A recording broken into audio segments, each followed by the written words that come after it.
post, and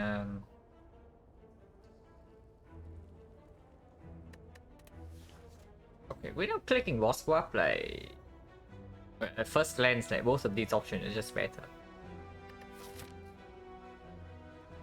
And this can definitely use the 100 gold. Thank you, Herky, for the good luck. Yeah, 100 gold is this a decent path for 100 gold, like of course. Go here, take this shop. After 2 fights, we have information whether to buy potions or not. Get an upgrade before the first elite. Afterwards, can rest immediately if this fight goes wrong. Then take a second elite into another upgrade. I guess today, yeah. It's like 2 in the afternoon for me right now. Now, if we take 100 gold and go to this shop, then it's weird. The path is stronger. There's 3 elites, but we are forced into a double shop. But still acceptable. Of course, we are not clicking the gold here, but it is interesting to think about this. And yeah, remove 2 is actually quite strong here. There's of course, no, it's not remove 2. It's like transform 2. The penalty is non-existent. And there is an upgrade before the first elite, which is what I usually say that that's what I want if I take the transform 2.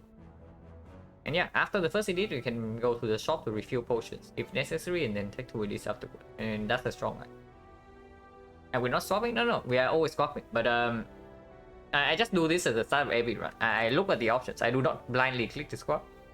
I look at the map and look at the options and then see what I would choose normally, and if there's any chance I would pick the boss swap or not. If let's say turns out the win rate of this boss swap thing turns out to be somewhere around 65%, would I ever pick it over these options? Because ultimately my goal for this is just to know whether I should incorporate this in my normal play or not. Because right now, as of now, right, in my normal runs, I will never click this button ever. I didn't catch the stars lady. Yeah, no problem. No problem there. But yeah, this is probably a run where we would yeah, never click the boss spot. Even if this turns out to be like 65% win rate, maybe even 70. Because these options there has to be higher than 70. That's basically it. But yeah, we are swapping. So let's see what you get. Well, I did say that I wanted to get this swap like eventually. Because I think Sozu swap is the swap that like really changes the way you have to do early pathing. Because yeah, now the early shop into an early plan is like completely gone. Yeah, because you cannot buy a freaking potion, and your deck is full of garbage. So the moment you draw badly in the first elite, no matter how much HP you have, you just get wrecked here.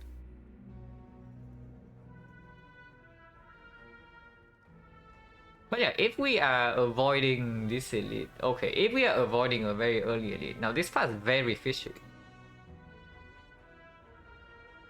When are we going back to no boss swap? Probably after like 50 runs. At least 50. I think I don't really think that I would do like a lot more than 50, but at least 50. Stuff Falcon? Yeah. We are not getting potions in this run.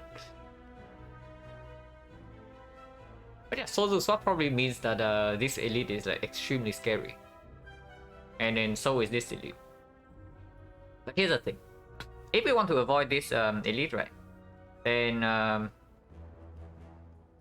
we go here or we go here? Of course, we are forced to go to one of these five. But what I mean is that like if we dodge this elite or this elite, we have to go here or here. So means we see here for Alchemized. 50 the legally defined sample size. I mean it's just a good number, like, easy to find, easy to see the win rate, and fairly large amount.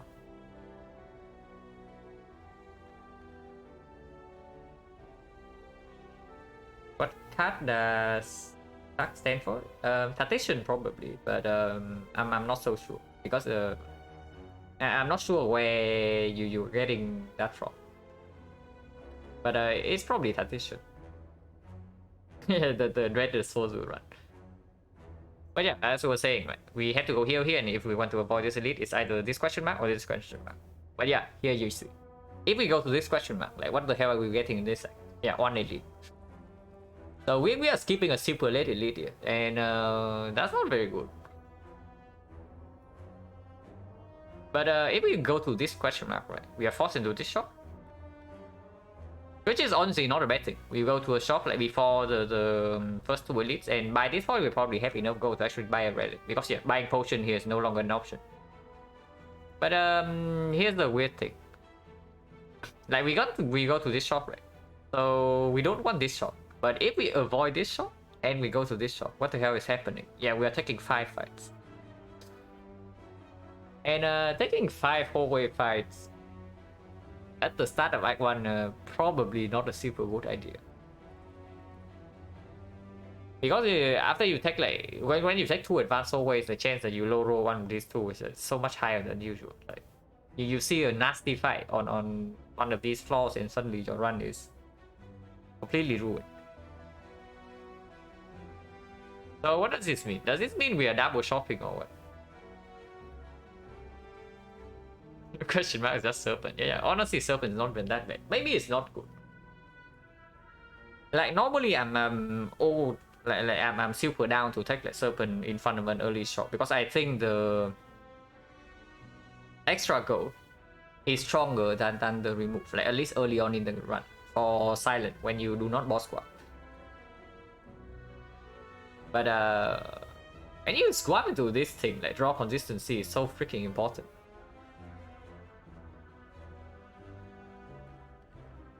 Possibly 5 energy early and guarantee 4 on silent, obviously very strong. Only if we live through Act 1. Because here's the thing, the what does the Sozu say? The Sozu says that whenever you draw badly, you are screwed. And yeah, you also guess it. We are drawing badly fairly often because this is our starter deck. But regardless, going to this file, it never makes sense, right? It never makes sense because the path not very good. Like we are stepping on 2 early question mark here unless we want to go to a floor 2 shop. Like what the hell are we doing in this shop? Like nothing. So we are going, if we go left, we are going here. So 2 question mark and we are dodging this. So we go to another 2 question mark. Yeah, 4 question marks is like one. Also not exactly what I want. And after this is another one. And then we take 180. Yeah, amazing Act 1, right? Definitely not.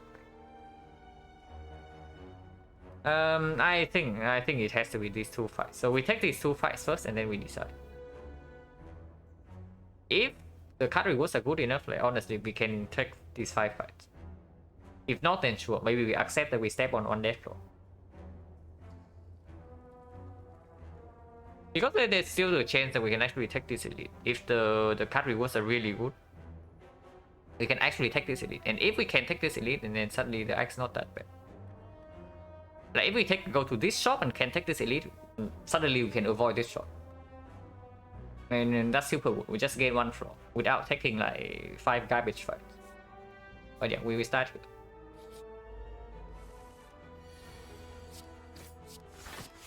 Yeah, excellent use of 4 energy.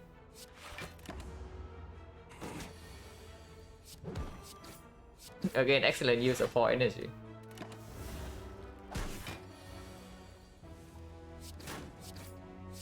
We are just floating 1 energy every single turn. Okay, here we can use 4 energy. Finally. But all things considered, the jawbone was like very nice to us. We did not draw super well, but we took no damage. It's just because the jawbone has like very good patterns. Yeah, football blade dance has to be freaking blade dance. It's got to pyramid, Pbox counter layer 3 win, almost. Pbox probably stronger than pyramid on average, but not by so much.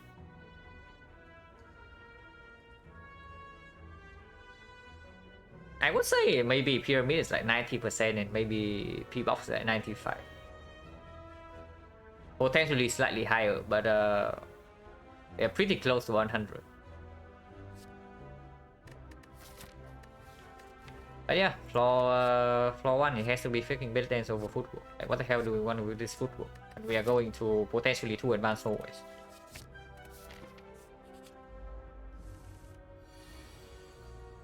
And yeah, again, amazing use of 4 energy. Now we are weakened, and on weakened strike with deal 4, so we can technically neutralize this. Of course, it would be bad if we draw Blade Dance, then we had to waste like 2 shifts on this, but if we draw Blade Dance, it's probably okay regardless. Why do I have an AMA point? What do we answer every question in chat? I don't know. Good question.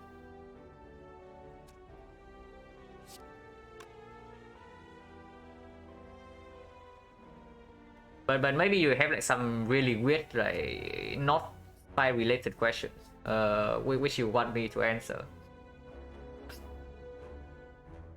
Maybe. But yeah, we are taking 7 because yeah, as I said, right, with the base deck you are like drawing badly fairly often, and we do not have lethal here like ever.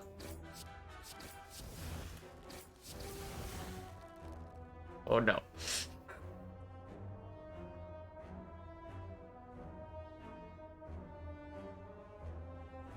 Okay, AMA has been redeemed. I'm waiting for the question.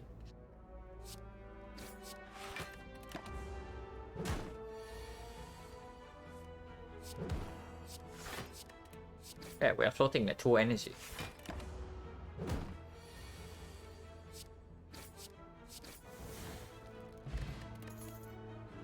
Yeah, Terror, way better than Finisher for sure. Finisher does combo with Blade Dance, but yeah, Finisher doesn't even like have potion support anymore, and we cannot guarantee that we ever get this outline.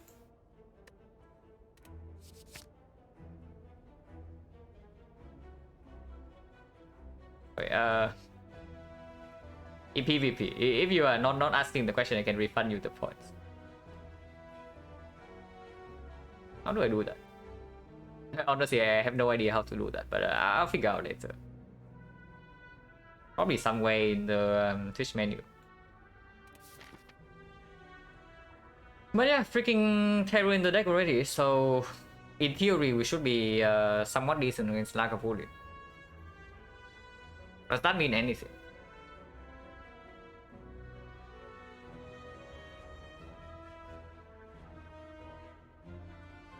Yeah, that doesn't really mean anything. Yeah, Pedro has also redeemed AMA.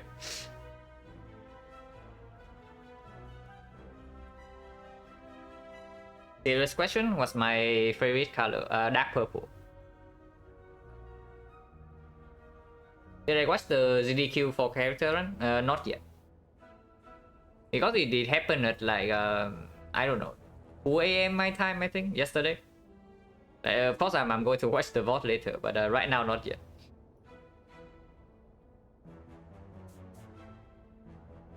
Is it ever actually just a shop and we take the remove? Like, if we want to commit to this elite, then going here and removing is probably actually quite good. We lost the advanced always fight, and we got like very good card rewards in the first few fights already. So we do not even want to go to these advanced always fights.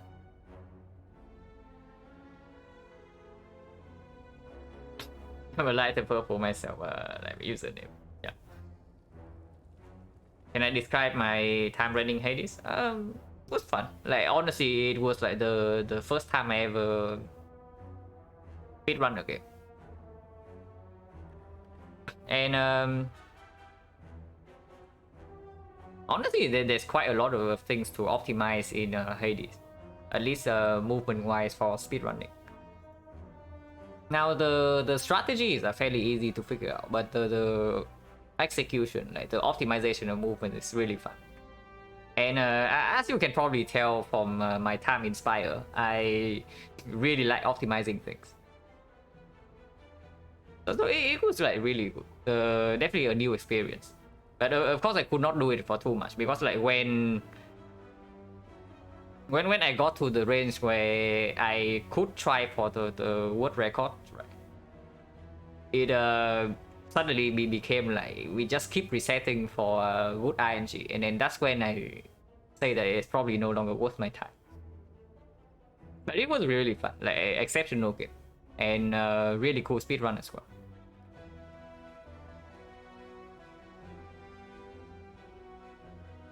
But yeah, going in here and removing Dodge Advanced Way, potentially get gold from the Water Group here. Improve our draw immediately for this elite, and then we get more upgrades, more fire, and more options. I'm like honestly super down to just go right from here, just because the card rewards from these two fights are so good.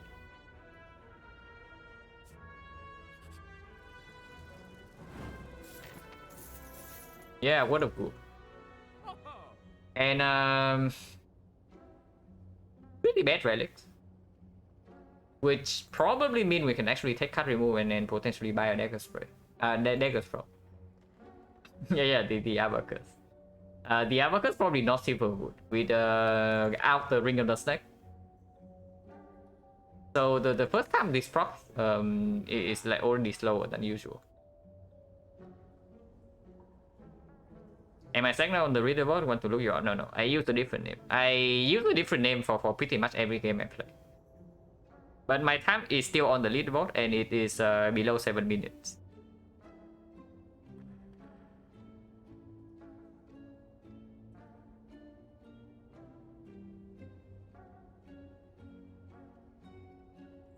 Expertise complaining too much of my energy. Expertise is fine, but before it's upgraded, it's not a real block. It's not a real draw card.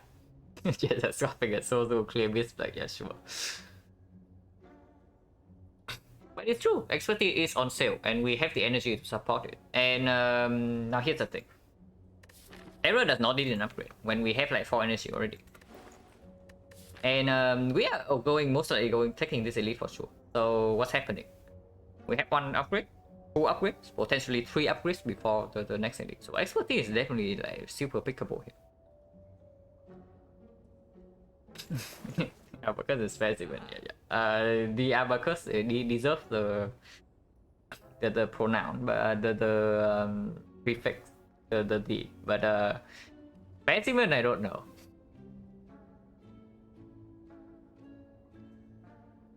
Alternatively, we can also just take the Whetstone and expertise.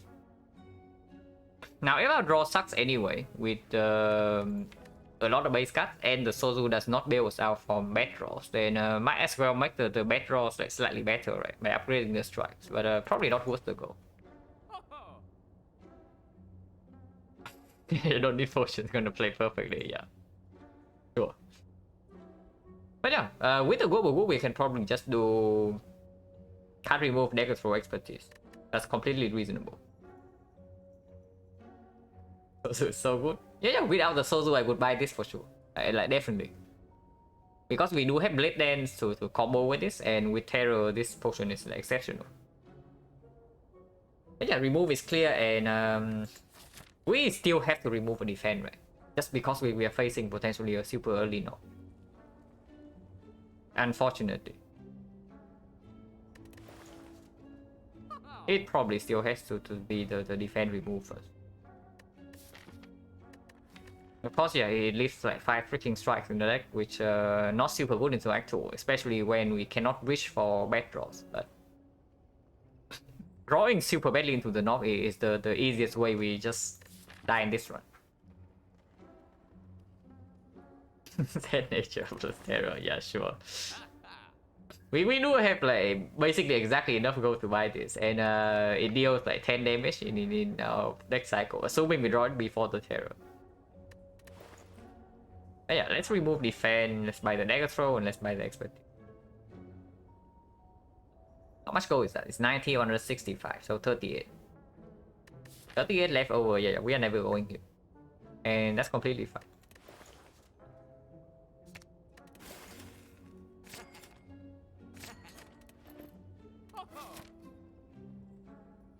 And yeah, take another fight, right? We I mean, we can use the healing here for sure, but this is still an easy hallway fight. And I'm seeing another card, like potentially an expensive card, like maybe Dash, maybe Predator, is going to perform this edit.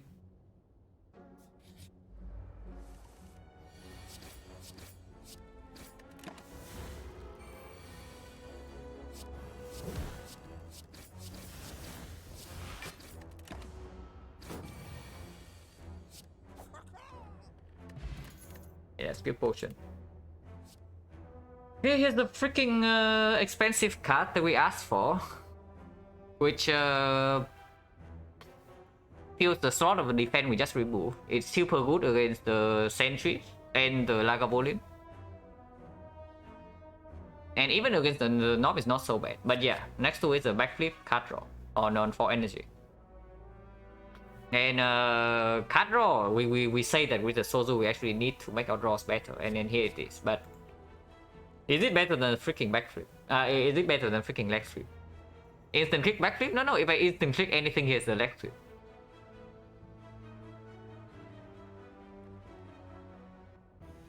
The only reason I'm even like considering this backflip right now is that we have a card that we need to draw into early, which is the Terror. Yeah, drawing leg sweep make my draws better, exactly.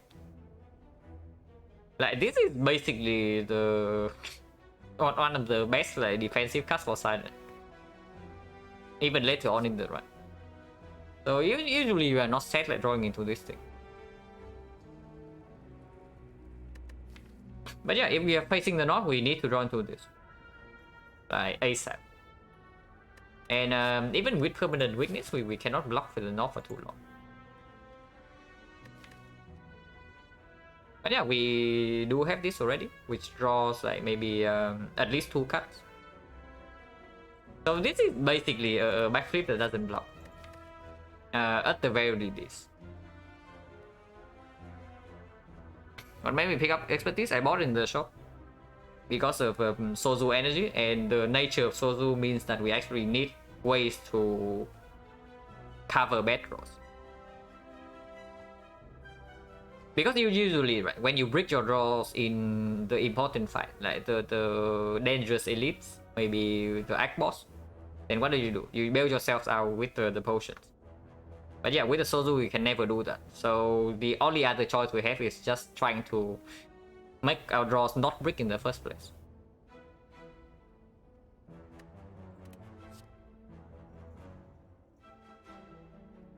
Now, if we did not lose HP to the water group here, then leg sweep is probably clear. And if we see the knock, we just trade HP. Because with leg sweep in the deck and the neutralize, right? Even if we have to take 2 hits from the knock is going to be weakened for both hits. So we don't even die in that case. But now that we are only on 41 HP, if the knock decides to be nasty and we fail to kill in 4 turns, yeah, we can die.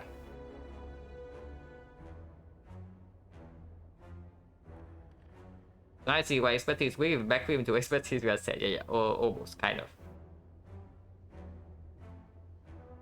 Yeah, which is why I usually say that expertise is a card that also demands an upgrade.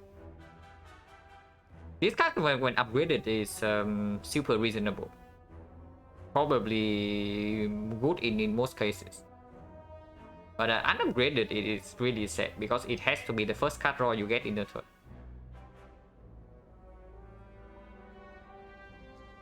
Of course, there's also there's always the combo of like concentrate expertise, but don't rely on that unless you have pyramid or something. But if you have pyramid, then you don't even want this card. It's probably leg sweep because it's not like backflip is freely playable in the North fight. Like, yeah, sure, I say that we need to reach the Terror, but even if we reach the Terror 1 turn earlier and we still fail to kill by turn 4, then we always die if the card in our deck is backflip and not leg sweep. That's the thing.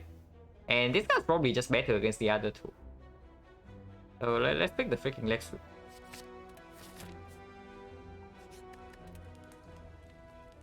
That's a great, Terror makes no sense. It's 3 damage, this is 4 damage, so probably dead ends.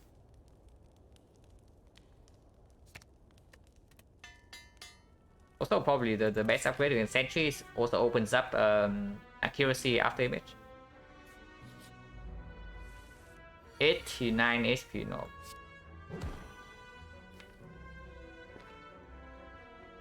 Yeah, I definitely do that. I don't care whether I lose out on damage for the terror. I need to draw right now.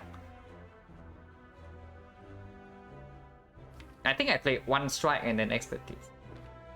If I play double strike and expertise, right, and I draw into terror plus the blade dance plus, I'm losing like, a ton of damage, and that cannot be good.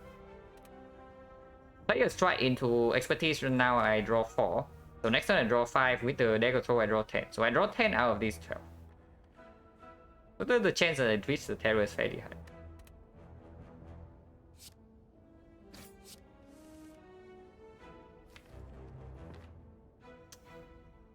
Let's see for the weakness or deal 12.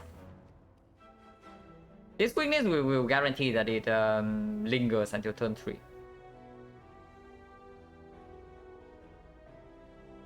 But of course in turn we lose 12 damage. So what the hell is happening here? Good case scenario, we draw into terror next turn, and afterwards we have these, so 37, 46, 46 plus this is 22 plus another 2 cuts. We need 3 strikes. So turn 2, turn 3, we always kill by turn 4 if that's the case. Don't even have enough damage? No, we definitely have potentially have enough damage if we don't shuffle out the Blade Dance Plus.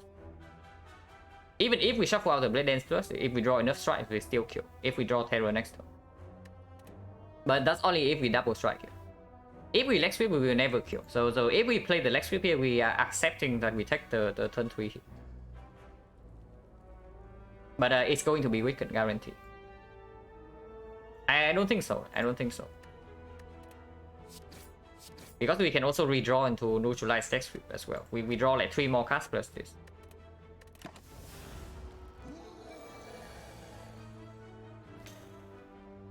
I think Sozu could have had Swift Potion right now. So we are playing 2 skills.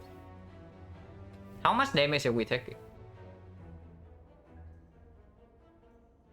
And yeah, of course, like bottom blacking Terror, right? At least Blade Dance Plus not shuffle out.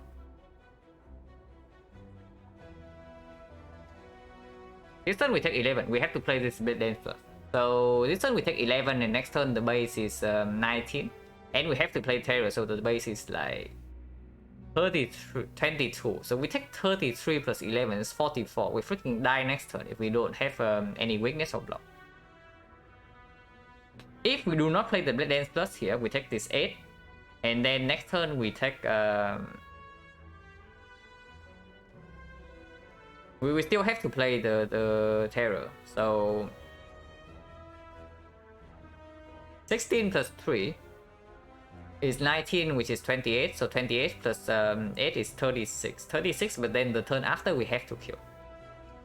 And we lose out on this 16 damage. That, holy crap, that is so freaking bad. Is this dead if we don't draw weakness? Next turn, probably. But yeah, we do have a few cards to draw into weakness.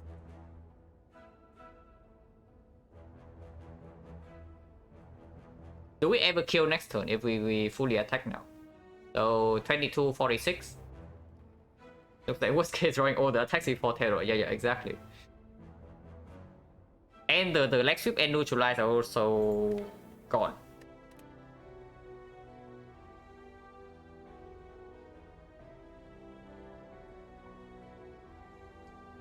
Yeah, 22 here goes to 46. 46 next turn. This Blade Dance is going to be 24. 24 plus 13 is 37. 37 plus 9 is 46. So if we draw exactly into Blade Dance Plus and a strike next turn, we also kill. We have exactly to if we play the Blade Dance here. So yeah, we just play the Blade Dance here and then hope the next turn we either draw to Weakness or Elito. One of the two. If not, yeah, we die. And that's just Sozu for you. Yeah, potion slot. We have a swift potion here, draw 3. And if we have the draw 3 potion, we will always kill next turn, just say. Because here's the thing, we draw 3, right? And then we place the terror down, we play the blade dance plus, and then we just shuffle out all of the defense garbage. So next turn we never draw into block cards. And then this guy always dies. But yeah. No swift potion here because amazing relic.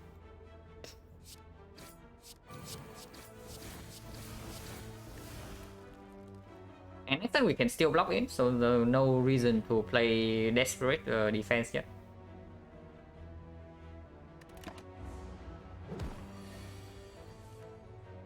Okay, weakness. And we can still kill, by the way. If this deck control draw exactly into this Blade Dance Plus, we kill this guy.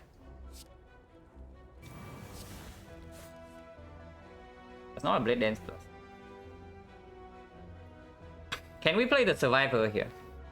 So we have 13 damage here, which means it goes down to 20. 20, it means that either we have to draw 3 strikes or we have to draw the Blade Dance Plus. That is way too risky. So we cannot play the freaking Survivor.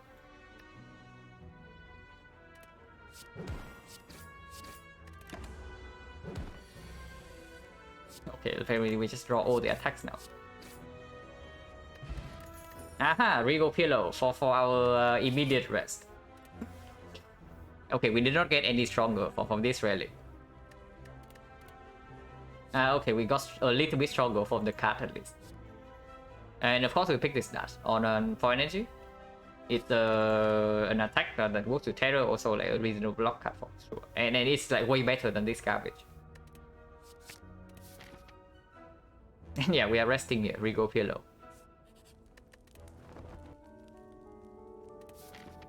Now technically we can see this relic first. Like if it's max HP, then the rest here gets stronger. But this question mark can also be a fight. And going into this advanced hallway fight with 6 HP, you can just straight up kill it. So I don't really want to hash for the case that this relic is some max HP, like maybe strawberry, pear, or mango. Cannot be strawberry. We just saw the strawberry, so only pear or mango. That was lucky relic, really. Honestly, I would rather have a relic that actually gives me some output compared to this garbage, because I'm definitely willing to rest twice. You see, right? If you rest twice here and then have a real relic, if you're basically trading like 3 HP and 1 upgrade for a relic that actually performs, and then that has to be a positive.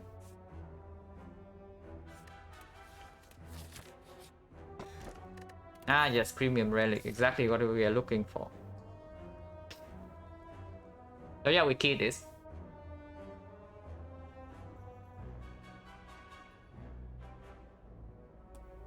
So the question is whether we go left or we go right. Now with the dash in the deck, we actually have something to upgrade. Like the dash upgrade is quite fine, the expertise upgrade is so good. And upgrading before the second elite has to be good, right? Because we still have the freaking Sozo.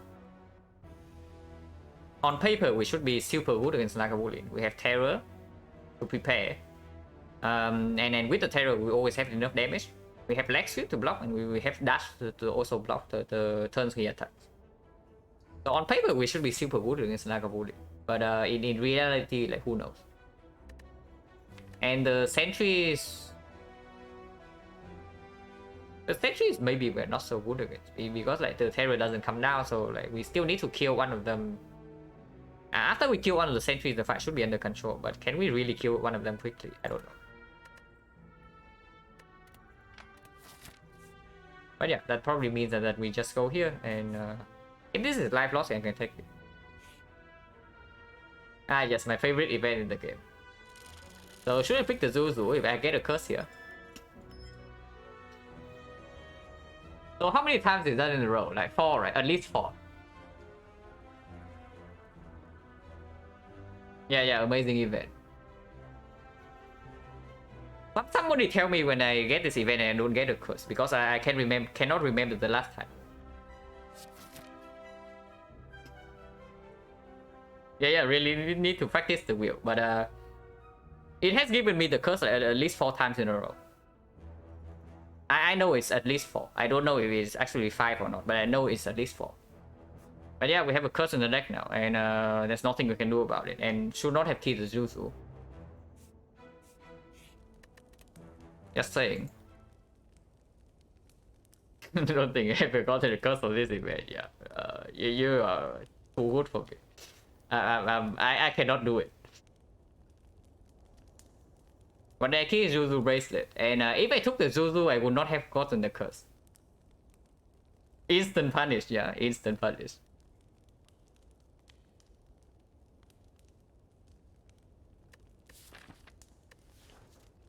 So what is the upgrade here? And we also rig on high ascension. No, not at all. I'm just getting unlucky for in the wheel.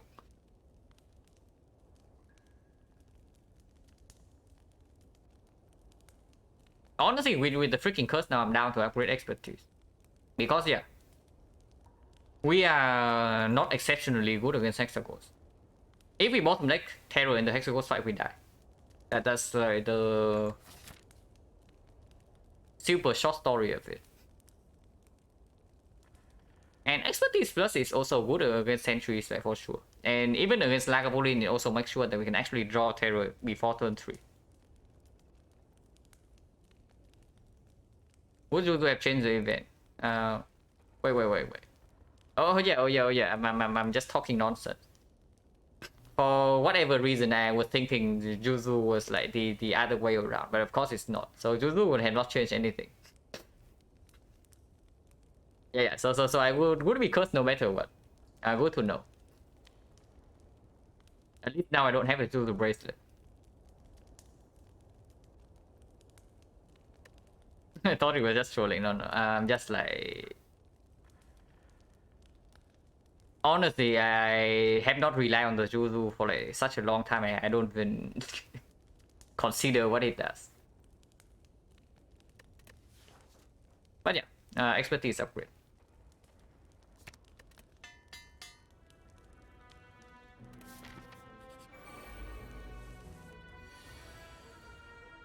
Okay, epic draw. Now we can kill this guy, but is that a good idea? Because if we kill this guy, we need to block 16 next turn. Probably fine, right? 16 should be very blockable with both leg sweep, neutralize still in the deck, and then like block density extremely high and expertise plus.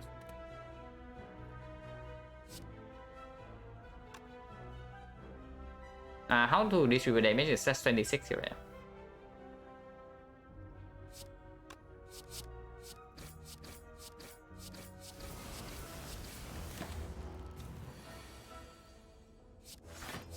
DK try its best, but we are prepared.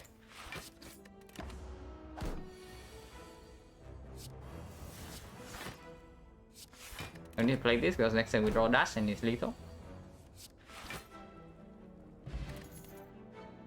Yeah, Catalyst minus with 0 poison, exactly what we were looking for.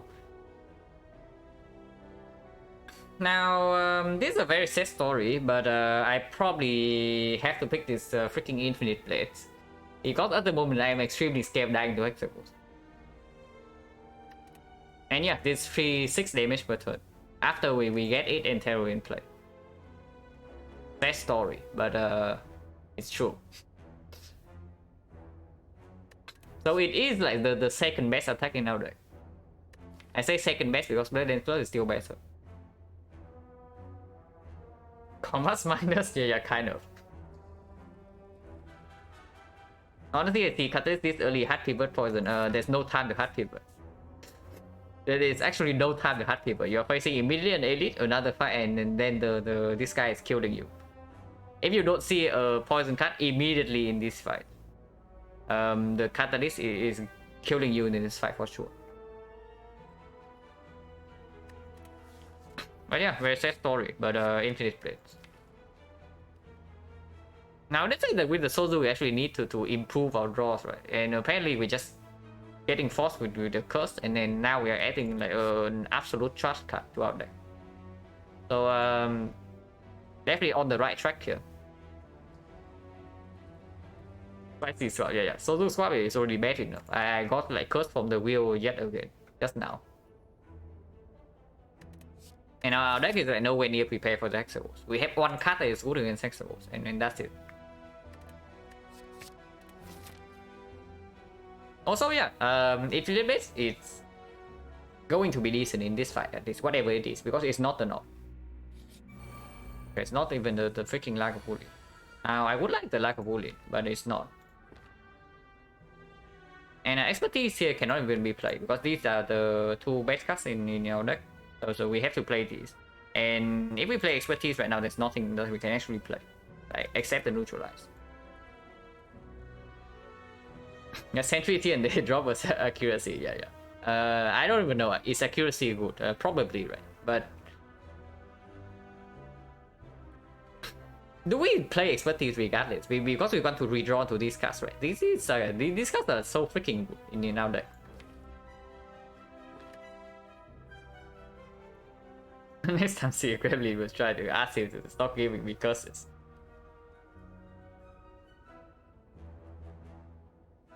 I mean, I only tried to ask him, but did not work very well.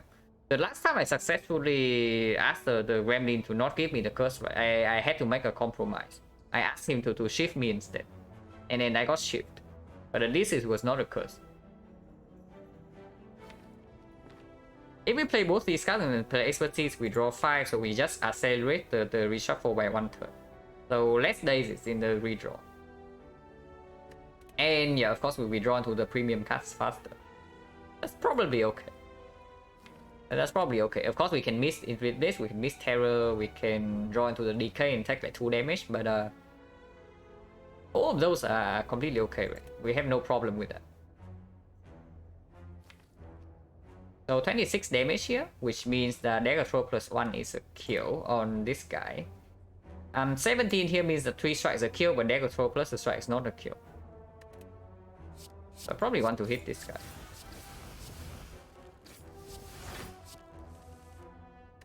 Yeah, missing terror is absolutely no problem. 3 damage here means the 2 strikes would actually be a kill. So even though I've actually prepared for the terror redraw, I think I still want to neutralize here.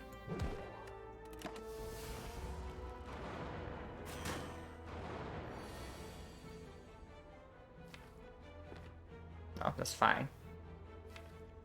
But we shuffle out like 4 real cards if we kill this guy here, and we probably should. Because these real cards are also not like exceptional or anything.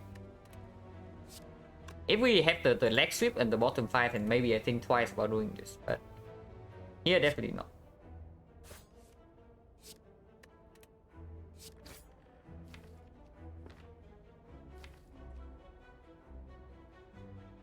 And we know that this is our next turn. So 12 damage. 12 damage, this guy is 33. In 2 turns it's actually 29, it's actually 25. 25 in 2 turns, it sounds reasonable.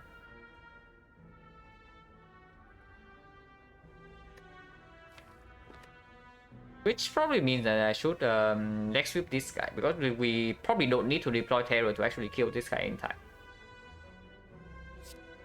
So let's sweep this guy to prepare for terror here is probably better. Okay, we redraw to the dash. So we have 16 damage, it's actually 27, it's actually 23. 23 before terror is down is not happening. So we'll probably still hit this guy.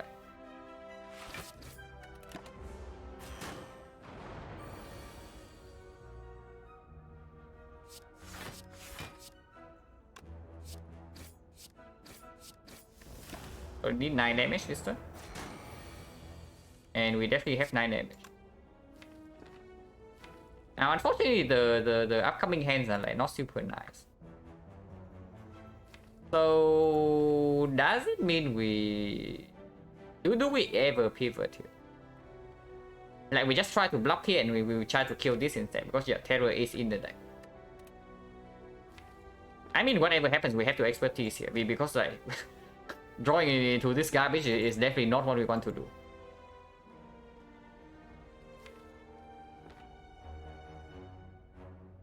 thing is actually something like this. We can shift here. We can survive this. And then we can expertise. Leg sweep. Drawing leg sweep is so freaking bad here. Holy crap, is it bad?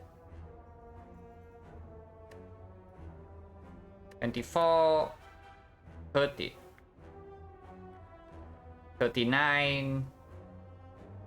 We should actually hit this guy now. Now that we actually draw the leg sweep.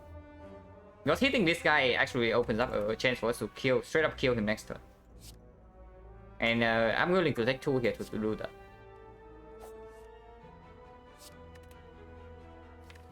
And yeah, if we draw both of these cards, it's actually 30 damage. So 1 more strike would do it. And we never kill it unless we draw exactly into these 2, so neutralize can go here. Why not expertise at the end to draw 2 more? Because I want to know where I put the dagger throw. Yeah, close, but no dice.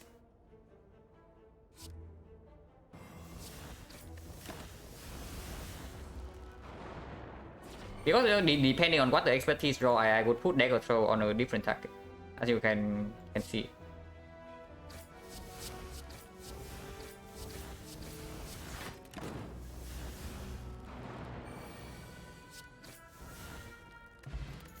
The boot, actually okay, like because it reached the cases where we bottom deck the terror. Yeah, attack potion, very good.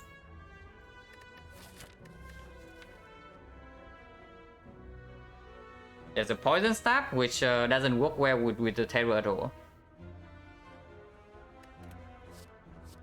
There's a prepare, which is a good upgrade. Especially now that we have some garbage in the deck, it draws us faster into the terror. And also has synergy with potential expertise.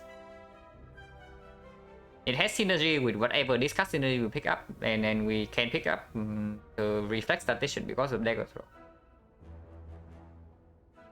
Who was first elite? Yeah, the North. And we went down to like 6 HP against the North. Also, what a nice relic bar for Aqua. Absolutely phenomenal.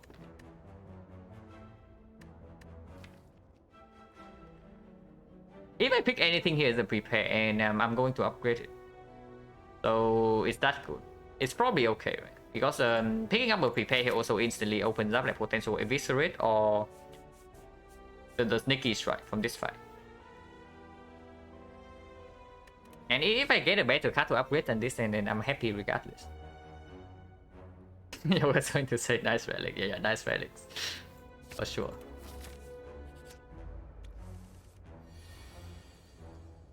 Okay, not exactly the fight you want to see. But we do have the boot.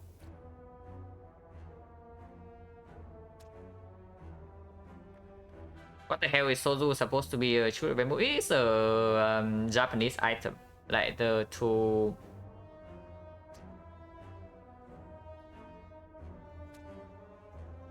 drain away the water. And yeah, you also see like what is draining away, right? Our potions. But this is a Japanese device.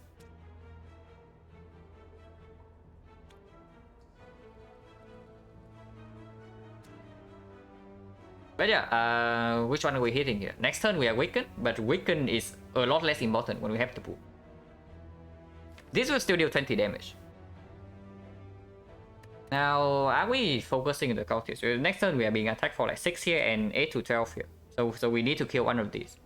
It doesn't matter which one, but we need to... Unless we can also draw block. If we draw into dash or maybe leg sweep, then we can block it. But not super likely. Probably still hit the slime first, right? Because we do have terror to deal with the cultist. So even if we are like, let's say 2 turns behind with damage, we can still kill this guy in time. So 5 here, 6 here, 6 here, 17 goes to 15, and 15 is very good with the boot. It's actually 3 attacks. So let's do that.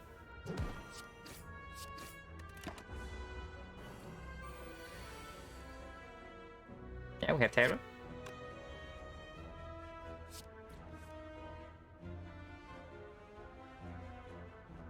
Single strike here, terror the cultist, leg sweep the slime. Terror has to go on the cultist and leg sweep has to be played. So the only other question is whether we play this block or we strike 4/4/5. And striking for 5 has to be good, right? Because Blade Dance we only need 2 shifts to deal 10, and that deals exactly 10. And then otherwise we can put damage into the cultist. So let's sweep this blocks for 2 and let's sweep this blocks for 3. But this guy is attacking for 11 next turn. So weakness we will guarantee to play here. And we want to kill this guy next turn, so weakness will not play on this guy next turn. So we let's sweep the cultist. The cultist. Let's sweep the cultist. And strike here. Take 5, also exactly perfect HP range for Hexagons. The boot.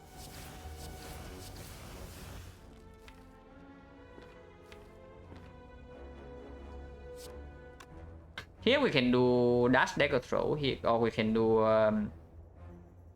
dagger throw infinite base survivor. Whatever happens, dagger throw first.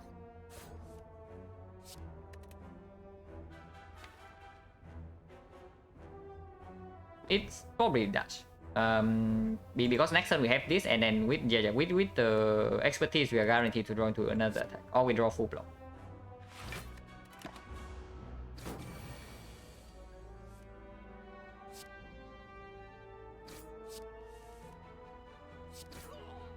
Holy crap, expertise upgrade actually came in clutch. Yeah, losing 4 potions in Act 1 already. Here's another terror if we are really scared of not drawing into the first one. But now that we actually have the boot, like drawing into this thing late is less consequential. So probably not. Because after we deploy the first one, this one's also going to be dead.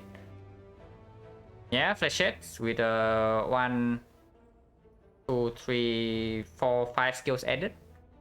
1 defense remove, but we added 5 skills. And 4 non-skills. So the skill density in this deck is still quite high. And it has a combo with expertise. Expertise plus. And yeah, it also has combo with the boot before the terror is down. But probably not. So are we fine against Hexagons?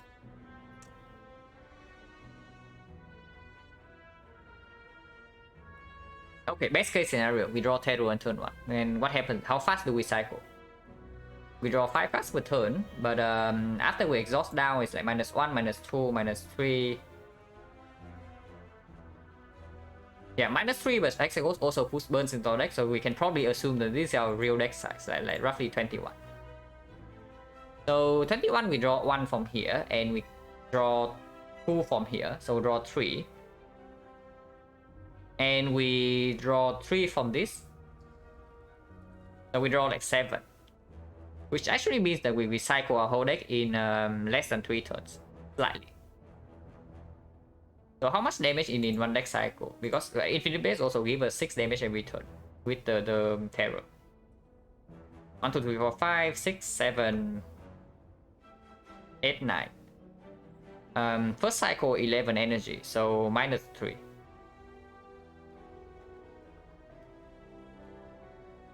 Yeah, -3 in the first cycle, and -1 from afterwards. And oh wait, we had to play expertise. Oh yeah, we will also have 4 energy every single turn, so we actually play everything, right? 1, 2, 3, 4, 5, 6, 7, 8, 9, 10, 11, 12, and we have 4 energy per turn, so we can actually play everything. Sometimes even if we play leg sweep, so for okay, let's just assume that we cannot play a strike per cycle. So how much damage do we have with the terror? With 9 turns, we can play 3 cycles above this deck. So 36. Plus 24, 60. 73. 73 plus 5 because of the boot. So 78. 93. 93 times 3 is enough damage against the Hexagons, and that's not counting the Infinite Blade. So in theory, we should be okay if we draw terror turn 1 or turn 2. Now, if we draw terror on turn 4, technically it can happen because yeah, we say the expertise cycles, but if expertise is bottom deck with the terror, we can actually draw this on turn 4. So that would mean the first cycle doesn't have the terror bonus. So how much damage would we lose? So yeah, it's like the oh wait, was this only 73? Am I miscounting something? 36, 7, no, 80, 93, 93. Wait, calculate again. 36, 60, 65, 78, 93. Okay, 93. So it's 93 times 2, and first cycle terror is bottom deck, so 186 plus 24 is 210. 210 plus 25 is 235. 245? 254 plus whatever infinite blade is. So that should still be enough. 36 and 550? No. I'm counting 4 strikes. And with the terror effect. Because with the Sozu energy, we have enough energy to actually play every single attack card in our deck. But I'm counting that we actually exclude 1 strike per cycle. If the draw doesn't work out, or sometimes we also need to block.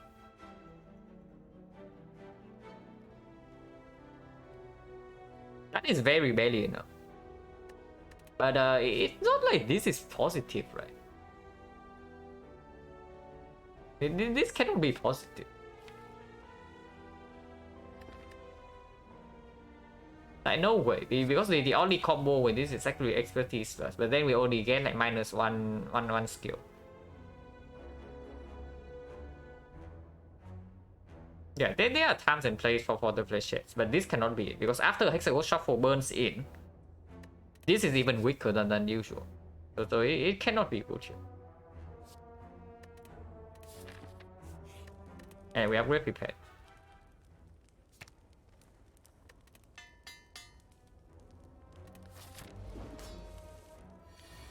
Okay, epic head. Good job, DK. You got me. At least terror on turn 2.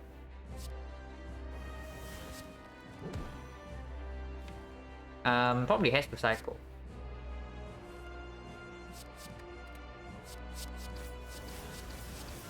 Yeah, weakness to for the next turn is quite important. And infinite blade has to be played. Expertise plus is shuffle out. Okay, that is super bad. Because our whole damage calculation is factoring in the fact that we can play the expertise in every deck cycle, but it is not true. Because it's shuffle out, so we are already behind by 1 turn. Now at least we draw terror on turn 2. And Red Dance Plus is not shuffle out, but it is definitely not good.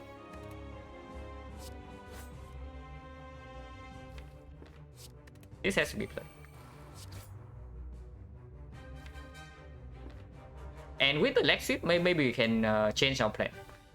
Because we do have leg sweep and neutralize in our deck, so maybe we can try to block the Inferno. If we can survive the Inferno, then...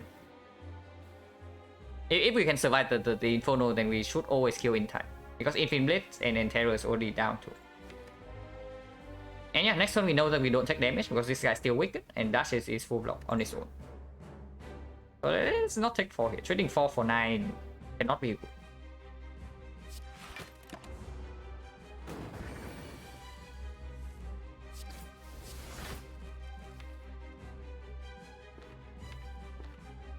Now that is a good card, but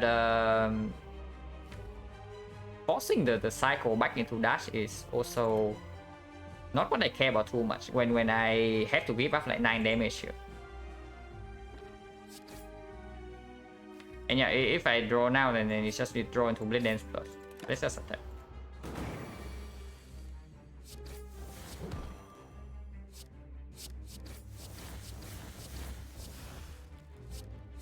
Yeah, epic hand. So we are floating 3 energy this turn. Okay, that's not good.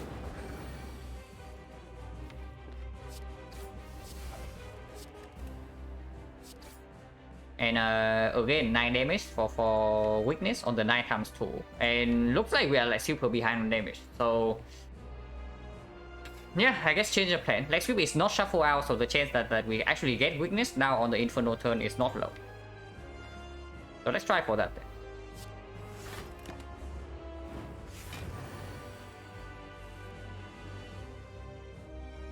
Yeah, with the boot.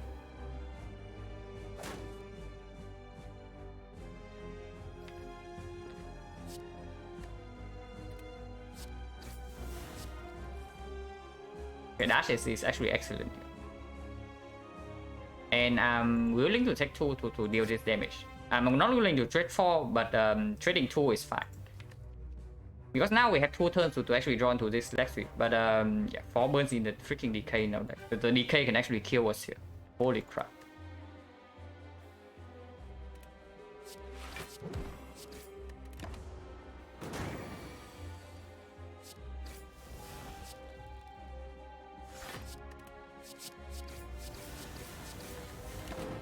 Like 2. And yeah, we can block the Inferno.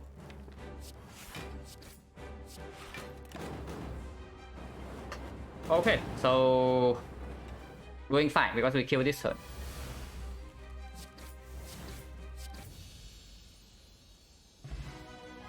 But yeah, Infinite Blades, right? Imagine you pick up the freaking Catalyst over Infinite Blades.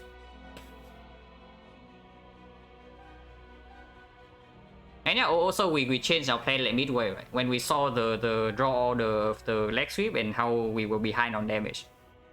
We immediately changed to the blocking plan, which also worked out. So that was good. At least the fight was good. Our deck is still garbage, but the fight was okay.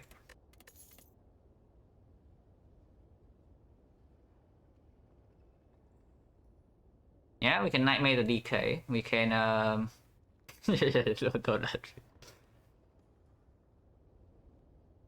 Honestly, if the Infinite Blade was not there, maybe I would also pick up the Catalyst. Because like, that was a fairly desperate spot. Because honestly, after picking up the DK and then we have no potion and with like no real relic to improve our output in the Exodus fight, like we were super behind. So hedge picking Catalyst over nothing in that spot is probably not even a bad play. Because you need something or you just die to the Exodus. But yeah, not over Infinite Space. Because Infinite Space, we know that it can deliver. And here, yeah, AI with it has synergy with the Dance Plus, it has synergy with the Core Energy, has synergy with the Infinite Blades. And the other 2 options cannot be good. Like, yeah, 1000 cuts with Shift, and we have the energy for it, but not really, right? We only have Terror. Okay, here's the problem. We have absolutely no AoE damage in our deck. So... And we have a freaking curse. So Gremlin Leader completely destroys us at the moment. And yeah, no potion to bail ourselves out. So we see Gremlin Leader and the fight is nasty, we are dead. Immediately. The Slavers will probably fare a little bit better against. Because yeah, with the Terror, maybe you can burst 1 down. And then afterwards we have a steady flow of damage from the Infinite Blade. And also some passive block from the AI.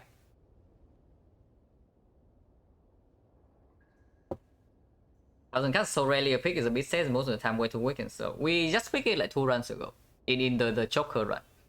Right before the Hexagons as well. We picked it and we upgraded it and it delivered in the Hexagons fight. I mean after the Hexagons fight it was like complete garbage. But in the Hexagons fight it was good. We beeline to a shop and act to need some power quickly. Yeah, definitely. We need to remove this garbage and potentially buy a relic. People to Nightmare Red form, yeah, sure. I mean, you jest, but if we see like Pandora's box here, right, and then we just Pbox into a red form, we would be pretty sad about not picking this up. But of course, we cannot pick it. And there's no Nightmare target at the moment, and our draw consistency is not good enough to actually rely on the Nightmare. Yeah, we have a curse in our deck, and 4 energy is only 4 energy. It's not like infinite energy, so it doesn't even support expertise versus Nightmare.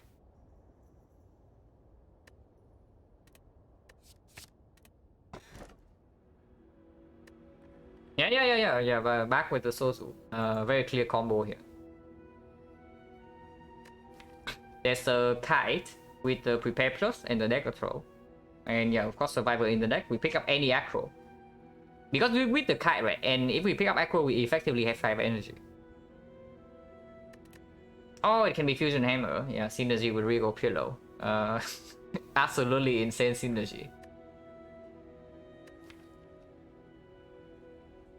And yes, technically Fusion Hammer is not that bad, because like, here's the thing. We did not pick up Red Form after Icon, so that immediately makes the Fusion Hammer slightly better than usual. We do not have potions to bail ourselves out of a bad draw. So picking up Apparition is a lot more dangerous than usual. Because yeah, normally, right, even with the Ring of the Snake, and you pick up Apparition, sometimes on turn 1 you still break, and then in those times the potions bail you out. But here, if we pick up Apparition, we just freaking die if we break on turn 1. And yeah, Fusion Hammer definitely has anti-synergy with the Apparition, but if we don't even pick up Apparition in the first place, then we don't really care. Oh, there's the kite. Now, the kite right now doesn't really do too much. But it's not like it's doing nothing. We did pick up a prepare and we upgraded it. And we also have a dagger throw. And yeah, any aggro we pick up. Aggro is a common. Okay, that's not a real argument, but it's something. And honestly, with the freaking Sozu eventually, I think I want to upgrade this after image. Before the hard fight, if we ever get there. 5 energy. This is also 5 energy. Hello, coffee and friends. Just gonna snake ring back from this deck, yeah. Honestly, I don't hate the kite. I also don't hate the Fusion Hammer, but do we need the consistent energies right now? Is the only question here. Because if we survive for long enough in this run, then I think the kite will be free energy. But we need to survive for long enough. We don't urgently need the energy. Yeah, definitely not. We only need the energy if we draw into expertise. That's about it. What's up, just for? You arrive at a pretty spicy run. We swap into some garbage, and then we also got some garbage in Act 1. And also we got curse from the wheel, so that's another garbage added. Fusion Hammer vibes with our strategy of face tanking. Honestly, even if we don't pick up the Fusion Hammer, I think we are resting a lot in Act 2. Even if we don't pick up the Fusion Hammer, we are probably still resting a lot, because yeah, 9 base cuts plus a curse. And we had a freaking Regal Pillow. And we already say that we are exceptionally bad against Memory Leader. So taking at least not even an option. And yeah, are we really good against Moon Stabbing? Not really, right? And then Slavers, of course we draw badly against the Slavers, we also suffer in that fight. So can we even take Elite in Act 2? I don't even know. And if we take Elite in Act 2, we are definitely rested. Speaking of face tanking, Fusion Hammer better than usual because we don't have potion. If anything, it makes it worse than usual. Because one of the ways you can win with an early Fusion Hammer is that you scale in Act 4 with potions. You accelerate your scaling speed with potions. Because what the Fusion Hammer does is that it just slows down your scaling. Because you cannot upgrade your key like card cycle to accelerate your deck. You cannot upgrade your powers. So full goal is just like -1 dexterity and then whatnot. And you can solve that problem with potions. But now we don't have that, so it actually makes the Fusion Hammer worse. It's the first to run, yeah, but the first and it is going swimmingly, as you can probably tell from this relic bar.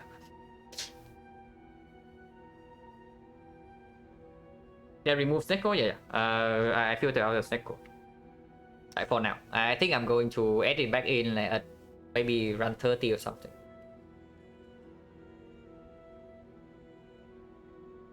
But yeah, it's just a freaking kite, right? It's just a freaking kite.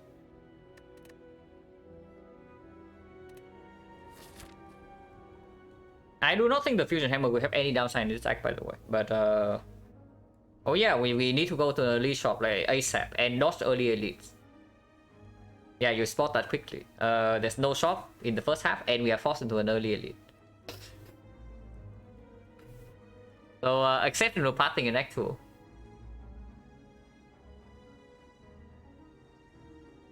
Okay, how do we not die in whatever this fight is? We'll see, I guess.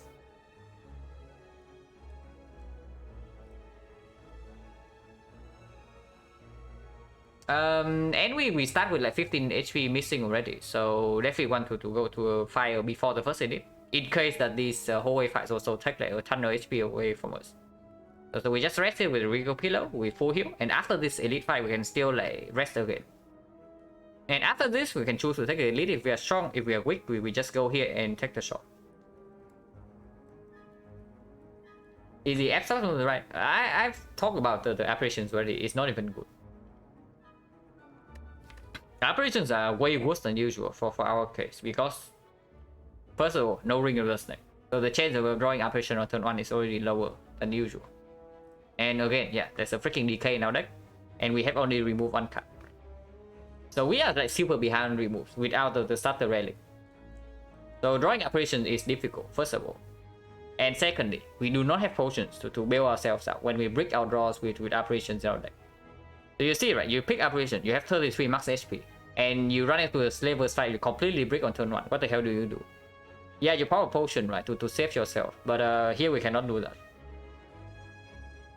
So picking apparition in this pause actually increase our chance to die like by quite a lot, but that's only if we lose current HP.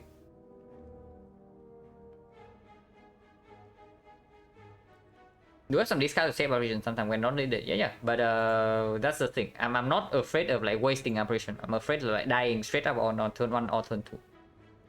Because we just have like such a high chance to break. But regardless, advanced always cannot be good. So we start here and potentially go to the question mark first, and then we'll see what happens.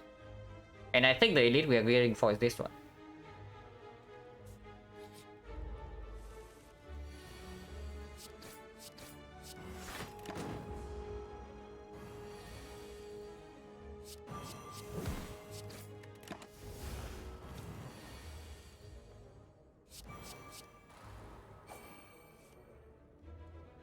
We have 3 energy, so can play Infinite Blades and dash. And I think I want to play Infinite Blades because it's like a constant flow of damage, and also give me 1 block every turn. What would be the best resist card to see now not read from Acro? Of course Acrobatics. And yeah, Adrenaline is always good, but it's rare.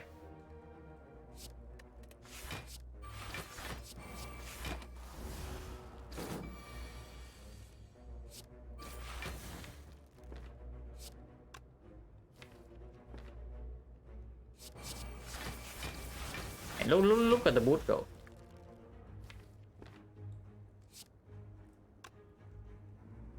Prepare doesn't do anything. Actually it does. It gives us 1 more card, right? Because it draws 2 and then discard 2.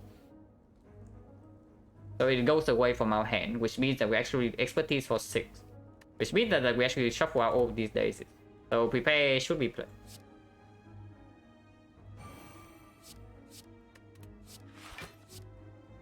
Yeah, play here and draw through all the daisies.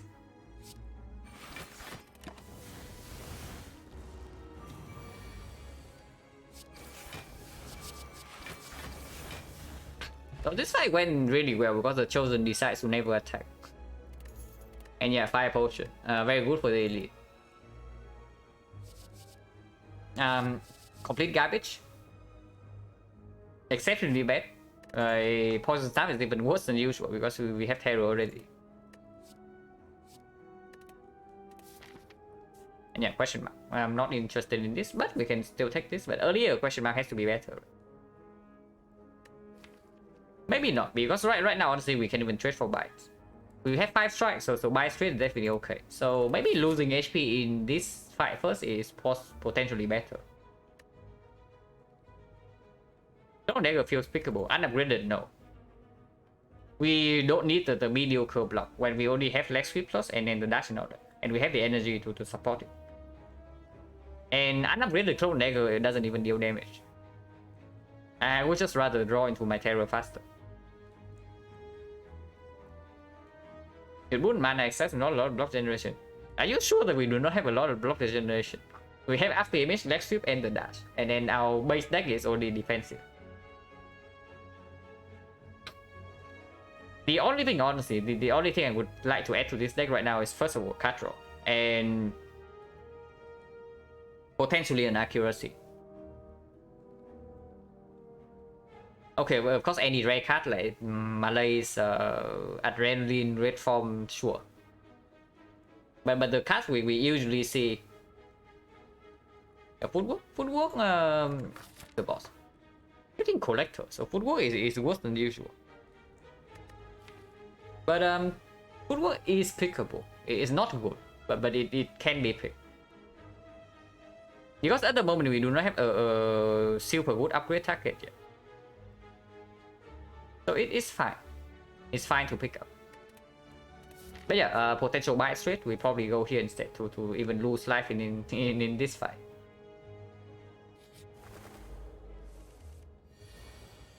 Okay, double buffing is scary.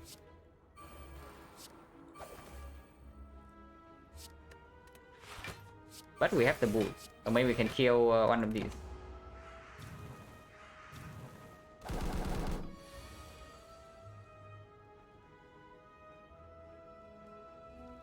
One times 6, so we need to block for 24, and we block for easily that.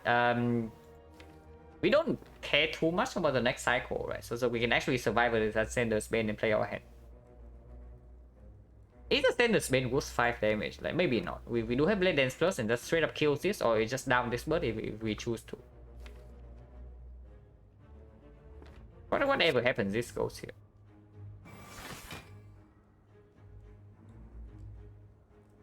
(21), (22). We can also take 2 damage to get rid of this Ascender's Bane and deal 5 here. Honestly, I think I want to deal 5 here, just because then we can play like 2 energy worth of attack. Maybe double strike, or maybe like strike neutralize here, and then we can still use the Blade Dance Plus to down this. And yeah, I guess we do have to go into the redraw, so exhausting this is probably still good.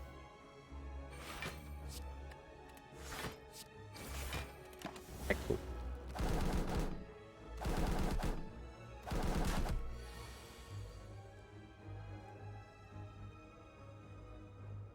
Well, at least we can kill this. But this guy's whooping right now is exceptionally rude, and we completely break. But yeah, we say that we want to lose HP for the buy straight, right? So here's our HP loss.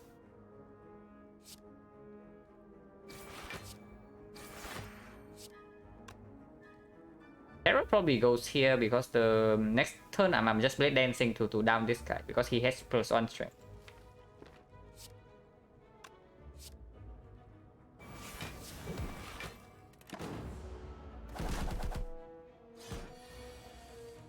And yeah, Blade Dance Plus is shuffle out, like exceptional.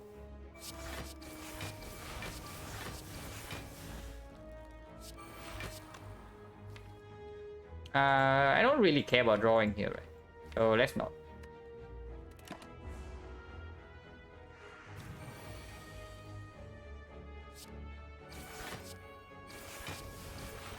And yeah, Infinite Blades are performing yet again.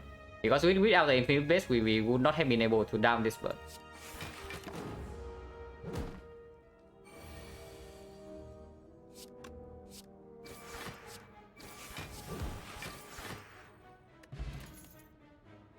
Dagger Spray with the boot, Eviscerate with Prepare Plus, Dagger Throw with the Kite, with the Terror.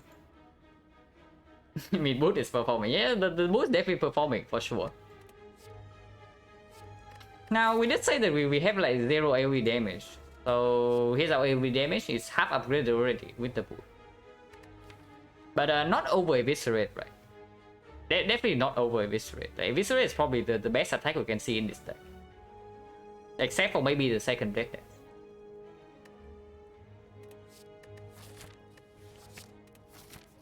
And yeah, question mark. I'm not interested in advanced hallway fight. I just said that I'm not interested in advanced hallway fights. It is another run where I just get like double question mark fights in a row and then I die here.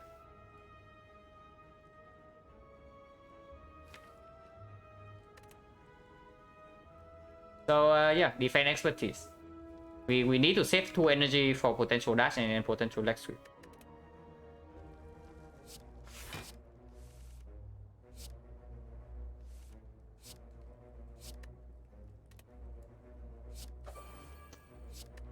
And yeah, this is what having too many strikes in your deck like can do to you. You take 14.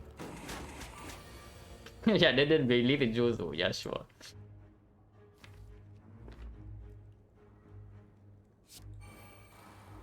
And we probably cannot even play the terror here.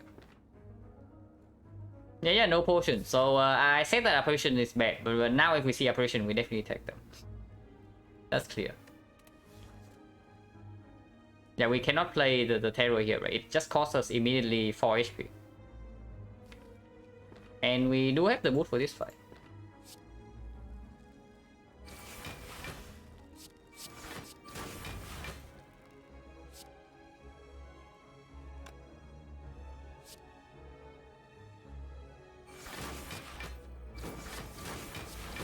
That was probably the wrong order, but whatever.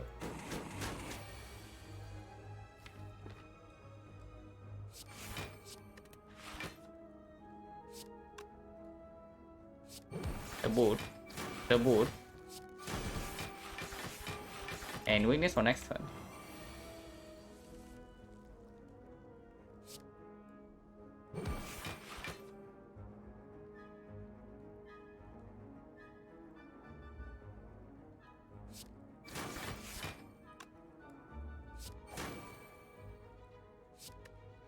This doesn't even deal any damage, so we definitely triple block here instead. Take another 3.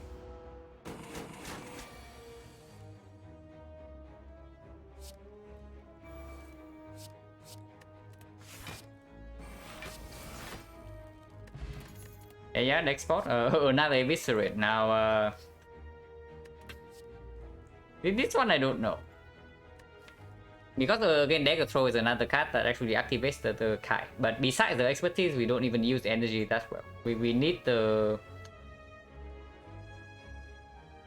I guess this cycles itself for basically 0. So it's honestly it's not bad. Because sometimes we also need to discard the decay, and it just works with the after image. It generates block, and it's not like this deals no damage.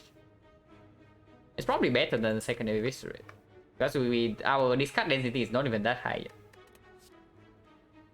Creeping Cloud cannot be what we need here. Yeah, sure, take this. Chaku, okay, fine.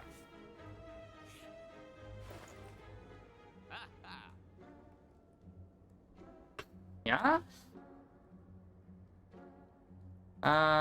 Unfortunately, we cannot take the toolbox because we just took the nunchaku. Cannot take toolbox and acro at least. Because I definitely want to take this acro. Yeah. That's a Riddles with holes. Yeah, probably not. This is not a situation where we would buy Riddles with holes. With terror and then these things in the deck. But yeah, card remove has to happen. Like this freaking decay has to go. So it's probably just remove acro and nothing else. I would love to buy toolbox, but we cannot.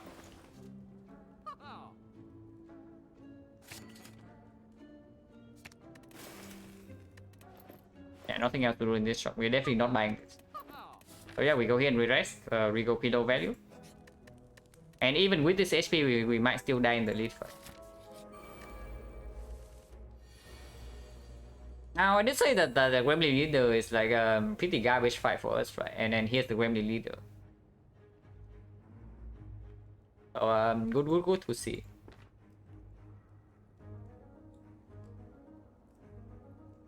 I mean, at least it's not slavers. If we see slavers with this hand, we're probably like mega set.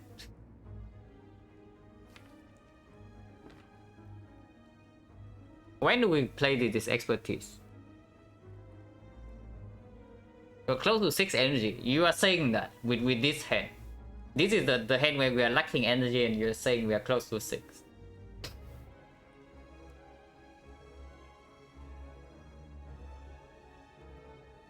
Now this 5 is 6, so 560 is not even a kill. Which means we actually need something better than a strike here. I think the Infinite Blade has to be deployed, but probably not before we play expertise. I mean, I say Infinite Blade has to be deployed, but it's not even true. I would not play it over Afterimage, I would not play it over the Terror. Close with Kai Nunchaku with Blade first. You are very optimistic. You are assuming that we get out of this fight alive and we can set up Nunchaku. Because no, look at this 45 HP and think that we're safe. We are like one attack away from being completely direct. And then right now in our hand there's no lethal for these two.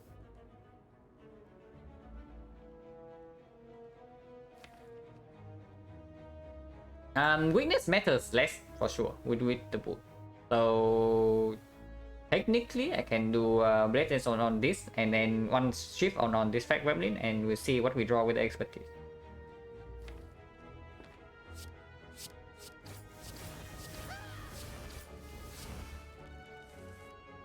Okay, this is fine.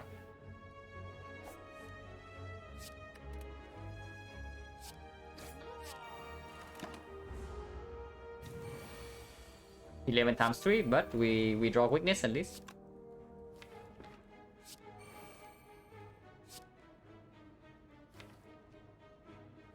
Now Shift is better in the deck than Sender's Bane, but Shift gives us 4 damage right now, so 5 damage. So we just discard these two.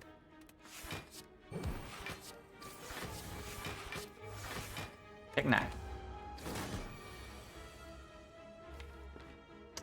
Acro right now we will shuffle out the Eviscerate. That's an unfortunate thing. And the dash. But if we don't Acro right now, next turn we draw this. Is that bad? Not that bad. We can still Acro after. So we can do actually something like this. We can Terror here, right? We can Terror and we shift and we Eviscerate and then we get energy from the Nunchuck, which leaves us around energy, and then we can Acro to shuffle all this garbage out and we get like 1 more energy from the Kai, which we can use to strike her. I mean, dash is good, but now that we actually have like Eviscerate and whatnot, we probably don't even care about the dash, because we still need to draw weakness next turn if she attacks. So let's do that. And I want this kind of reshuffle for sure.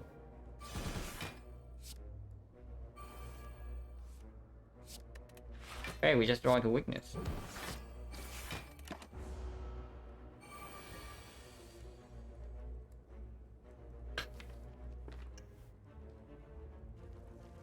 Yeah, Dagger Throw plus Strike here is lethal, so let's do that.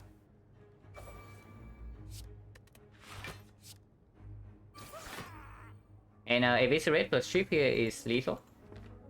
Or we can try to go face. How bad is going face here? Because we know that we have at least 6 damage next turn and she's only attacking at like 50% of the time. So how much damage is that? It's 39 plus 6, so it's 45. 45 is like 44.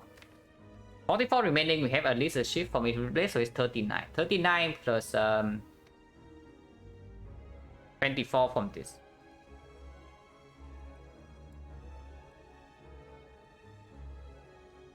So 15. 15, 13, 1 strike is lethal. So if we draw exactly all 3 attacks, we actually have lethal. And it's not even unlikely. We do have expertise plus in the deck. What's up, Angel Color? How have the brands been treating you? Decently. Like the 4 win 4, 8 win 4 loss is definitely above expectation, like for now. And we have not swapped into Crown yet, but this one's pretty garbage. We swapped into Sozo and Act 1 was like really bad.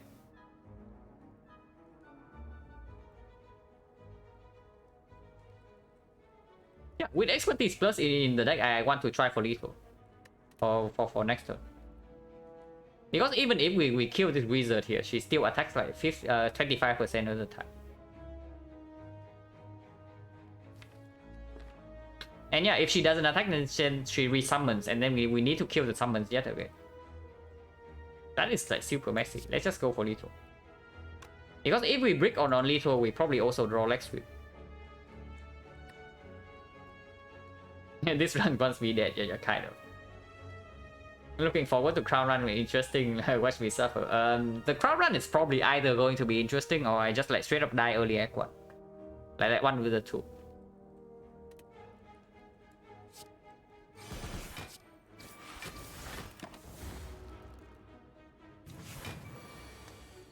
But we draw lethal. We did not even draw expertise or prepare plus. We just straight up draw like all our attacks. So that's good. And yeah, even if we don't draw lethal here, we never die. We always have enough block, and a single leg sweep, we will block her in like quite a lot already. Now hang on. Does that mean we get to set up Nunchaku? Because we only need to block for 33 here. And we block for 19, 21, so 27.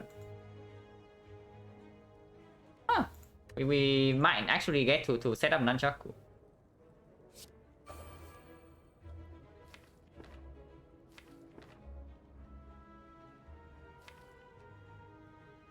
Prepare here, discard 2, and we leg sweep, and then we survive. Which means that we block for 1 card here. 1 card here, 1 card here, 1 card here, so 4 cards, so 10. 10 plus 10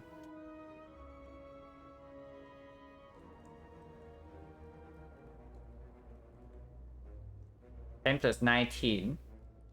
29, we take 4. 4 is a bit much. So screw the Nunchaku. Probably. I guess we just kill. If this is the expertise plus, then sure. We actually easily full block this, but it's not. I mean, we can still try to draw into expertise plus, but if we fail, it's going to be ugly. So let's not. Let's just kill.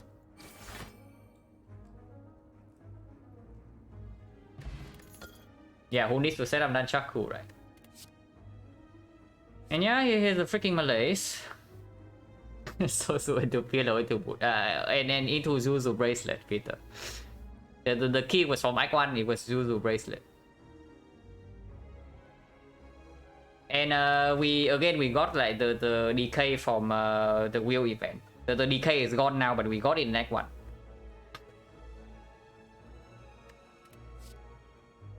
But yeah, Malays. A way to dump our like excess energy in some turns. Also potentially 50% of the time we face bootstrapping. I don't even know. Are we freaking running into this city? Because slavers probably kill us if we draw badly. There's a chance of the tilted run. No. Tilted run only happens if I'm like playing like garbage. It happened near the end of the first 50 when I lost like 2 runs in a row due to like poor play. And then I just like run 51. The first run of the second 50, I just straight up died in Act 1 because I was not thinking. I just auto click into the elite and it was a knob. I bottom deck my terror and then I died. That was the story of run 51.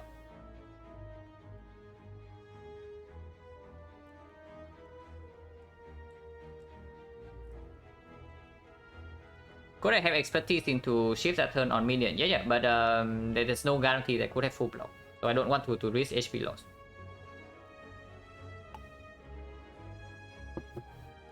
I mean, the Malays is like super clear, but... Are we actually running into this elite? Because that one I don't know. We still have 5 freaking strikes. It's not like our strikes are gone or anything. So Boba stabbing now that we actually have the Malay is probably no problem. But yeah, slavers with no potion. How many of the 100 runs do I remember? Most of the losses. And probably all of the runs that are like super difficult to win.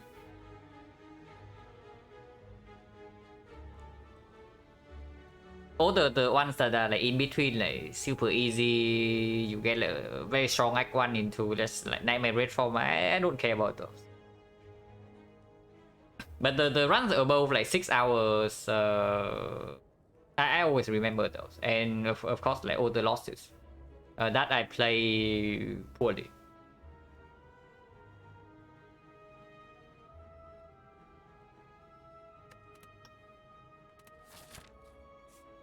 Is the play actually going here and rest and brute force the slavers?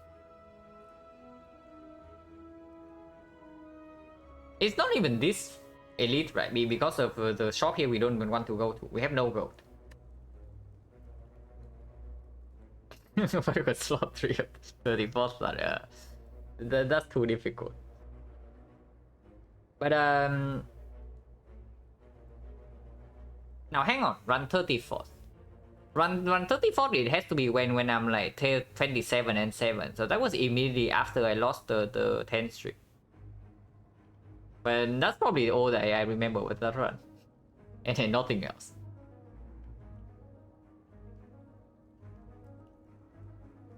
Because I reviewed them after, just create maybe both, probably both. Usually I have usually after a loss that I think that I misplay, I always like go through the run afterwards like pretty carefully. So it's not very easy to forget if you spend some hours on like something like that. But yeah, it's not even this elite because we are not interested in this shop. So after the elite, if the elite fight goes badly, we cannot even rest. So yeah, 2 options here. We go here, we rest, and we try to brute force this elite and go to triple plate question mark in Act 2. I always try to roll Colosseum. The bite straight are still fine. Operation probably bad, but besides operation, even if we see Forgotten out there, we can still rest here. Option 2, we upgrade here and then we avoid this elite. But that doesn't make any sense, right? Because it means that we are passing for the shop, so we just rest here. Okay. And yeah, Rigo Pillow is working overtime.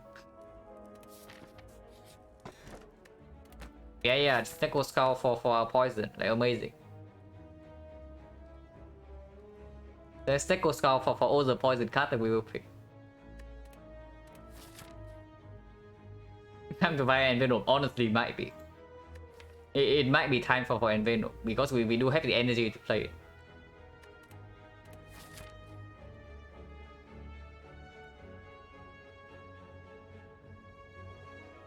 Do I have enough for remove and take the shop out? Dropping a strike is great. Yeah, dropping a strike is okay, but not at the cost of gold and 1 flaw. And it also makes the removes afterwards more expensive. And also you see something else, right? Right now we are like absolutely clicking Pandora's box over like not a premium option. So yeah, rushing to take a remove right now also not so good. And we say that we trade for bites, and then there are 2 question marks here. These relics cannot keep getting away with it, yeah. Also all commons, right? We skip we key the Zuzu bracelet, which is common relic, common relic, common relic, common relic, common relic, and common relic. Picking Pandora's over pretty much any energy relic. Yeah, probably. I don't know if I would pick Pandora's over Pyramid, but probably over any energy for sure. Hello, Frankazi. Yeah, but yeah, we don't take this elite first because we do not want the shop. Okay, these guys decide to hit us for like 23 on turn 1, 18%. But we draw block, so we are fine for now. Now aggro costs nothing, but do we actually want to draw? Because right here in our hand we already have full block. So what can be what bad thing can happen if we draw right now? Now if it's red we cannot play because otherwise we will just take a lot of damage. Leg sweep is good. Drawing to the leg sweep is actually very good. But this we can we play terror? Like how much is it weakened to? It's 19, right? So we actually need to block it. So would be bad. Would be bad. Good. After image is 1, 2, 3, 18. So we take 1, but we get AI online, so it's probably good. But yeah, bad. Probably okay, good. Drawing into strikes would be exceptional. Drawing into defense is like whatever. It's honestly probably worth it, yeah, just because of the strikes.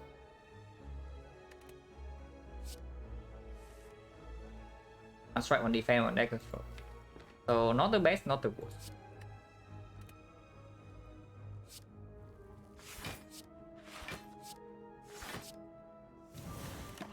It's it.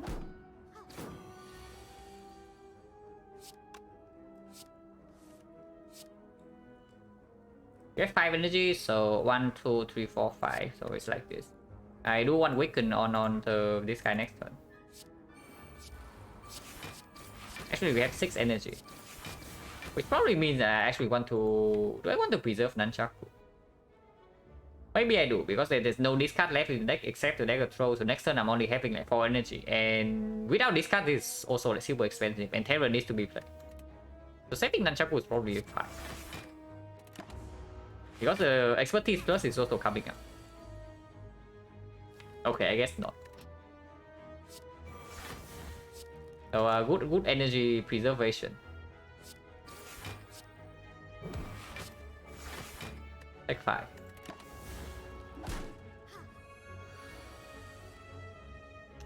And yeah, now if we deck control, the Viscera is just going to be shuffled out. But what can we do? What can we do indeed? It's 30, it's 39, so it's not even lethal. And if it's not lethal, then we always discard the strike first. I want to draw first.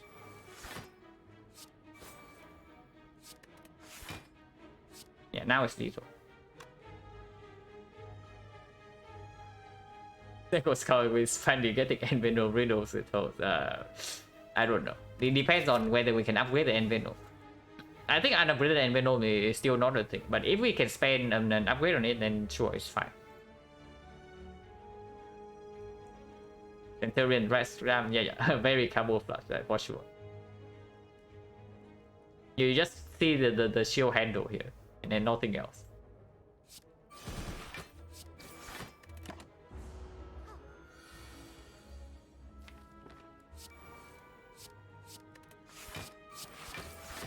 Food.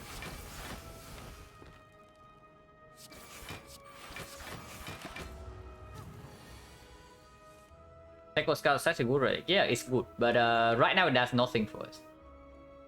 It actually doesn't do anything at all for us right now. But when it works, it will be good. But it works.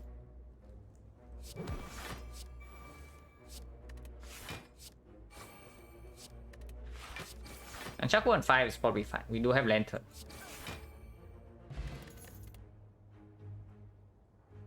Yeah, backflip with the energy we have. Probably still better than an escape plan, even though escape plan does work with the after image.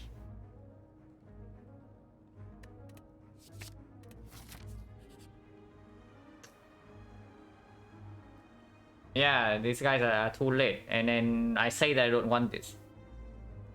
I have already said that I don't want this, and now we are at like 4 HP. Yeah, should have upgraded, like, for sure. If I have upgraded, then this is an easy pick, because I don't even lose HP. But now I lose like 28, and it doesn't solve any of our turn 1 breaking problems.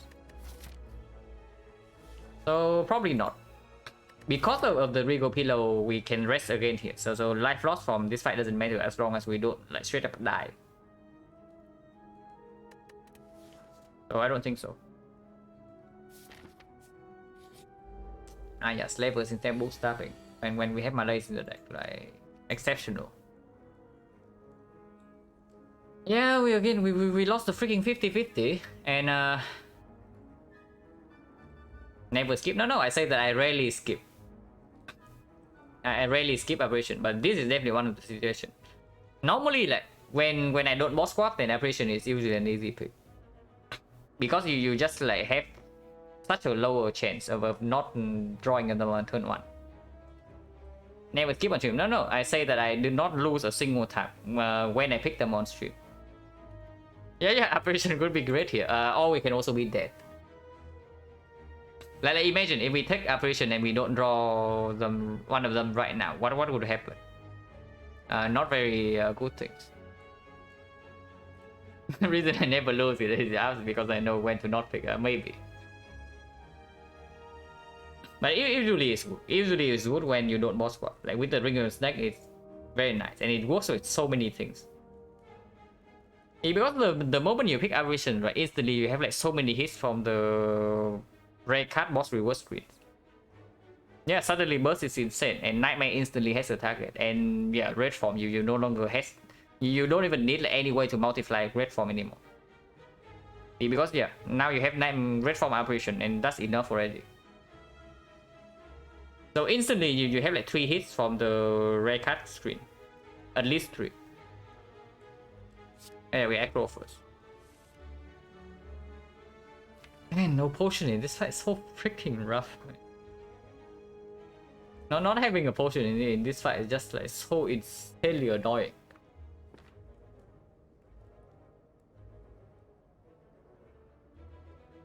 But yeah, how much damage are we dealing? We have 20, we have 30, we have 36, we have 42, we have 48. Yeah, cool, 48. Yeah, we have 48 exactly on this guy, but killing this guy is not what we want to do, right?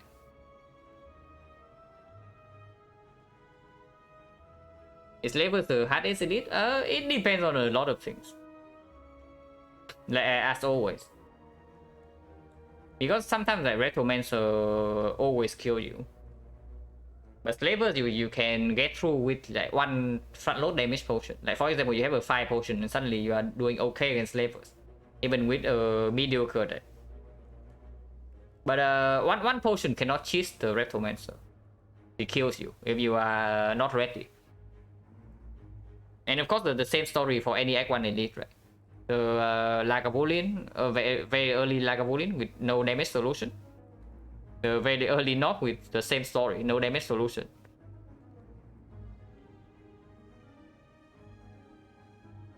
What was easiest on silent for me? I had to go by few. Remedy Leader is probably easier on average. But not by much. The book is very manageable for sure. Because you have like Malaise, you have Piercing Whale, you have Weakness Chain. And then sometimes for whatever reason you can also have like Couch Chops, I don't know. But yeah, what the hell are we doing here? We have 4 energy right now, but we are actually going to have 5 with the Nunchaku. So 1 here, 2, 3 here, 4, 5. Or we do not play the strike and we play like Blade Dance, Defend, Dash, and then Malaise this guy, for example, Malaise for 1. Malaising for 1 puts him to 12 and it weakens to 9, so it only blocks for 4. But it blocks for 1 every subsequent turn. Honestly, not a lot better than the defense, but it's still better than the defense. So if we don't play a defensive card here, it's the defense over the Malaise.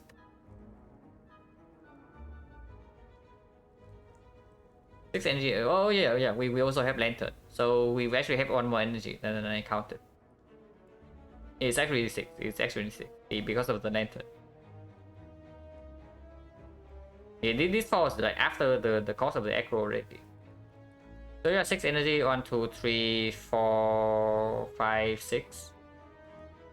So yeah, technically we can kill the blue saber right now. And we Malaise the rest level. But next turn it means that we are going to be vulnerable. But how bad is being vulnerable really? Comparing to just straight up blocking 13 right now by killing this guy. And we are also not going to be weakened. I mean, weakened matters a lot less when we have the boot, but it still matters. Especially when we already draw Blade Dance and then the strikes. It's probably fine to just straight up kill the blue slavers here, because we have exactly so. We should do that. And the card with this card is probably a defense. This also gets Malaise out of the reshuffle, and of course, when the reshuffle comes, I don't want to draw this. Yeah. If we can kill this guy in 2 turns, the vulnerable is not so bad. Otherwise, we probably also get some weakness now with the leg sweep and the neutralize.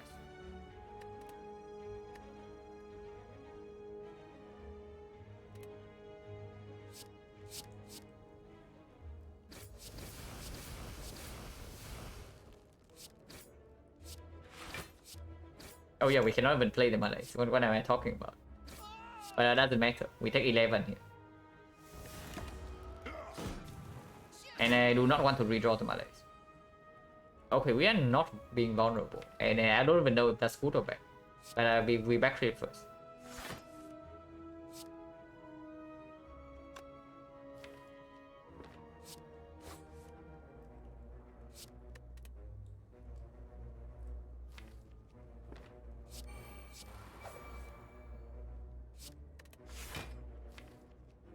Yeah, the only attack in our deck is like Eviscerate, so maybe it's not even that bad to be entangled next turn.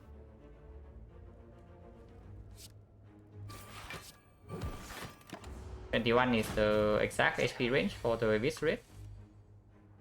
Of course, we cannot play it, and he's not going to vulnerable us. Okay, that's exceptionally rare. Honestly, I have never seen this fight go to like turn 4 and we are still not vulnerable. That is honestly exceptionally rare. But it's happening right here. And yeah, I'm not complaining.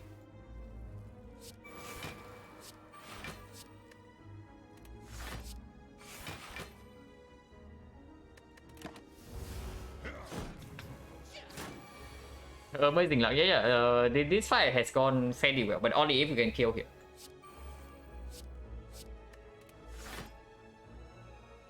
I don't want to waste terror on this guy, right? But it's that stupid.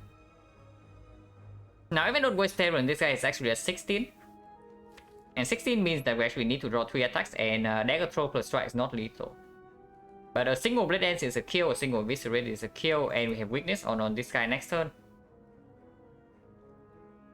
It's probably fine to do something like this.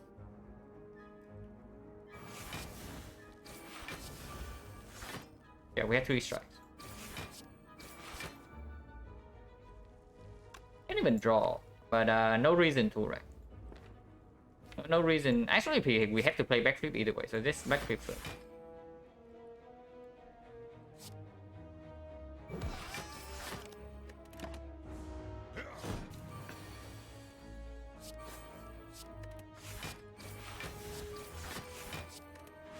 And yeah, Slaver's fight actually went very well because of the wood attack pattern. That is probably not even good, but yeah. Here's our uncommon relic. Exactly what we are looking for. Okay, how the hell are we killing Collector? I mean, you probably have to tell me because I don't know.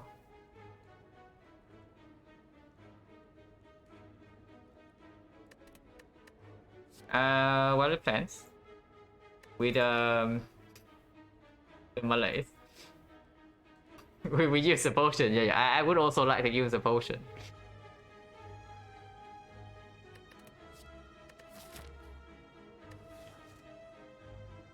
We have 2.5 relics already. Yeah, sure. But yeah, well, plan probably still good. And the shop cannot be good here. The only hit in the shop. The only hit in the shop here is the Noxious Fuel. So yeah, 1 power out of 11. By prismatic shard, we have to survive this act first, to buy prismatic shard because we do not have enough gold. So yeah, this node only has like 1 out of 11 chance to actually bail us out. So the Noxious Fumes. That's the only thing that we can buy in this shop that will help us kill Collector with our current amount of gold. So it cannot be better than this, right? Because the library and whatnot is still here. And yeah, we still take the bites.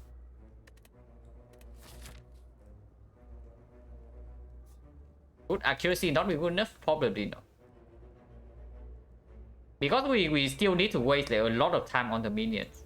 So Collector also needs to be like, super cooperative.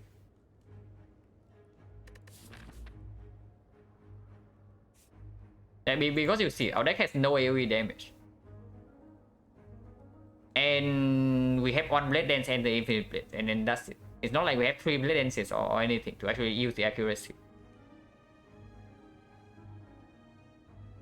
Now, Noxious Fume serves as like both AoE damage and a way to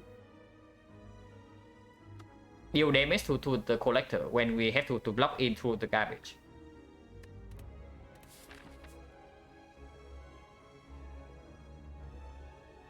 In their chance we get the power and it's too expensive? No, no, no. Uncommon power is not more expensive than this. At least I think so. I can be wrong, but I don't think it can be more expensive than 104. Yeah, buy a good potion, like cultist potion, right? Perfect, like gold range for the cultist potion to solve this fight. Oh yeah, question mark. Yeah, exactly what we need. I mean, we take the HP, the max HP, and we just rest again. Yeah. Taking the curse, we can exhaust it, but not interested in making our draws worse. Colosseum, yeah, every single time. Okay, not Colosseum. Oh dear, we are like super on track to that to the collector.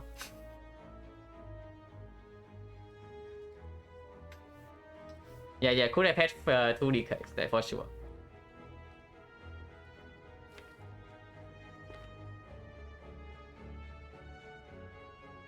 FS, yeah. Honestly, maybe we don't die to the collector because we can die in this fight.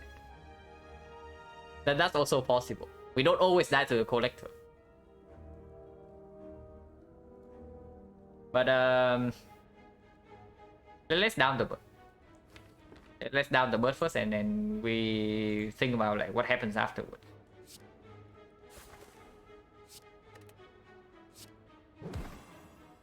And I think I want to draw everything with this much energy. Yeah, this is fine.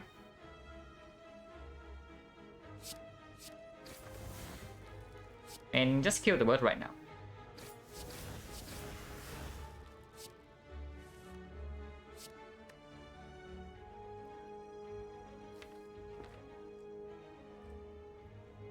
Cost 1, and we play this. Then we hold. What do we hold? Probably we drew like all our weakness already. So if next turn the chosen decides to use the vulnerable attack, it's not going to be pretty.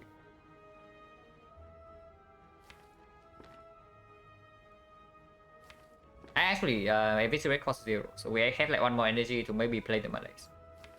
But it's never the strike. Okay, Terror eviscerate then. Hey Papa, thank you very much for the raid. How did your run go?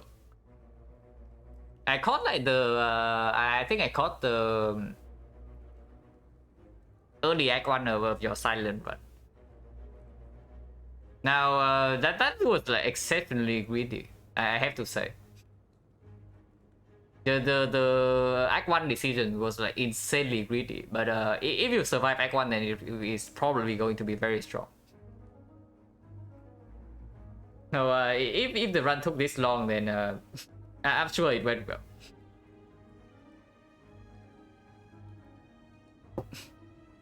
But yeah, currently we are getting like complete garbage. And not just from the Sozu squad.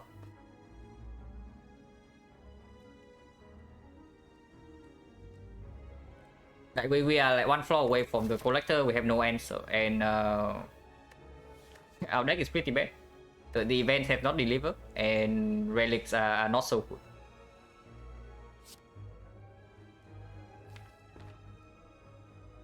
Yeah, it is never this.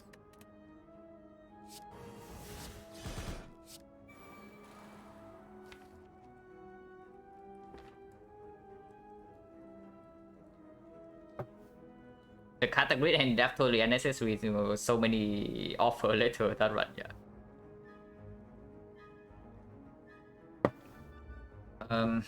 Do we hold Malays or leg sweep? I think we need to hold weakness in case the next hit is vulnerable, and then we can still maybe survive turn 3 somehow.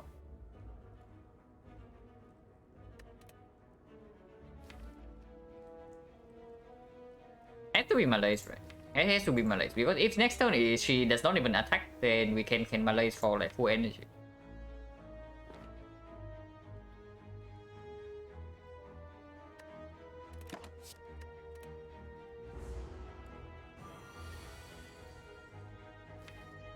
Okay, if next turn is a big hit, we might die like on the spot. So we lost the 50%. Let's hope that we don't lose the 40% next turn. The chance of the big hit next turn is like 40%. It's not that high, but yeah, of course it can happen.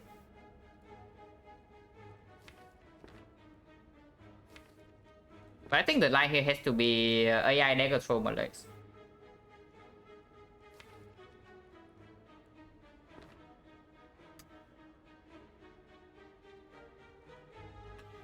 Not playing AI is it cannot be good, right? Next turn, here's the thing. So we play this, we get 1 days, we get 2 days, but we dig 1 card further into deck. So we can keep the backflip around, and next turn we draw 4 cards. And with backflip we can get the reshuffle. But we only see 1 more card afterwards. Sozu is so rough. Yeah, Sozu is rough enough. Like the reds to this run is also insanely bad.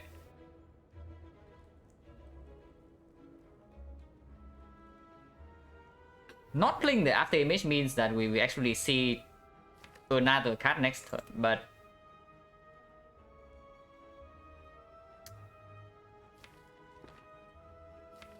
honestly that's probably what we should do. Not playing the after image. Right? We just draw here, we see 4 cards here, and we get 1 day, so next turn we actually see 2 more cards with the backflip. Of course, backflip blocks for less with the AI, but these cards are definitely not what we want to see. If next turn she decides to do the single hit, we just straight up die. Like, how much are we facing next turn? The base is like 21, right? So 21 with weakness vulnerable. If we malate for 4 here, it goes to 17. So 17 with weakness vulnerable, it goes to 19. It's not that bad. We actually don't die. I mean, yeah, we don't die here, but then collectors waited.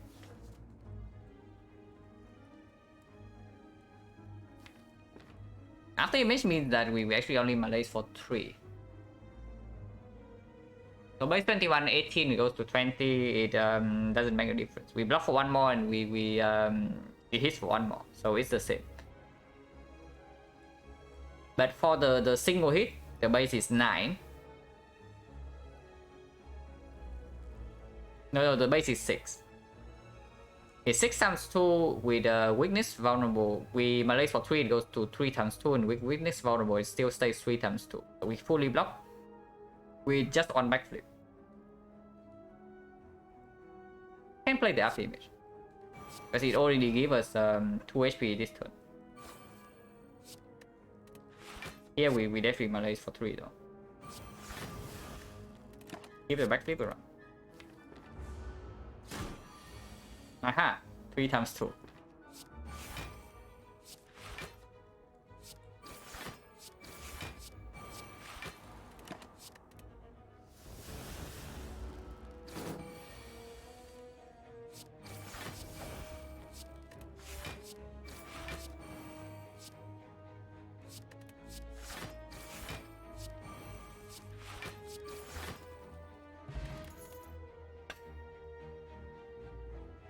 These are certainly not the cards that we want to see.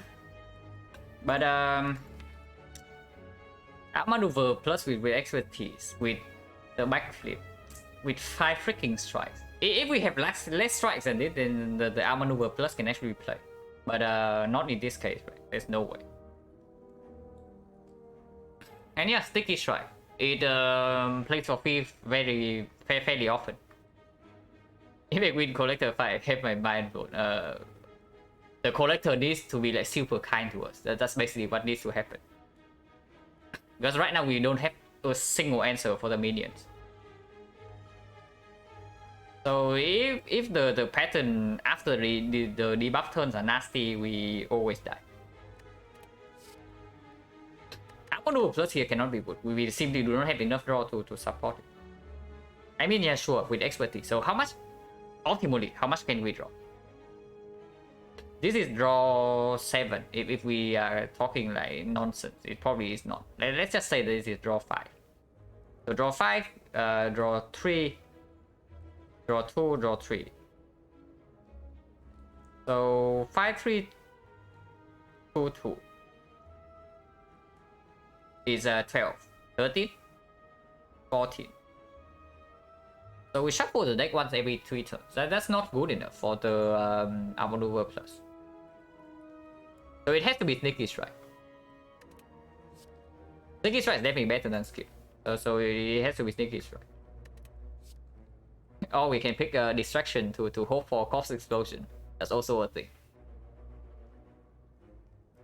If we never win this fight without the Corpse Explosion, then picking Distraction here is actually the right play.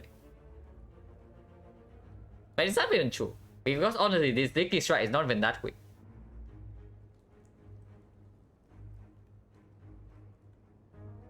And we do have Infinite Blades to maybe deal with the minions like slowly. And after the debuff is gone, we have After Image online and we have a permanent eviction. So how bad is it? If we just like somehow survive the debuff turns. Yeah, I know, somehow survive the debuff turns, like easier said than that, but right now we need to hope for some high roll here, because otherwise we just like straight up dead. No, your deck is strong when you're completing Pick Distraction for CE, yeah. Without the burst as well. Yeah, 21 HP. Regal Pillar working overtime. Let's rest.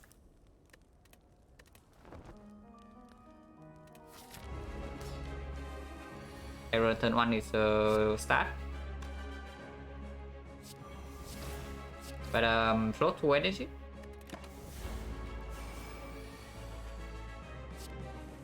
After Image is not here and all of them attacking. I mean, attacking is better than buffing at least. And Neutralize has to go here. And we have 5 energy, so 1, this has to be played. 2, 3, 4, 5. Like 7. But we don't dig further into the deck. Maybe digging further is just better, because eventually we need to get all of this setup fairly quickly. Blocking for this 5 cannot be better than actually playing the Degatron. Unfortunately, we only have like 39 damage here. But this can draw a strike, maybe. Okay, that was not a strike.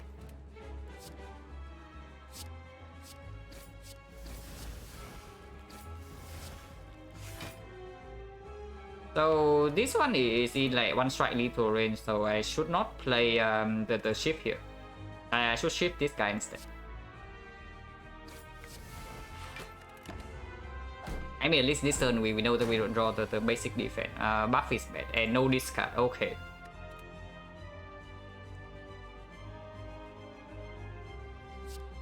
At least we can kill this. Next turn the debuff, so no reason to leg sweep Collector. Immediate has to be played.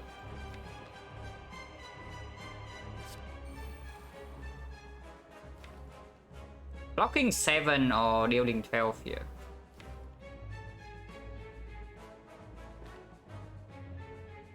And breaking on this card, this is so bad. And then After Image is at the bottom of the deck. We need to preserve HP, right? Like looking at how this fight is going, this fight we have to survive the debuff turns. There is no way that we actually win this fight like during the debuff turn. It's not possible. So if that's the case, we need to preserve HP. And get this guy down to like 1 hit lethal range, so that whenever she resummons, we kill this guy immediately. And then and then we chip down the other guy.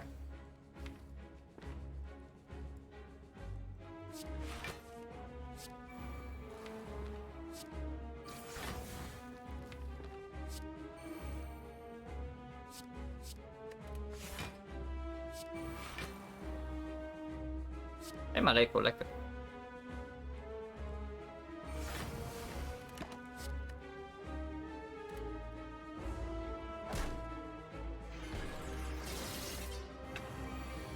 Her attacking is actually good for us. I think attacking her attacking us right now over like buffing or resummoning is like super good. I mean, I say super good, we are still taking like a decent chunk of damage probably. Now just kill this, and we probably have to kill it with the. I think her resummoning this turn might have been better, because otherwise like, we need to kill this, otherwise we cannot block this 8Q. It is probably fine to kill this. It's 9 damage, so technically it's not wasted, but the vulnerable here is going to be wasted because of the boot. So we still put full 4 shift onto this. So that terror will actually deal damage, or does that even not make sense? Okay. Review 2 cases. Phase 1 we spend 2 shift on her, so we deal 10 damage. Phase 2 we spend 4 shift on this guy and we Sticky Strike Collector, so we deal 30. So Sticky Strike and Collector is strictly better. Okay.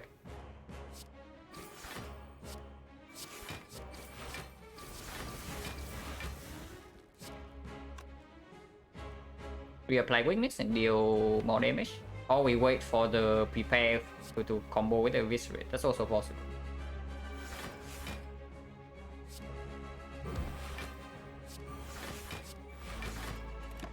Combo 2 block. Now she resummoned. That is like super nasty. That is really nasty. But if she resummons right now, we cannot play the Eviscerate on her. We need to save Eviscerate to pay with the prepare next turn to kill one of the minions ASAP.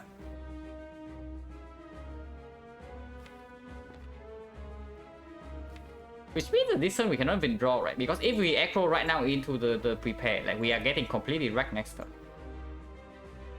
I mean, not immediately next turn. Next turn we probably get wrecked, like regardless of what we do. But if we cannot kill one minion like fairly quickly, we die like on the spot.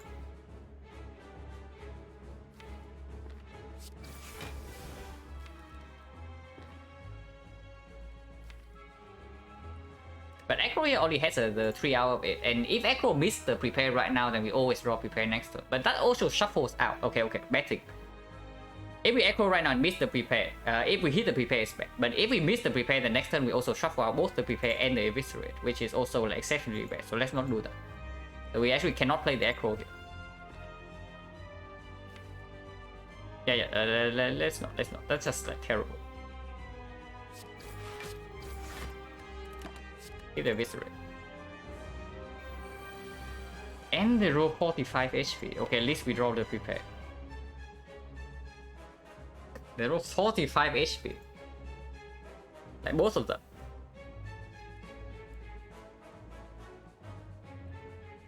I mean, we are still alive here, like, at least for now. This has to happen first. This is 20. 27, 27, 37. How much energy do we have? We have 1 from here. We have 5, we have 6. And if we get into a dagger throw, this costs 0. So we can actually kill one of the torches immediately.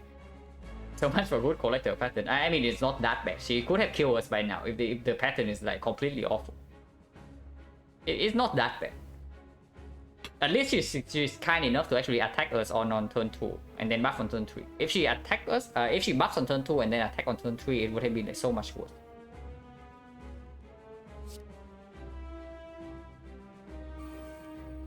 Brick on the dagger throw as well.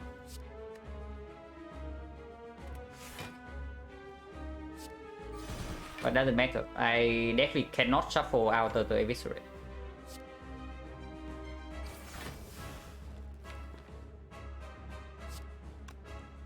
But I can shuffle out the dash. I don't really care about the dash. Because if I redraw into Eviscerate right now, it's also good.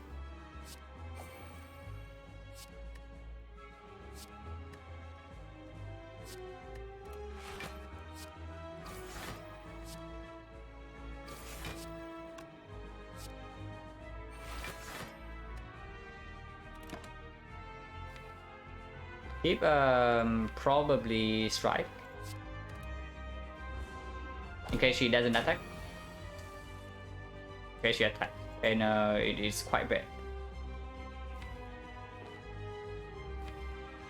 But she attacks 2 turns in a row, so next turn she never attacks, which means that the neutralize doesn't matter here.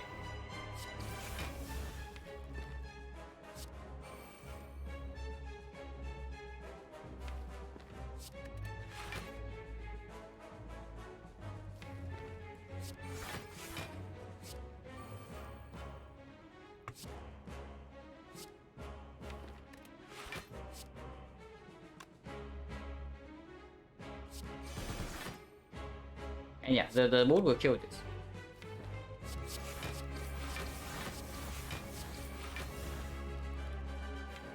Now neutralize doesn't matter here, but we can still do that. Because we get one more energy here, and I want to hold the dagger throw. So we can leg sweep neutralize to keep weakness on the collector while using dagger, using a strike here. And keep the dagger throw around, because next turn she never attacks. Or we can dagger throw right now and draw into this, because we don't even care about like defending next turn, right? She never attacks. So I guess that's like slightly better. That is probably slightly better.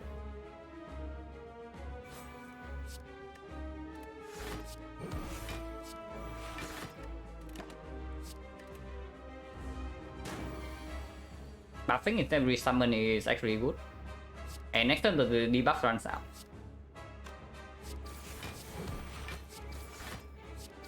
So if the debuff runs out, I want to keep the dash in case she attacks again.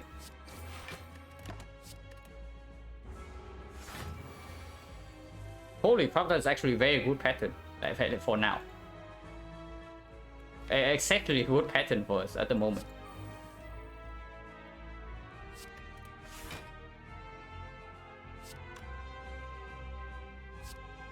$15 and this 9.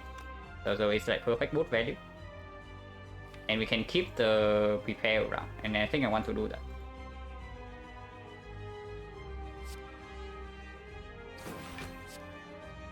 Good value.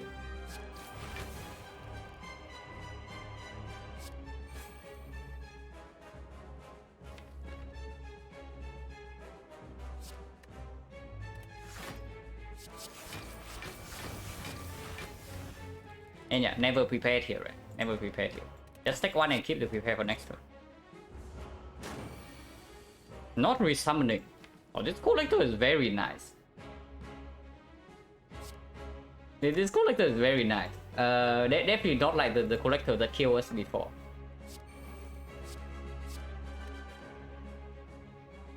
And keep leg sweep in hand, yeah. Talk about the strike.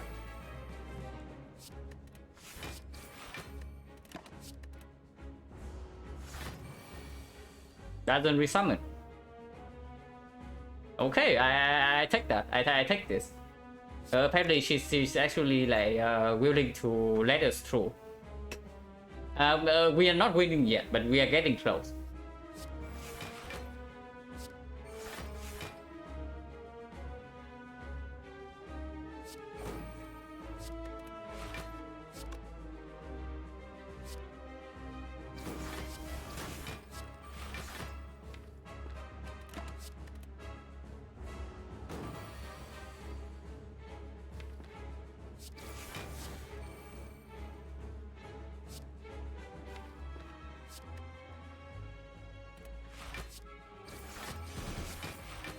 Yeah, she's dead. Holy crap, that was an amazing collector pattern, I have to say. Now, I'm pretty sure you are supposed to die in this fight if collector plays properly, but she lets us through. And yeah, here's our Fox Explosion to solve like our AoE problem. Also works well with the Sickle Skull.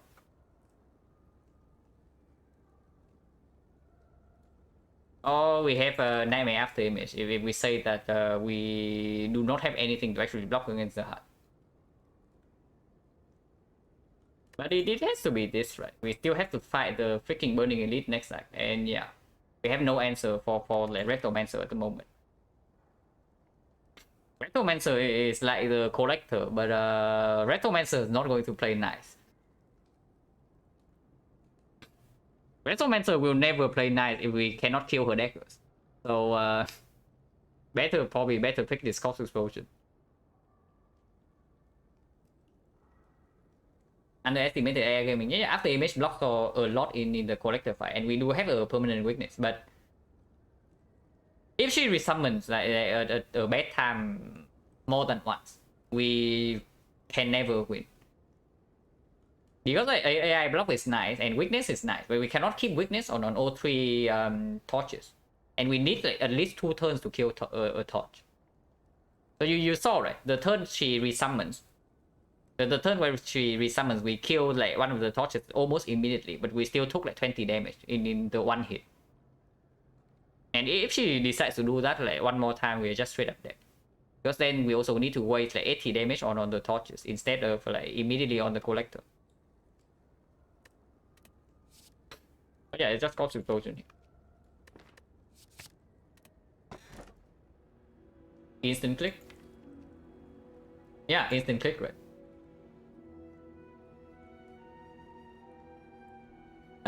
Not very good.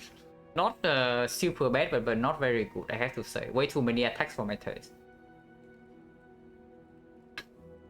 Yeah, five rares, but only two, one good one and one decent one.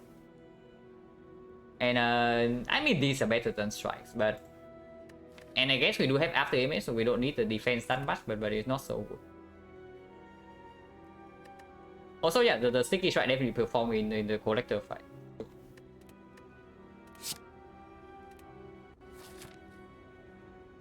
No draw and no defense. Yeah. It's not a very strong Pbox. At least we added some card draw to the deck already. So where's the Burning Elite?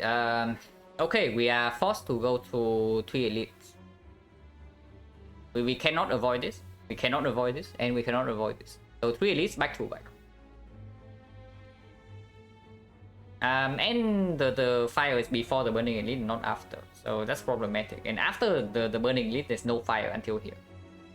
So we actually need to survive this whole stretch.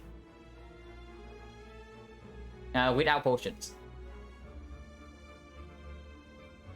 And there's no other shop in this act, so even though 192 is like not a lot, we probably still go to this shop. And if we spend all our gold in this shop, we can still take the red mask here. Yeah, just reroll the act or wait wing boost. I think kind of such, yeah, definitely. But we don't have a choice. Okay, at least we have cost explosion for this fight. Now, tools needs to be played.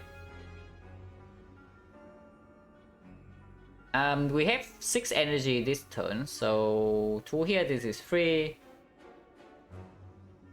We probably don't even play the sticky strike, right? If we play AI, Corpse Explosion, Sticky, and tools, we don't play the Survivor. If we play the Survivor first, we have to discard one of these cards. And I would like to have After Image. And the tools for next turn.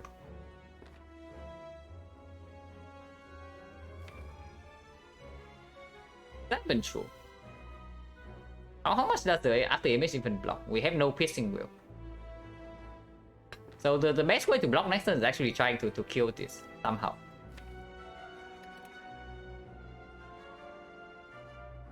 This 12 damage can definitely come in play.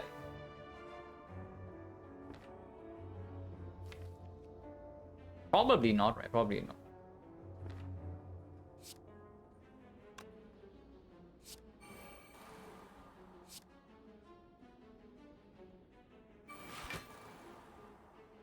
Where does the Corpse Explosion go? Probably still here. Because this guy has the highest HP and he doesn't block next turn.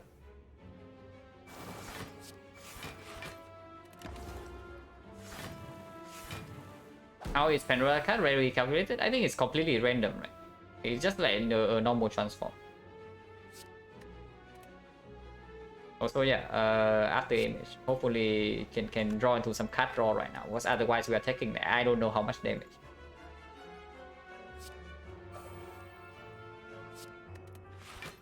Or we can kill this guy. And there's no need to hold well defense because this guy is like already dead. He is definitely already dead. We need to be careful though, not to kill him, so that the poison will actually kill these two. This time we have to energy deadly poison plus. Yeah, definitely true. And yeah, we want to set up Nunchuck, so this is like 25 damage, so that's perfect.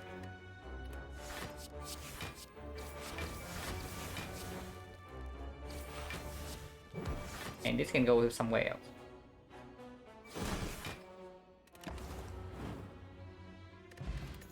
Yeah, premium potion. We definitely don't need to add more garbage attacks. I mean, dash is a chunky block.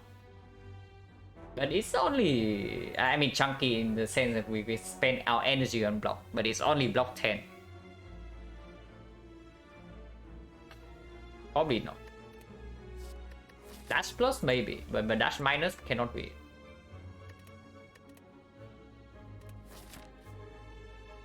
Cure plus also probably not.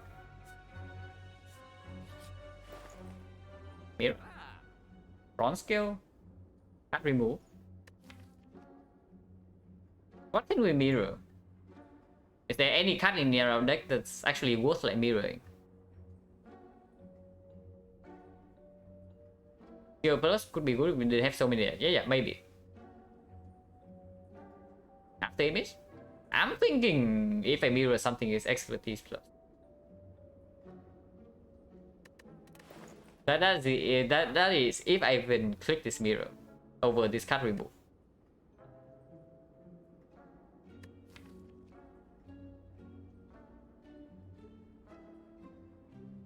What the hell am I removing anyway? Like, it's still the 1000 cards, right? 1000 cards just straight up worse than the infinite blades. It is never getting an upgrade. It's, of course, it's better into time eater and the heart, but I don't know, against the heart, like, can we ever actually spend the energy to play this? So it's like effectively the same because we don't play infinite blades in the hard fight. So it's only against time eater, and it's just so freaking bad. Mummified Hand will be good here. I don't even know. We don't have the card draw to actually support the energy from Mummified Hand. Expertise plus is not worth this much gold, right? And the card remove. I know way. It's strong, but it's not like we are swimming in energy like every single turn. And these cards are also expensive. Like Nightmare is freaking expensive, and that's the Predator. Remove Nightmare? No. Nightmare is how we don't die to the heart. And the Time Eater. Against the Time Eater, if we can maybe store with the Malaise. Or we can even Nightmare Malaise. Or we can store with the Malaise and then we have World Plans with Nightmare after image or something like that. Then we can deal with Time Eater. It's just card remove, right? Because we also need to have a higher block density down there. Like right now, the only block cards in our deck are these three. Survivor, leg sweep, and dash. And the backflip, I guess. But that is super bad. Let's just remove this freaking 1000 card. And if I see Bonfire Spirits, then it doesn't matter. If I see Bonfire Spirits, I can still toss like maybe a Gas Knight.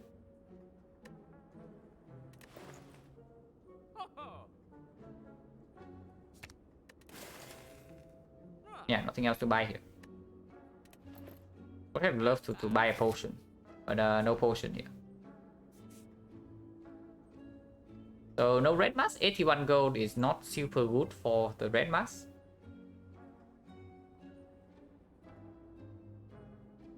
But against the double walkers, we do have cost explosion, and then my bloom is as usual like free.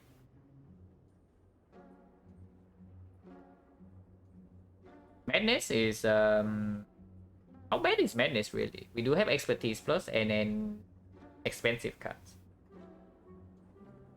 Yeah, expertise plus, the tools retreat, the acro backflip, and prepare plus. So how bad is our card draw really? Maybe it's not that bad. Now that we also remove the 1000 cards. Maybe it opens up something silly if we can force the Madness on the card draw in the hard fight, because right now like our block engine against the hard is non-existent. So we need something else. I don't know. If I see Madness right now, I probably still take the HP loss. But it's not like Advanced Hallway is any easier, right? And we have like plenty of Advanced Hallways here, and we can decide at the very last question mark whether we want the last event or not. So let's just go here. Yeah, mine blue. 1000 gold. The blue candle. But yeah, no shot. So cannot. Upgrade all cards. Yeah, a very good way to die. Honestly, the upgrade all is not even that bad. If our block density is slightly higher, then the upgrade all is like pretty exceptional here, to be honest. It gave us 3 energy upgrades. The terror, the tools, the trade, the nightmare. And immediately up 4 energy upgrades with the malaise as well, and immediately also upgrades the well-lit plants. Good morning, 4 hour. Upgrade all will be so tempting. Yeah, it would be. Honestly, upgrade all is like very good. If we have the starter relic. Unfortunately, we have the freaking Sozu. So not only we are more likely to brick on turn 1, we cannot even have a bailout mechanism to help us whenever we brick. So not really.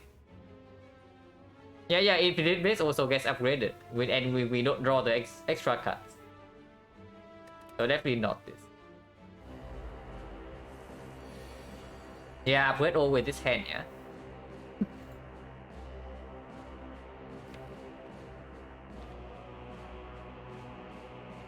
Blades enough to say no. Yeah, Blades with boss swap is definitely not. Without boss swap, then maybe. I have taken the upgrade all with Infinite Blades in the deck before, and it was not a problem. yeah, slime boss. Now I think there's quite a bit of attack, so but hopefully slime boss not a problem. But we can probably play Nightmare here. I think we play Nightmare here on like maybe Sticky Strike.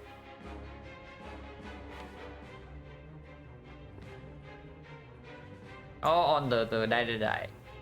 Because there's no guarantee that we actually draw into this card next turn. But yeah, if we draw into a single discard next turn, then Nightmare Sticky Strike, that's way better.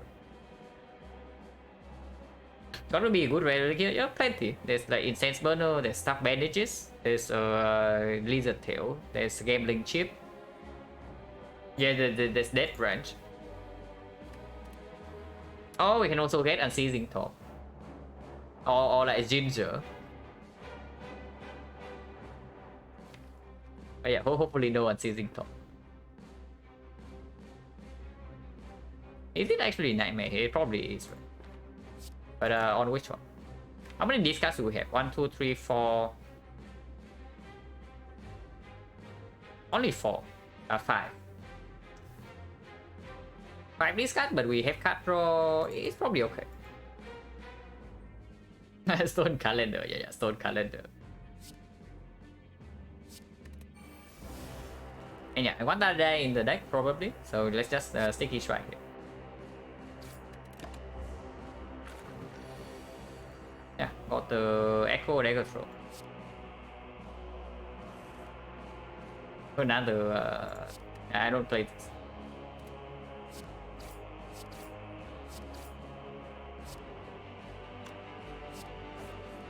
Okay, well, pen's fine.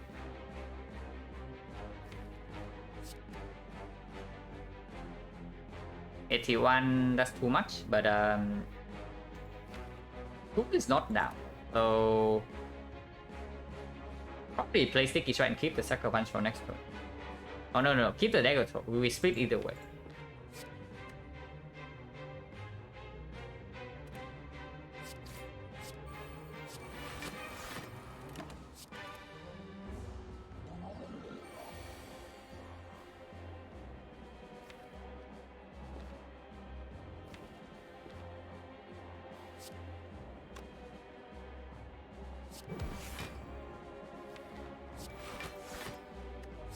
Yeah, Terror before after neutralize doesn't matter, it still deals 5 damage.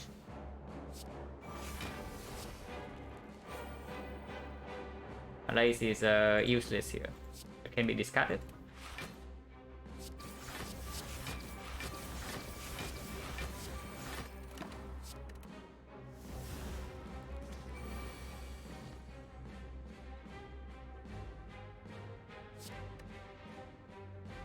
And we kill here, but we mess up the Nunchaku. But with the Lantern, Nunchaku is not that important to set up, right?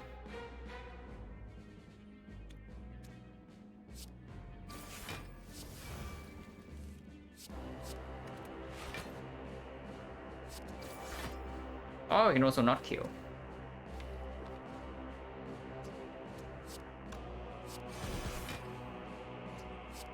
And do something like this. Advance a little bit.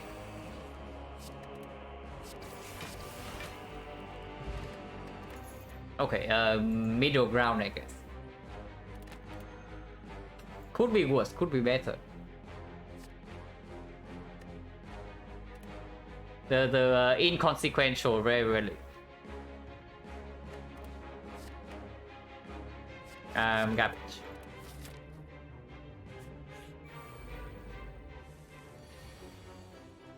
Spiker. But we are fine against spikers.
They come together. They come together. I would like to take all three. But unfortunately, I can only take one. So which one is it?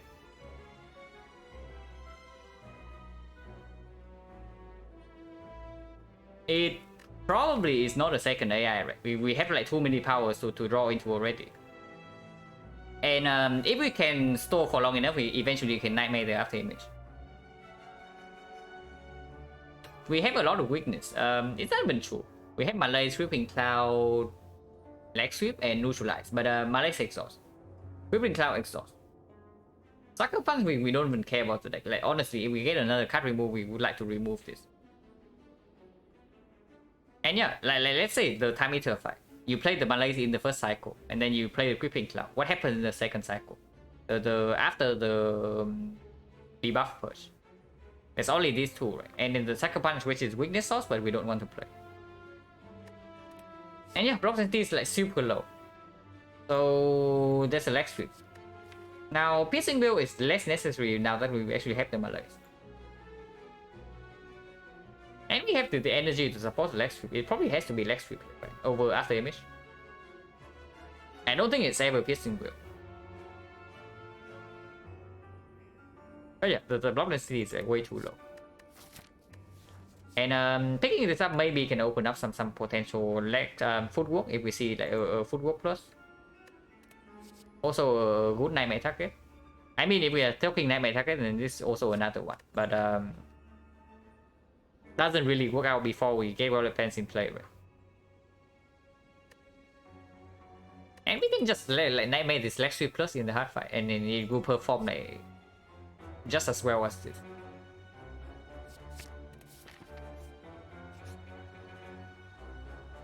Yeah, I did say that I would maybe consider this. Lose 15. Yeah, we lose more HP even we lose even more HP than usual because of the mango here. And we only have one rest at most because there's no fire. Probably still complete garbage, right? If we have seen one more card draw, then maybe.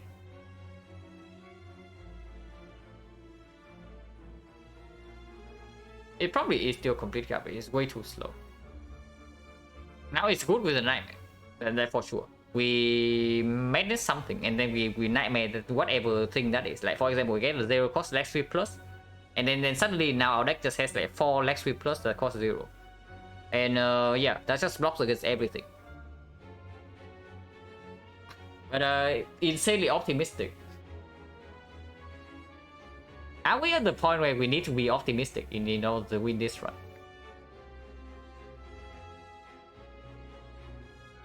Now I think against Time Eater we might be okay still. And whatever the second boss is, we probably are still okay. Because Corpse Explosion against Doroneka, and we have like Weather Pens, Malays, even Nightmare against the bird. So in Act 4, I'm trying to play slow in the Act 4, just asking for Chopo, at least in the Spear and Shield fight. Because sometimes against the hard we actually need to high roll.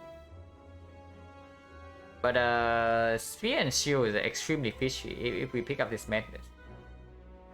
And Nightmare also doesn't get an upgrade, so that's also difficult to play. So we have to draw a hand with it's bad, right? It's just bad. Man, if we just have like one more card draw, this was really be good. Because we can also manage the Stinky Strike. And suddenly it's just energy generation for free. And we keep cycling back to this like 0 cost Stinky Strike. And yeah, we are near infinite. If we have one more card draw. Why does it have to give like 2 madnesses? If it gives 1 madness, it would actually be so good. If it gives 1 copy, I would take this right away. But unfortunately, it gives 2. So it's probably still bad. We just downgrade our mango into a pair. Probably. Actually, no. Let's think about it like this. And we picking up Tradition. Because if we are picking up Tradition, we should be picking up this Madness. And we are picking up Tradition, right? Even if it's unupgraded. Yeah, it's probably good. The only fight where it's bad in is the Spear and Shield fight, and that is a particularly nasty one, of course, because we don't even have potions. But when it works, it's going to be amazing. That's about it. And we probably need something to actually help us against the heart right now. And this is definitely the something that can help us, because we brick on the rare relic already. Of course, clicking this also gives us a chance to straight up like die in this part. But we'll see.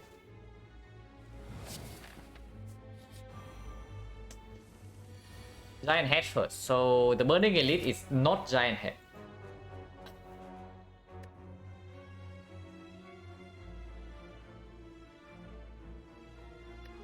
I am scared. Whatever Elite is coming up next, because I don't think we can rest first. I think we go first. I think that makes no sense. If we can rest for full value already, then we should always rest here. And yeah, if we no, that's not true, because Moai Head is available. Yeah, Moai Head can be in this question mark. So we can recall here, and then if we see more ahead in one of these, and suddenly we get ourselves an upgrade. That's also true, but of course we need to survive this fight first. There's no guarantee that we even win this fight. Because yeah, right here you see we are already taking damage.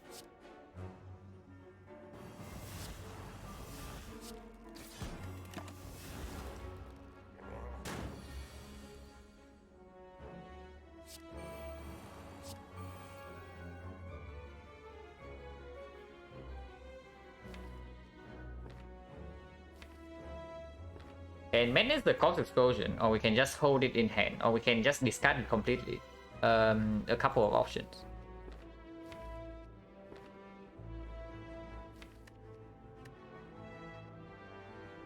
And yeah, we just failed to draw blocks at 2 turns in a row, right? So at least I'm happy about this Lex View Plus.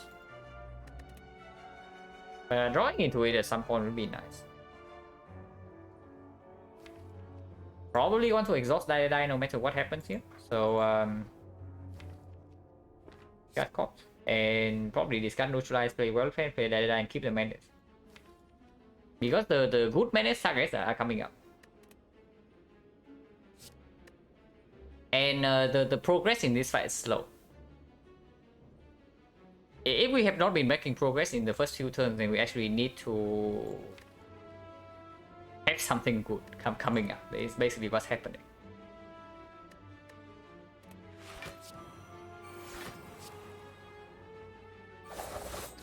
Fix.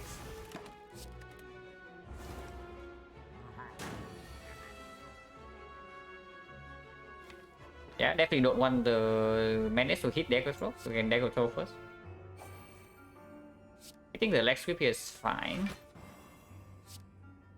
I will play the blade dance and then play menace.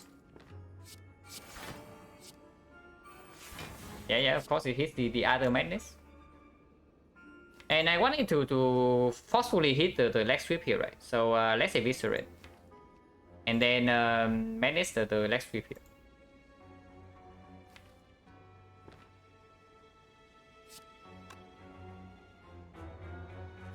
We cannot wait, right? Because next turn he's already hitting for 30. So if we want to nightmare this whatever the menace target is, we have to do it like immediately next turn.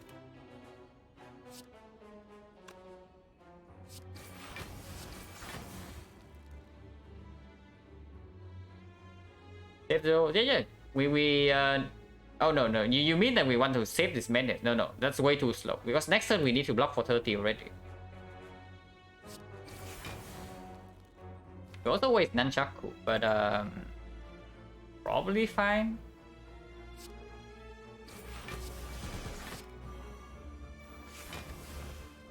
Yeah, we save this. We did not even draw the freaking nightmare yet.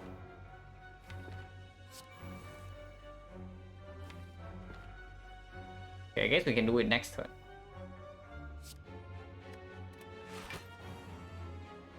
The tools needs to be played. And leg sweep plus probably has to be played here because we want to nightmare the leg sweep minus next turn.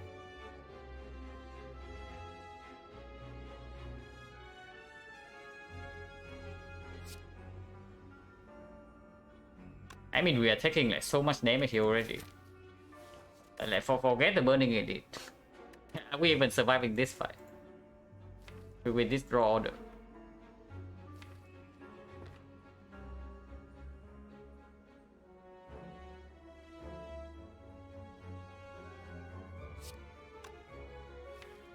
Not nightmaring this leg sweep is just like making nightmare the dead card, right? So that's also another thing.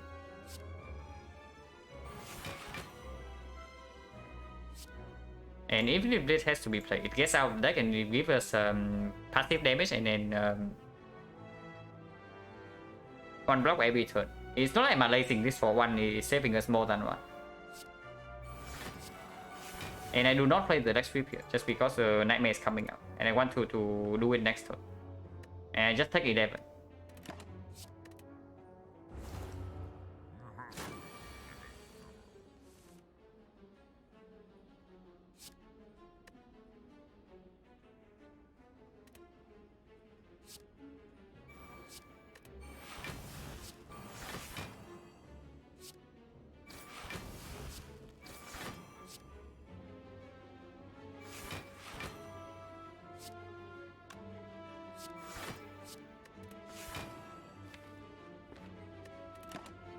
Yeah, 0 cost leg sweeps are coming, so we hold this to deal damage instead.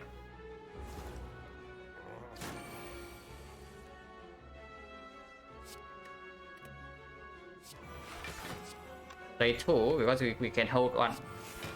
We can hold one copy, so we only need to play 2.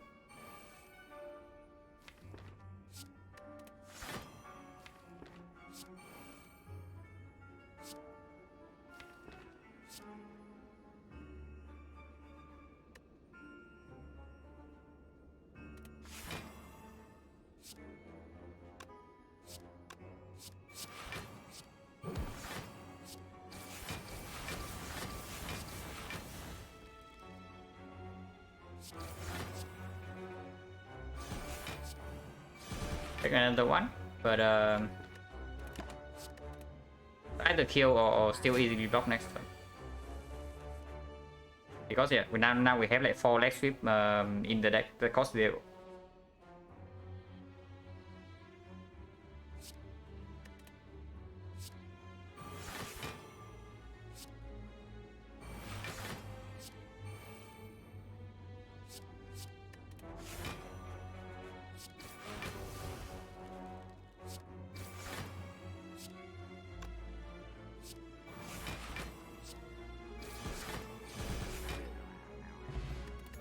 And Nib is okay. Prepare plus, definitely with the kite and 2 sneaky strikes in the deck. It's not real card draw though. I would like to see maybe Acro, but prepare plus is okay. Of course, there's bouncing flash with Seco Skull, but that's not what we want in our deck at the moment. Like, another card that deals damage. And yeah, I guess 32, we are just resting here, right? And even after resting here, after these 2 fights, we might still be in like more ahead range.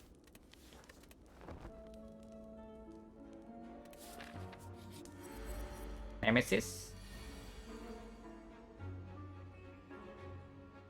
If I lace for 5, we can also do this. We should probably do this.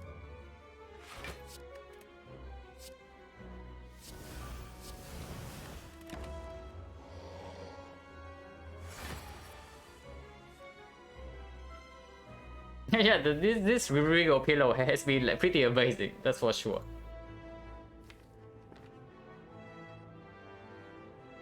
Now we can Malaise fully here, or we can also again, right, this Nemesis has like Metallicite, so he has the boot protection. I think I want to draw here. Because like there are so many powers we would need to draw into. Like this one, yeah, exactly.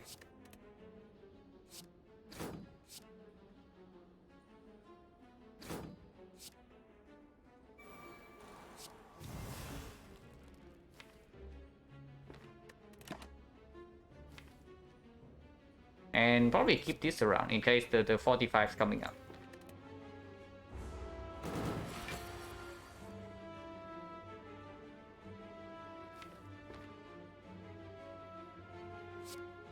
The boot.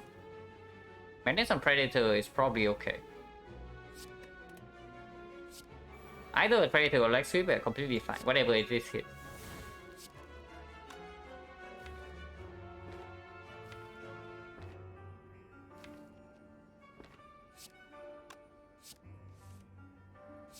Don't need this.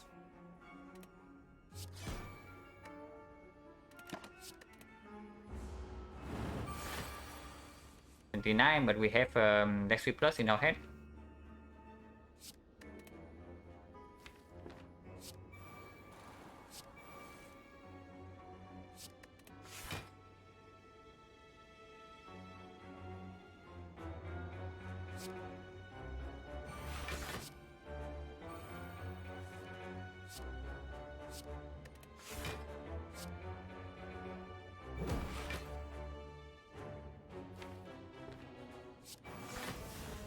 He'll take 10. Could I play backflip over and keep the terror, but I think I want to end this fight before I get like garbage by the birds.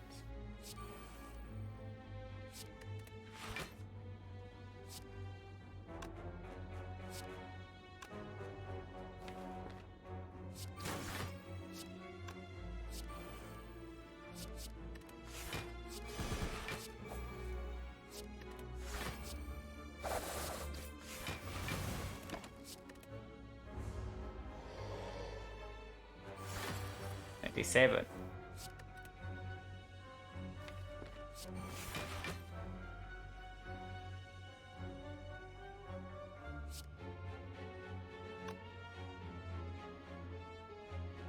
Well, for 10, so we take 2. We want to deploy Proofing Cloud, and I'm not willing to take 2.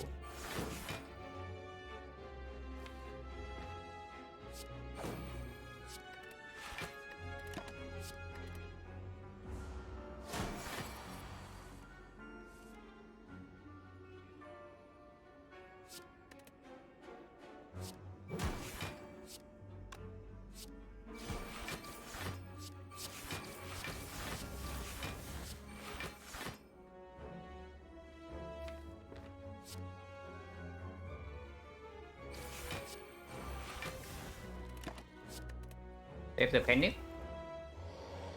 Everything great? No, not yet. Okay, I guess no penny saving for us then. But this guy also decided to do the big hit this turn.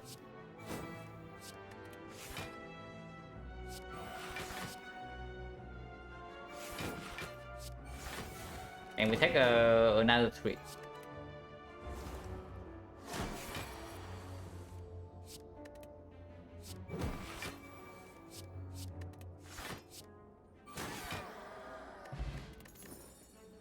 Okay, that's good. We have like very high max HP and we are in danger of straight up dying because we cannot rest the last fire. And now it's here, freaking upgraded. After we pick up the madnesses. Is it still good? I mean, maybe it still is because now we can set up something like madness on the backflip, and then we will nightmare the backflip, and suddenly we have like insane amount of energy. Yeah, it's upgraded finally. We see it like it. It's probably still good, right? It's probably still good because we can still easily overdraw in a few turns. Whenever we draw into expertise, we can do that. Whenever we play predator, the next turn we can always use the energy. And even in a single turn, we can still like, use the energy with the malaise or the nightmare. And yeah, we also pick up any other aggro we see after this.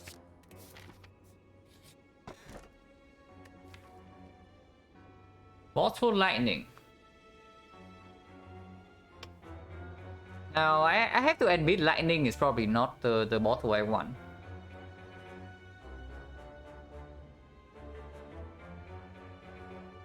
And if we don't have like one more elite after this, then honestly, bottling mana is not even bad. But yeah, we have Sozo, so this bottle here actually will hurt the opening hand if it's not full.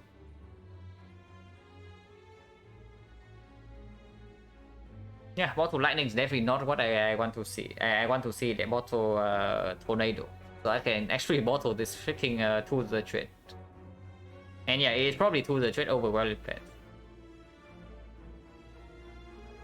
I mean, bottling aggro is probably fine. So,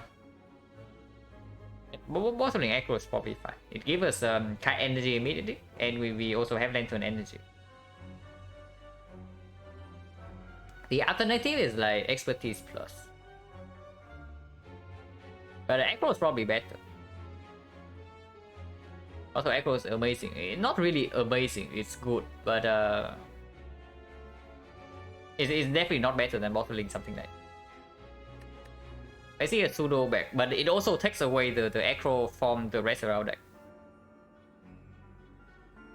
So yeah, our turn 1 is better, but if we don't draw into anything into our setup on turn 1, we just like super suffer later. But I mean, it doesn't matter, it's still positive. Is it really this over? Probably is. And now the Retromancer. So we face all 3 Act 3 elites. Probably backflip first to maximize the chance that we actually draw into something like Tatation plus.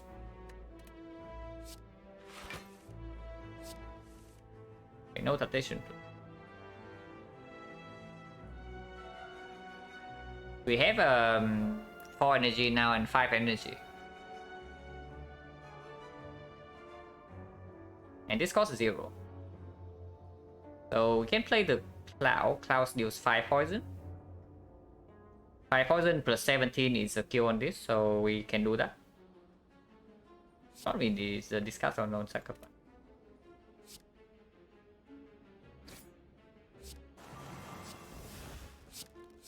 The boot.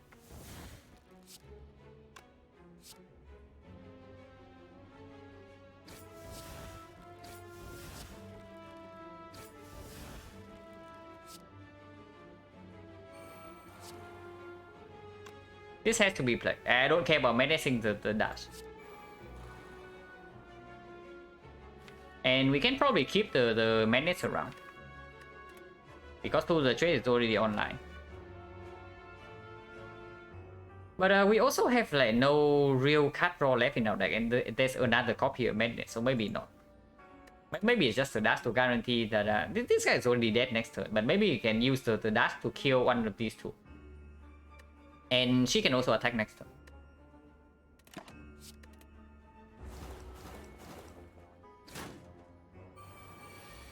Doesn't attack. The freaking nightmare.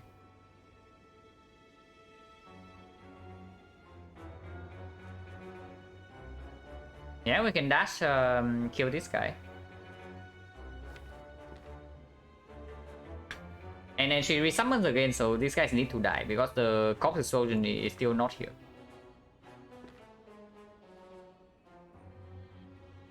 If Corpse Explosion is here, we can have a like very clean kill on them. Like we just corpse this guy and you kill it with the poison, and the new daggers also get exploded. But we cannot do that here. Well, maybe we cannot do that here yet. Maybe we draw exactly into Corpse Explosion right now.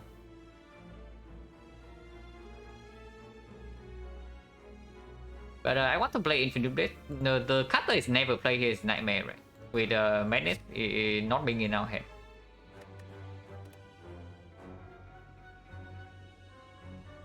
So something like this. This energy is better next turn, so I want to hold the Tactician.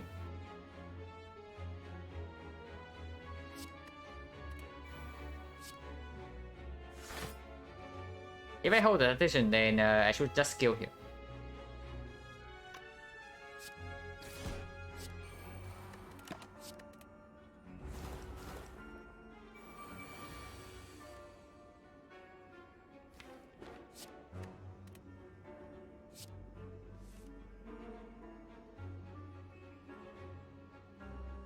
So she attacks, and it's quite a heavy attack. And we can deal with all of those.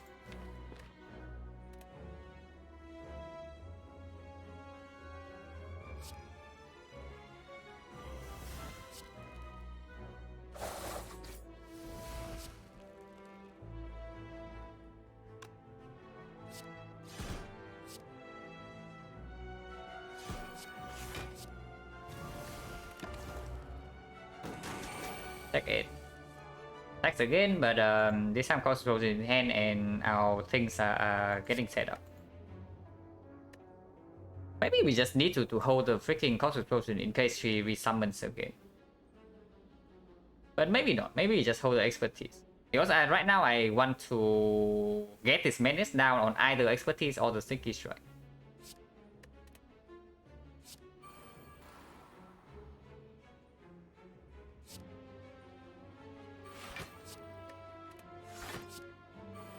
Expertise. Okay, it's fine.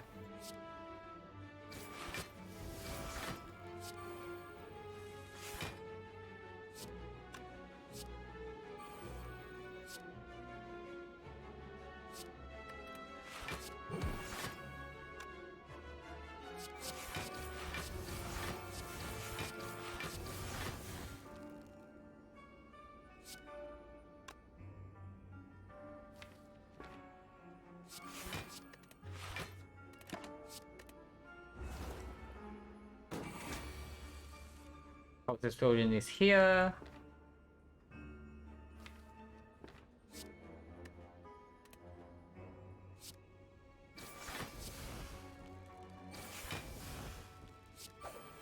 We can also not care about Corpse Explosion, because next turn she is always dead.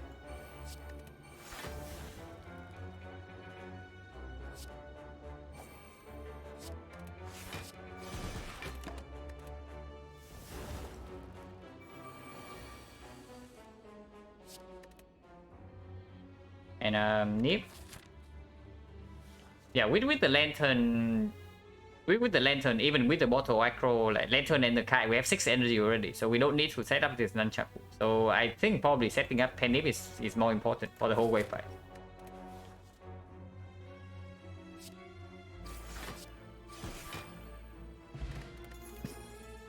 Yeah, rest synergy. This came too late.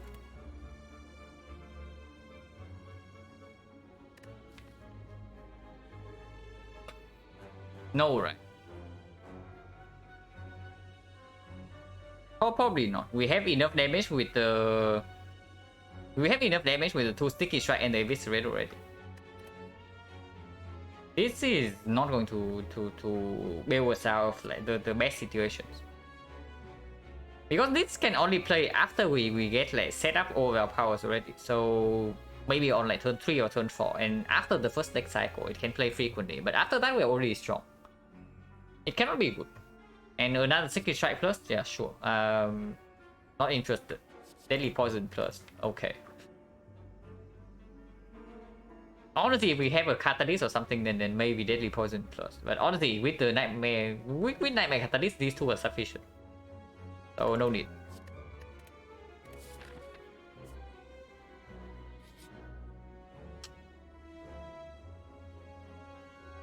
We consider DP plus? No way, absolutely not. It just bricks our draw. We need more card draw, not the DP plus.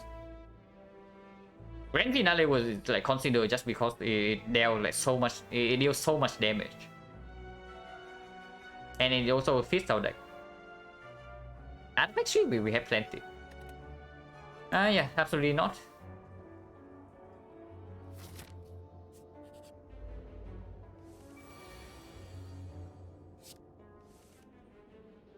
A Nightmare After Image, but that's probably not a good play.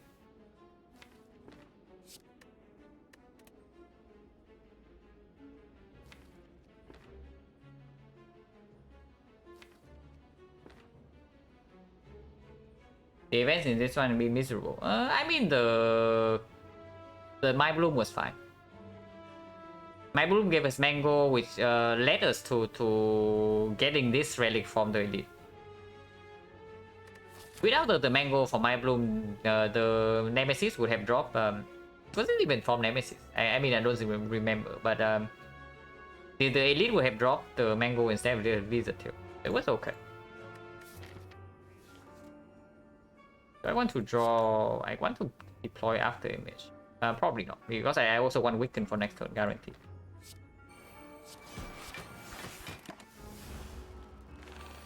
And this fight always dies to it. Yeah, this fight is fairly nasty, that's for sure. And our draw is not exactly inspiring.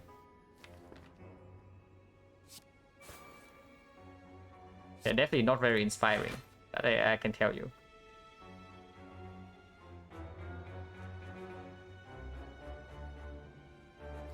Probably like this thing.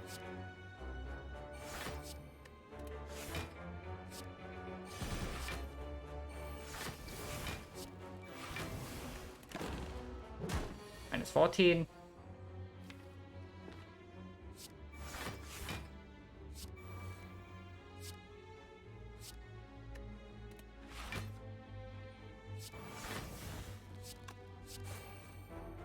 Yeah, Infinite Blades.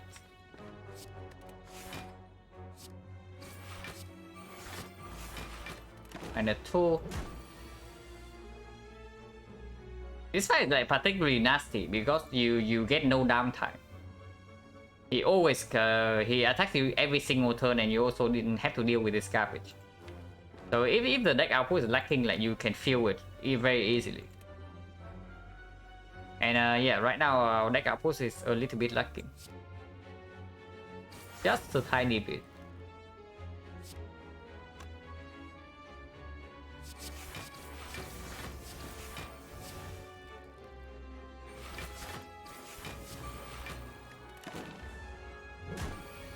Orange Pellets, yeah, Orange Pellets or even Clockwork Souvenir. It just gives you like 2 more turns.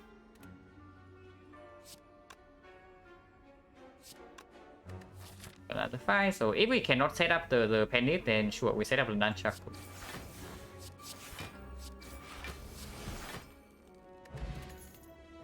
Backflip plus, Game Move minus. It has to be Backflip plus, right? Now that we added energy from both the Menace and the Tactician already.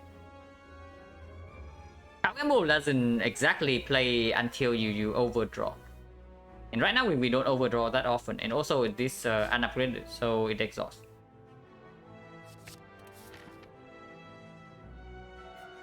Passing a Game Boy, yeah, always set. But I think we do.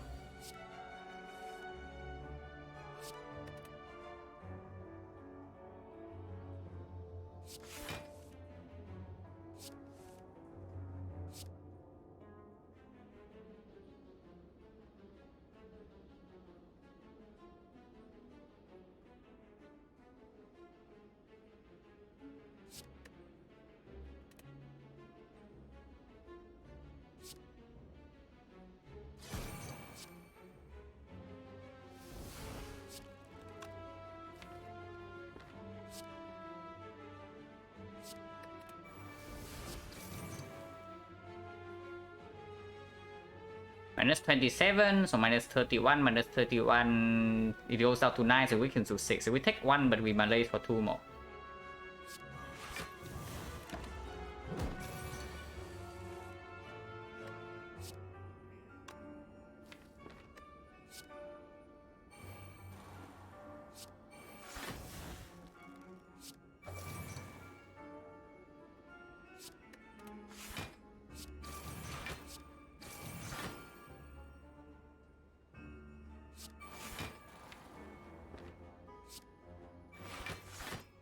Mystical Defense.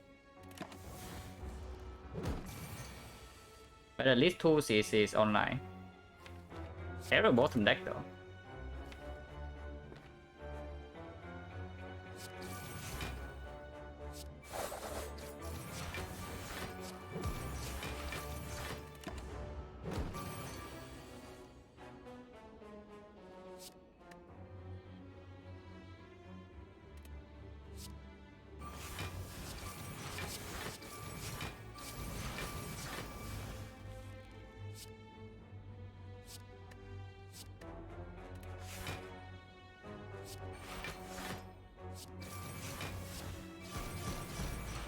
Penny for next turn.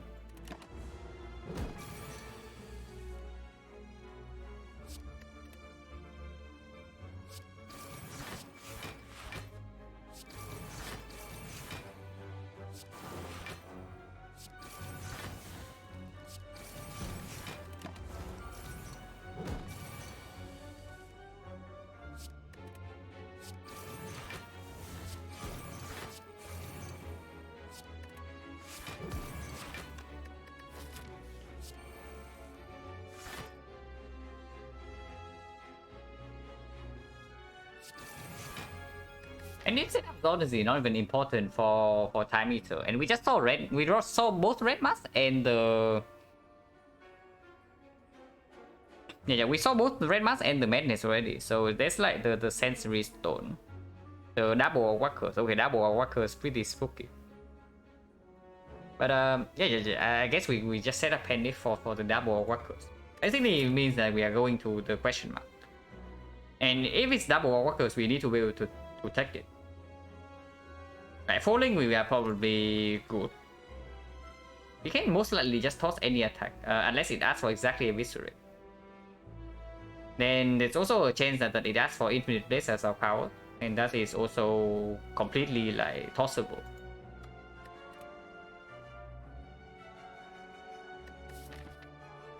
Yeah, setting up Nunchuck for the time eater might be more relevant because potentially we get like Malay Turn 1 or something. But this is fine.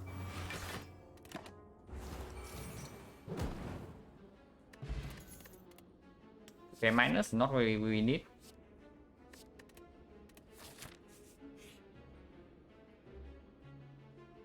It's here again.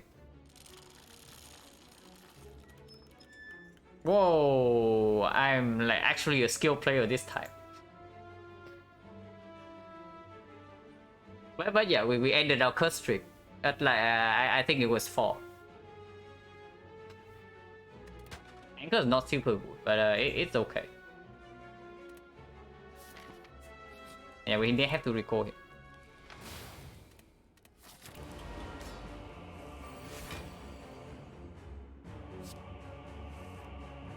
Yeah, we did draw Malays on turn 1.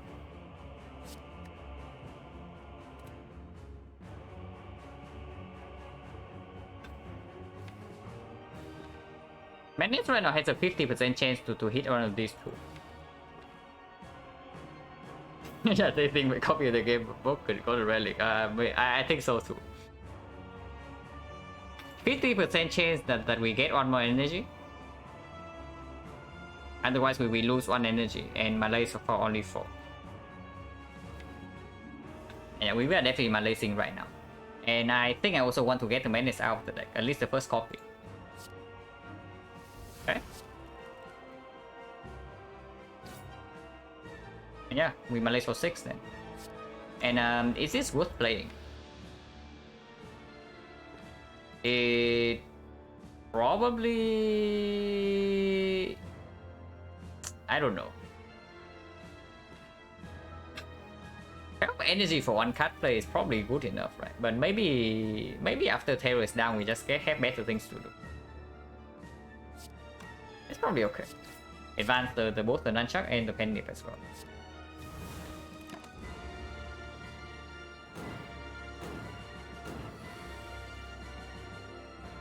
Okay, debuff on turn 2 is pretty nasty, but not much we can do about that.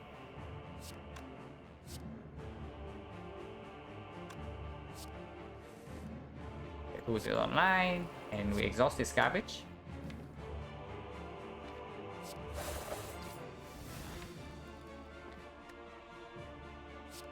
Actually, we have to play it right now.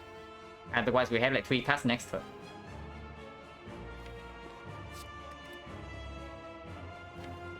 Nightmare target? Oh, no Nightmare target.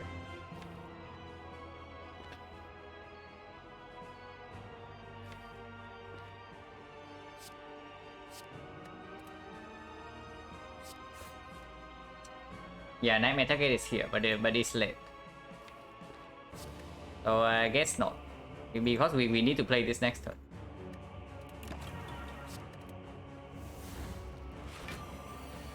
And it's a single hit. Okay. Are we not Predator? Yeah, first and Menace hit, like whichever, I don't really care. Everything is good. Whichever this Menace hit is going to be good. And this is fine.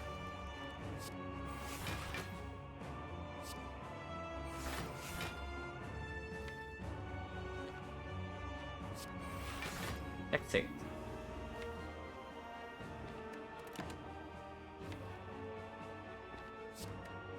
This guy cannot do this hit next turn though. So next turn we never take damage. It's either the multi-hit, which is... I guess the multi-hit is still something. It's still like 9 damage, but it's not much.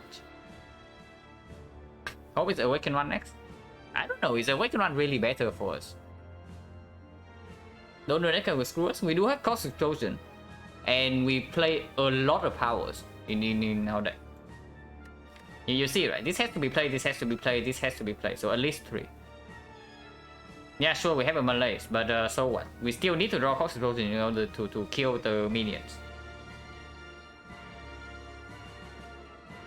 I mean, honestly, both of them are bad if we draw badly. That's absolutely clear.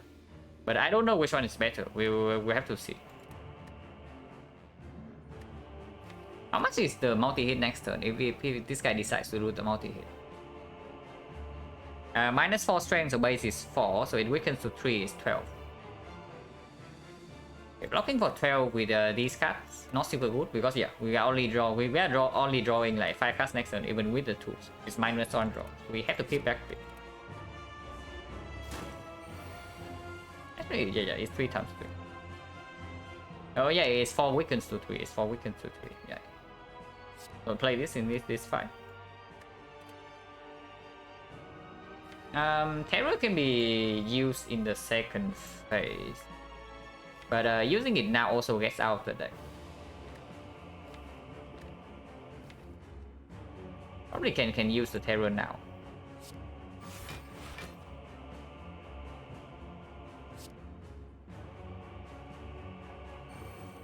Because otherwise we are also not like really dealing damage.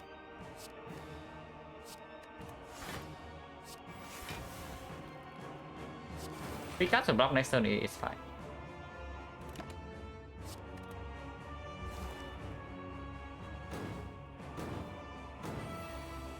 One. Nightmaring the unupgraded leg sweep that costs 0.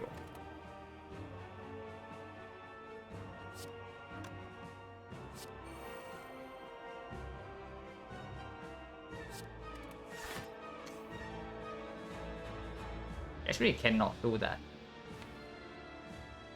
Yeah, again it doesn't line up. Unless we are willing to take this damage here.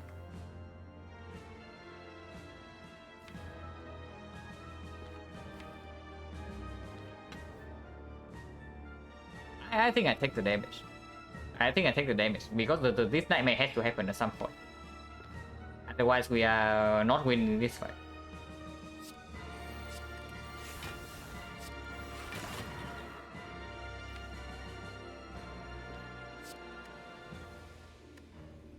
Yeah, -8.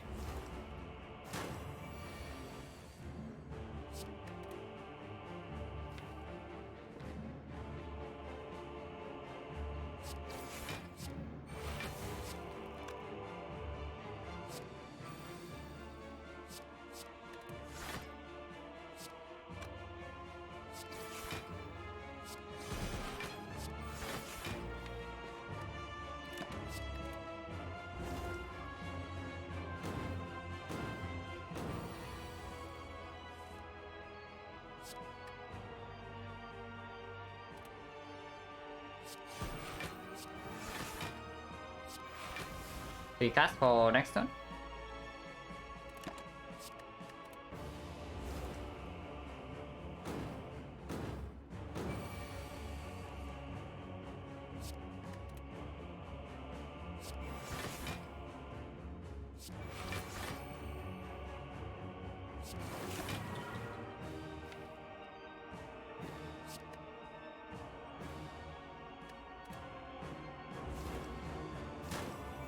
Yeah, draw down again. This is a debuff, so I would like to get this to below 240.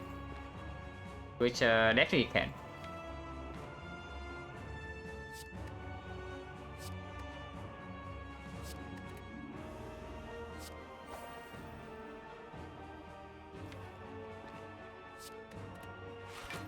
And this is probably not good in our deck, so we can exhaust it now.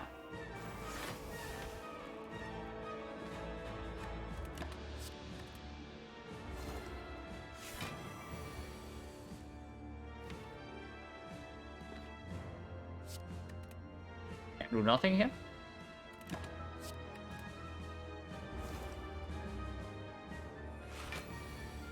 Debuff first. Okay, debuff first is nasty.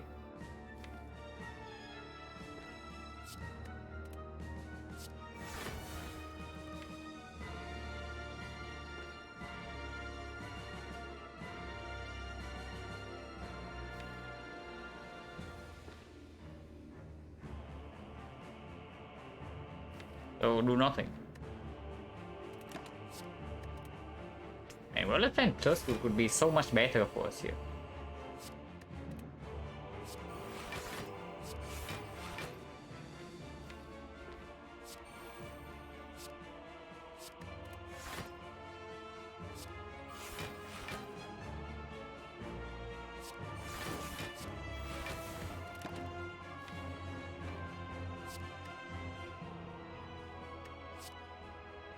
Probably Predator over Cops.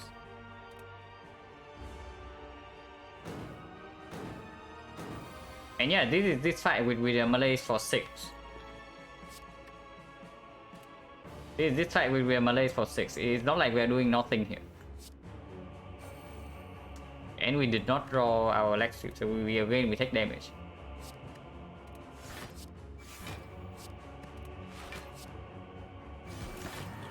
Like 10.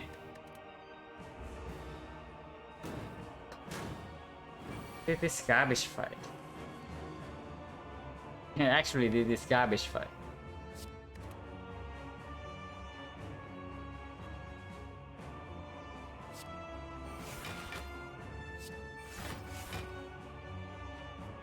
And yeah, draw debuff yet again.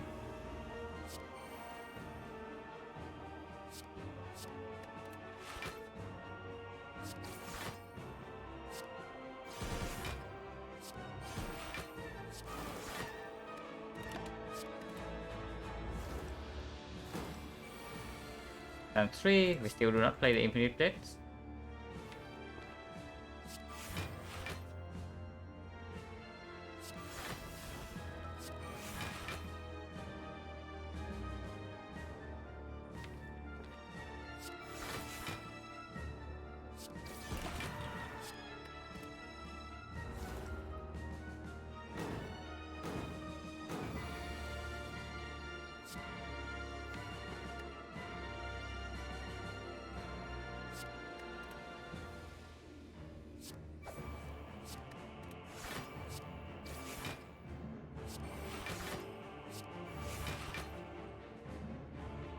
I keep only one card because bullet pen is not upgraded.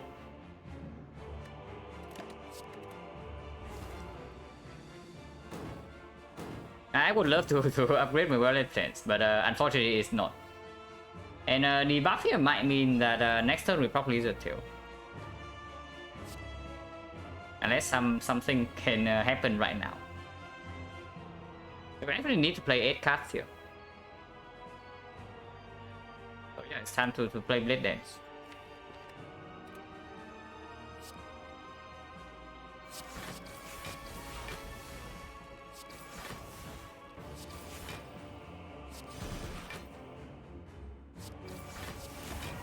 Hopefully next turn we draw to enough luck to do this.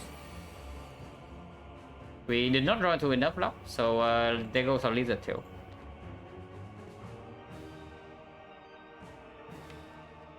Yeah, if Lizard Tail procs already, then we should probably try to keep lethal for next turn.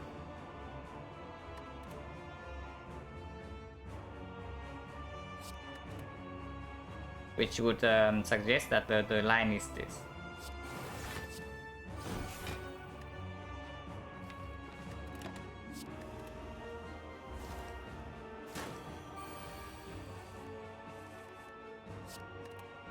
And yeah, this is with the freaking Malay for 6. We can Malay this guy for 6 on turn 1. We have a bunch of powers. We have Nightmare and we have Madness. And then after all we set up, we are still like being garbage. So apparently our damage is just not good enough. That's the conclusion here. Because like if your damage is good enough, then this would never happen. Okay, at least we have Penny for the next fight.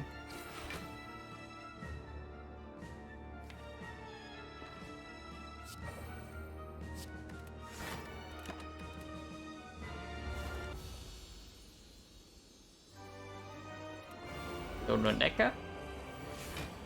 Now I don't know if this fight is the easier one or not, but we do draw Artifact Ship on turn 1.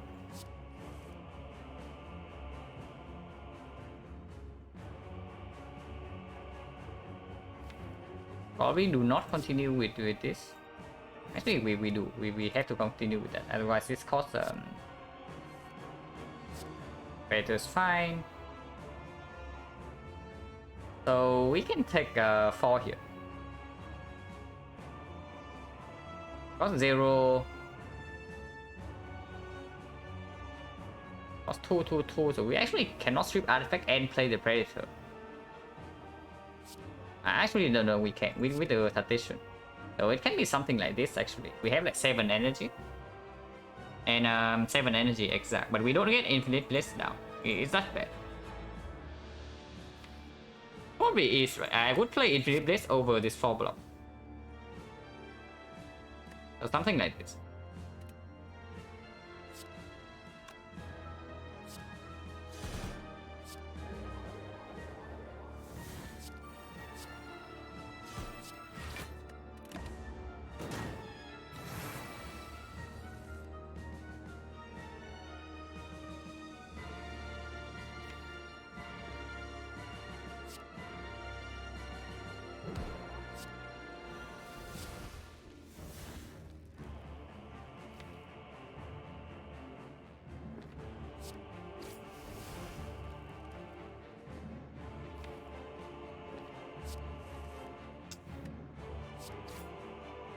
That's bad.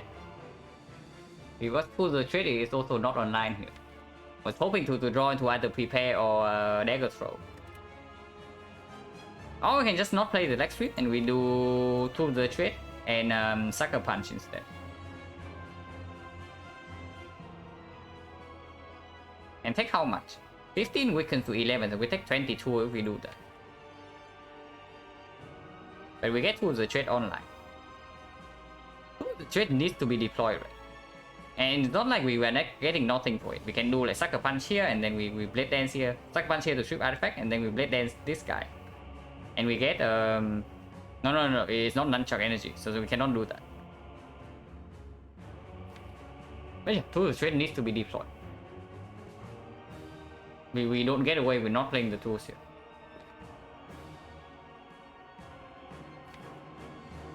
Because otherwise we don't even get energy consistently.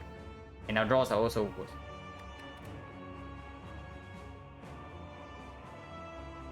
Yeah, this only blocks for 14. I mean, only 14. We are like not very healthy here, but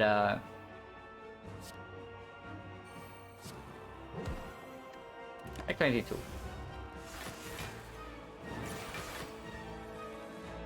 Yeah, but I think no, we have weakness regardless. We have weakness regardless of what we do.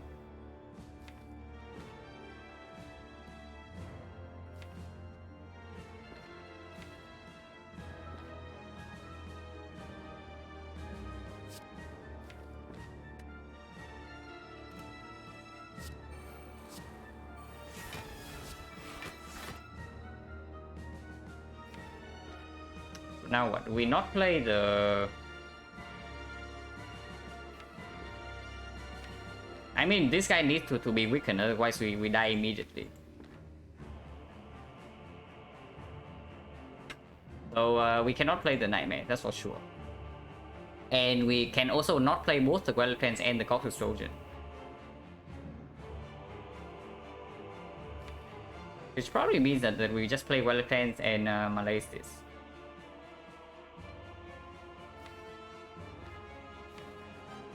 Actually, no. We play Corpse Explosion and we malaise this guy and ignore the Gwellet Cleanse. Because Corpse Explosion has to come down at some point, and this is 2 front load energy that we simply do not have at the moment. And the extra malaise on this guy doesn't matter, because weakness for 1 or weakness for 2 doesn't change anything. The weakness runs out the next time this guy attacks. Actually, just Corpse Explosion and malaise this guy.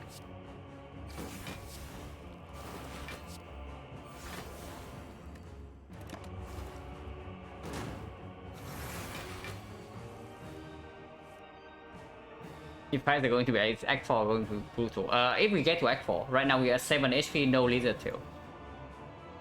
So Act 4 is like currently not on the table yet. And this fight is never going to do to the next cycle, so exhausting this doesn't change the thing. It means that this card exhausting doesn't get into our calculation. And this card deals more damage to single target, which is all we care about right now. Good value.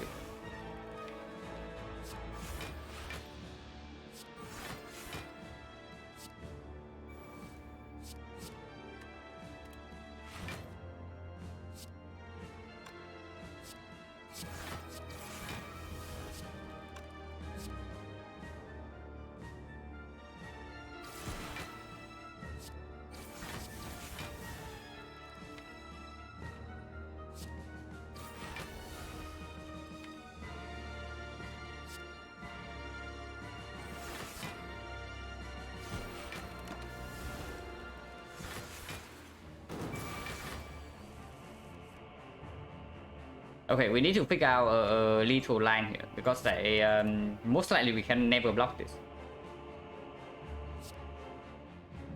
And we have a lot of resources to do that. And we need to make sure that we don't kill through... we don't kill this guy immediately, and then the poison kills this. And this is energy neutral, so we can always do that. This is never played.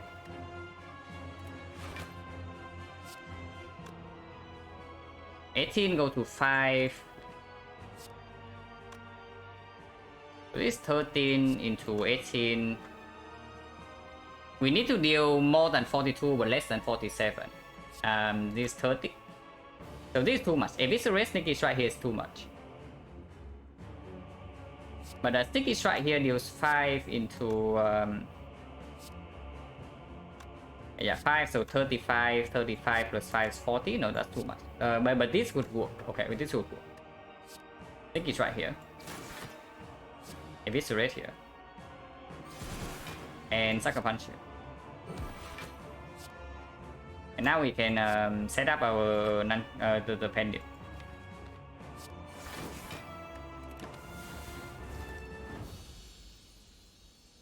Okay, we're alive in Act 4.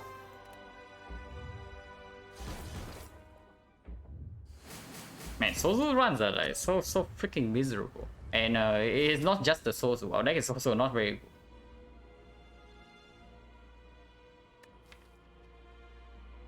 Now I really want to upgrade this Violet Plans or the Nightmare. I can tell you that right now. But rest for 19 and then a card reward.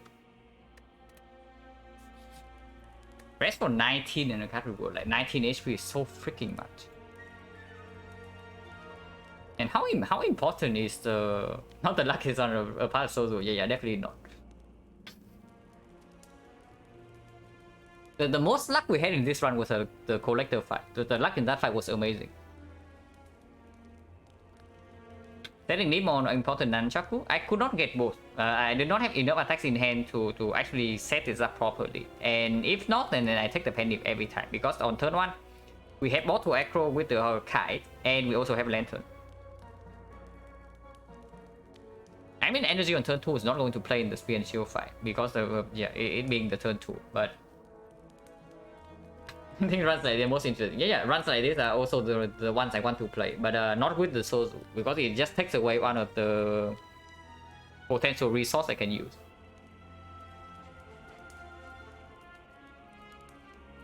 But if you have heard me talk about the 6-hour run, the runs that are longer than 6 hours, I say that those are the runs I want to play like every single time.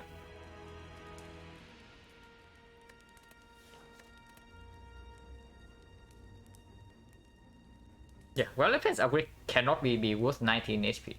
Because we still need to draw into this. Like, and sometimes you saw like in the Donor Necker fight, we did not even play Violet Plans.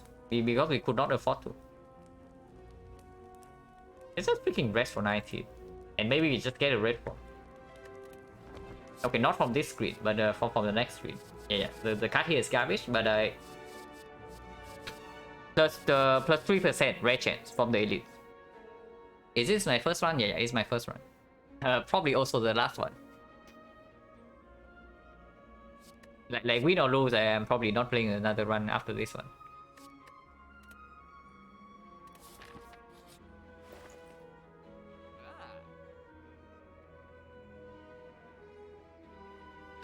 Not exactly a good shot.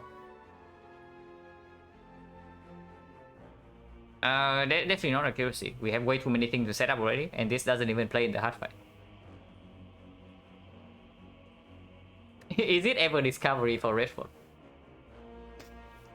Like no kappa, is it ever discovery into red form for the Nightmare? Because that is a very real out. The chance that we hit the red form is probably somewhere around 7%.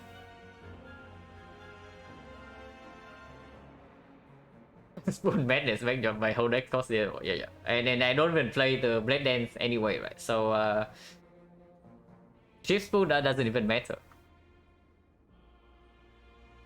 Now, unironically, Spoon Madness is a real thing if we live for long enough. But I think our problem is different than that. I don't think our problem has to do with surviving after we get set up. We just take like super heavy damage during the setup turns. Man, one more Echo would be great. Now, where the hell is the Echo? Yeah, trick question. This is the Echo. So, yeah, Discovery. Unfortunately, we cannot do Discovery and card remove. I would definitely like to do that. So Ceramic Fish would be good here. But, Acro is not precise. No, it's too slow. Because when we want Acro, we want it in our hand. not in our deck. This guy is like way too slow. I mean, it can deliver for sure. But this can also be red form, you know. And yeah, we do have a Nightmare and after image into that. And that Discovery is only stronger than card remove. Like, removing one card doesn't solve any of our problems. It does make our deck significantly better, I would say that. Like, removing one card right now does make our deck significantly better. But I think even in that case, we still die in Nightfall. Like, most of the time. So let's pick this freaking Discovery, because it can seriously bail us out. And then if we die, we die.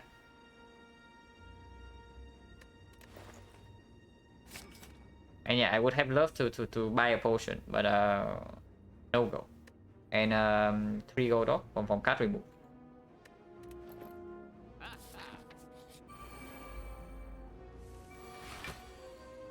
Bad attack pattern.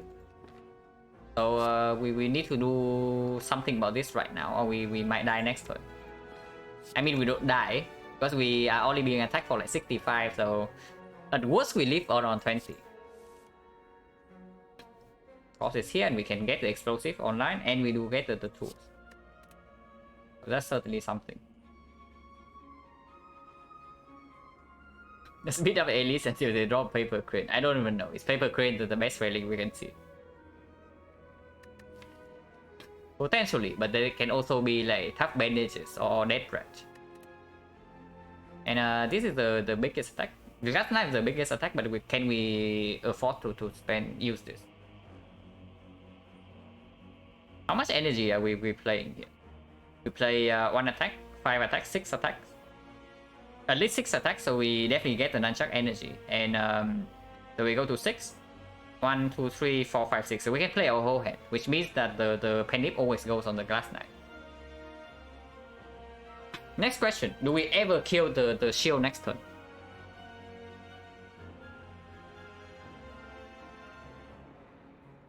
So how much damage are we dealing right now? It's 12 here. 32 here plus 12 is 44. 44 plus 20 is 64. 64 plus 7 is 71. 71 is not even close. So yeah, I guess for the cost explosion still goes here, because weakening this next turn is more important than weakening this. And also we don't need to waste 1 attack to turn around. So let's do that.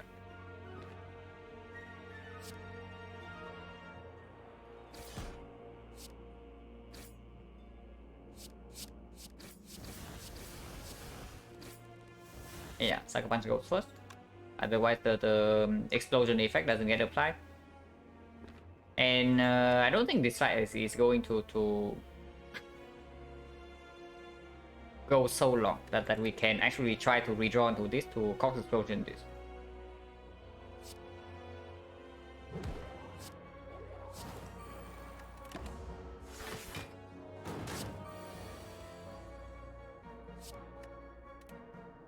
Yeah, good nightmare.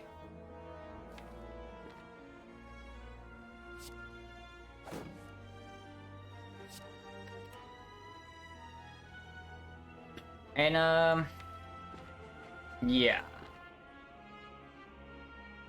we are taking 53.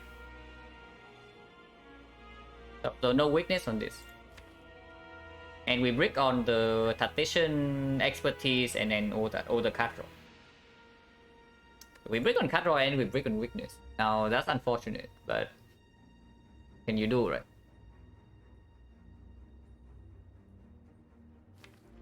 So this turn is probably fairly clear.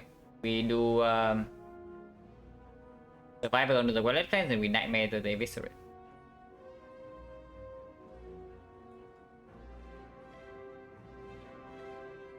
Yeah, survival on the eviscerate.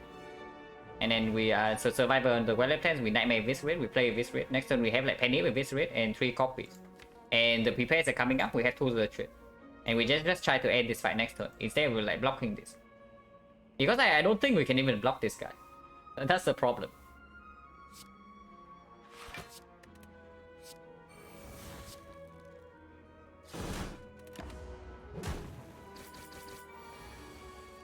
Prepares here. The discovery is also here, but do we kill?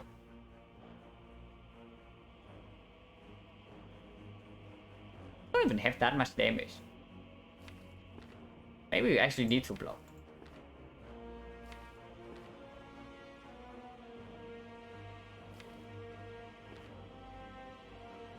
Yeah, because Terror is not even here yet.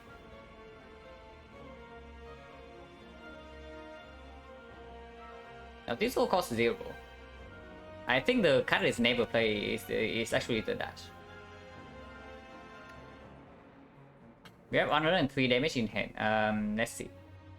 We have minus on strength, don't forget. So 18 times 4, 72, 72, 83, 83, 92. 992 only.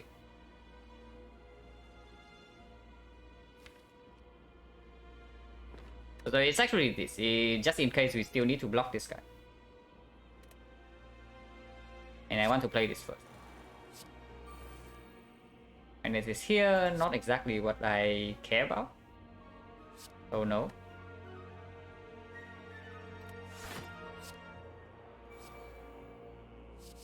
Okay, this did not deliver.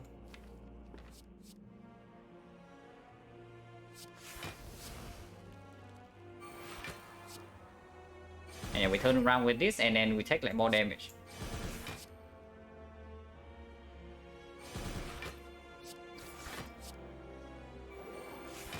We take another 19.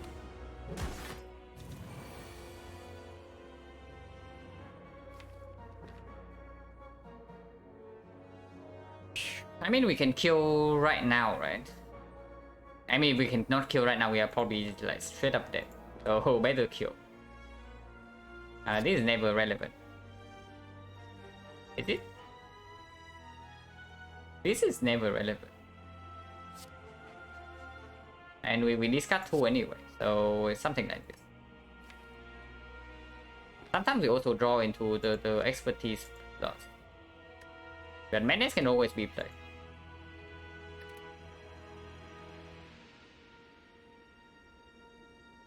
Yeah, 12 here, 192, so we actually need to block this.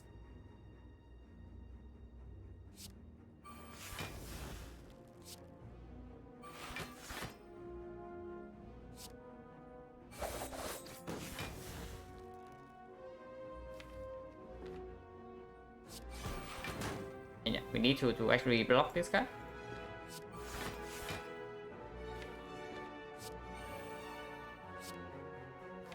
Brick on the partition. At least we take no damage here. And yeah, explosive effect like they're definitely important.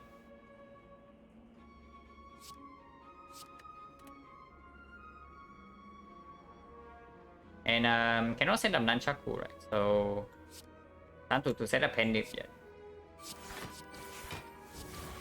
Actually, Pendiv is not going to be relevant in the hard fight ever. The first attack. But we don't really have a choice, right? I mean, we can straight up mess up the Pendiv, but we cannot get further than that. So I guess we just take the Pendiv. Okay. The one dude.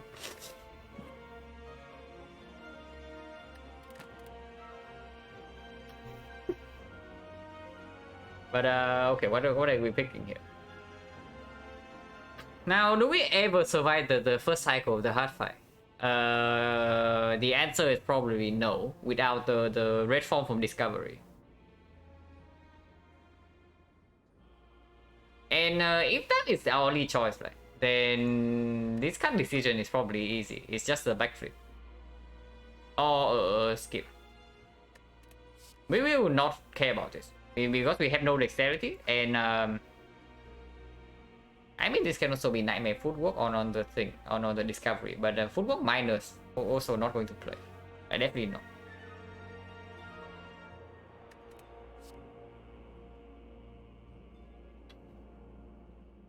Oh yeah, the only out is actually just the freaking red form from Discovery, so 7%. And we also had to line up with the Nightmare on the same hand. And even after that, we are still in danger of dying to beat up death. So I don't know. What the hell is the pick here?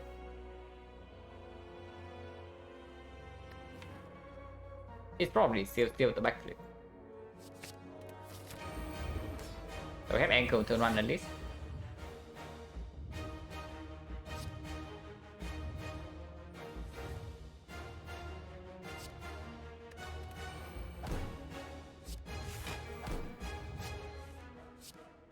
In Malays. Oh, the trade is online, but I need to dig further. Discovery is here, but no Nightmare. But so we also need to dig like one step further. This is never play. This is also never play.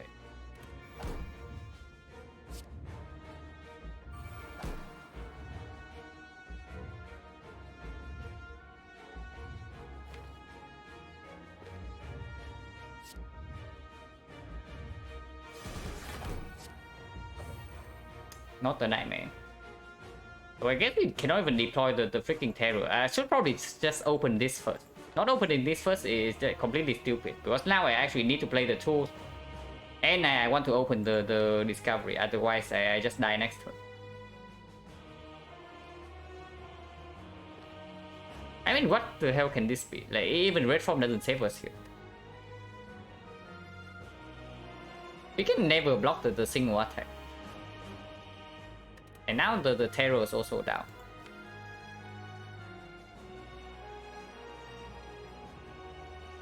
Sometimes you can do it with Nightmare Madness footwork if it lines up. Like the multi-hit happens first, and we fully block that with Malaise. And on our turn 2, we just get like an insane hand with Madness, leg sweep plus, and then Nightmare. And with the Madness hits the leg sweep, and then we Nightmare that leg sweep, and on turn 3 we have that to block against the 50.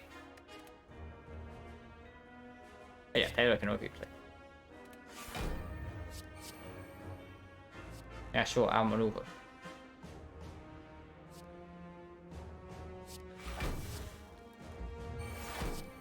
It is only my legs for 1 though. It's still 1 times 50. Yeah, Madness on the left sweep is here, but there's no Nightmare, so we die next turn.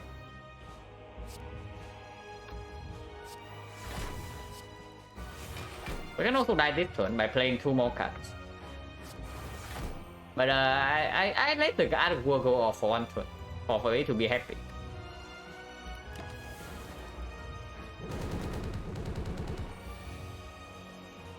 Yeah, 49. We are dead.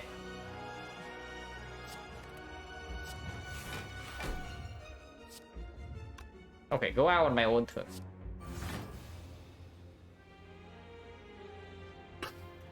But yeah, if the I don't know, if the elite fights went a little bit better, then maybe we have a chance.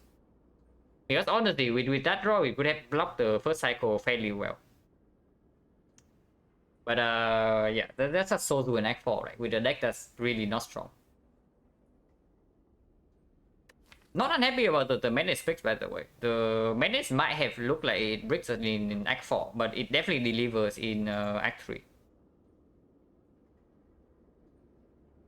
This pays off in like so many fights in Act 3, and without the Menace, it will probably just die in the Time Eater fight. So not super unhappy about this Menace pick. And also like the discovery was like a big trip, but did not pay off. And I believe we found with Sozu very bad relics in the bad deck. Honestly, the deck, this deck, like after the Pbox, it was like I think it was maybe from this spot, right? If we have enough gold for card remove, and maybe we get like 1 more decent thing, like a decent relic that actually played with this deck, then honestly this deck is quite strong. We just did not have enough time in Act 3 to adjust to this Pandora's box.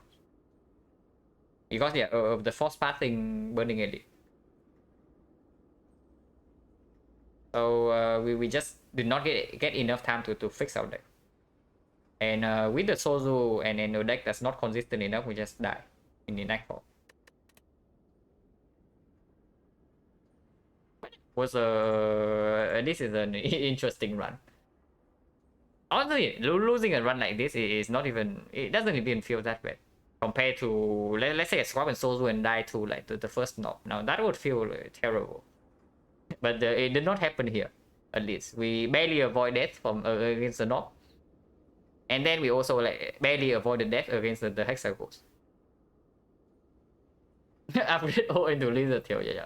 And then upgrade O probably just straight up kills us. Actually, after we have bottle aggro, does it actually kill us? We would have bottle aggro. 1 more, no, probably not.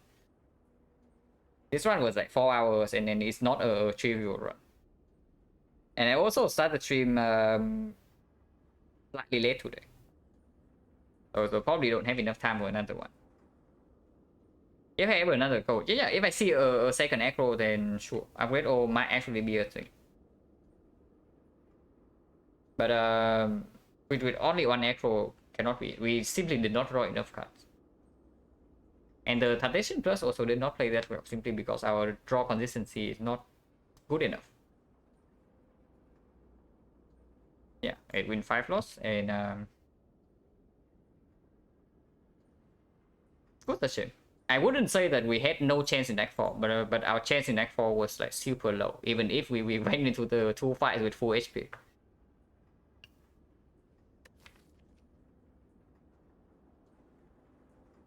We need kind of no heal with us 3 elites and the boss scout and Act 4 elites. Yeah, after Echo is bottle, it could have been okay for sure. But I don't know. But yeah, with our whole deck upgraded, like it's actually like super strong. I mean super strong after we get set up. Like before we get set up, maybe we still take some punishment, but we also get an anchor eventually to cover for that. Because directly in the boss gauntlet, right, you can feel the impact of not having wallet plans upgraded. Because even after we nightmare the 0 cost leg sweep, we could only hold one of them when the time meter decides to debuff. So the turn after, we still do not have enough block in hand. And then we just took the time meter just straight up took away the laser tail from us. We just die in that way. And Donut Deca was also very close. It was basically a race, and then we won on the last possible turn. So our chance in Act 4, like after, honestly, I think before we bought the Discovery, we had no chance in Act 4. After Discovery, we had like a very small chance, but of course it doesn't always work out. Like the run where I play Magnetism on turn 1 of the hard fight, that is, those kind of wins are like super rare. Usually you are favored to lose. But it would have been cool, right? It would have been cool to see like Nightmare Red form in the hard fight from this Discovery. But unfortunately, of course, it did not happen.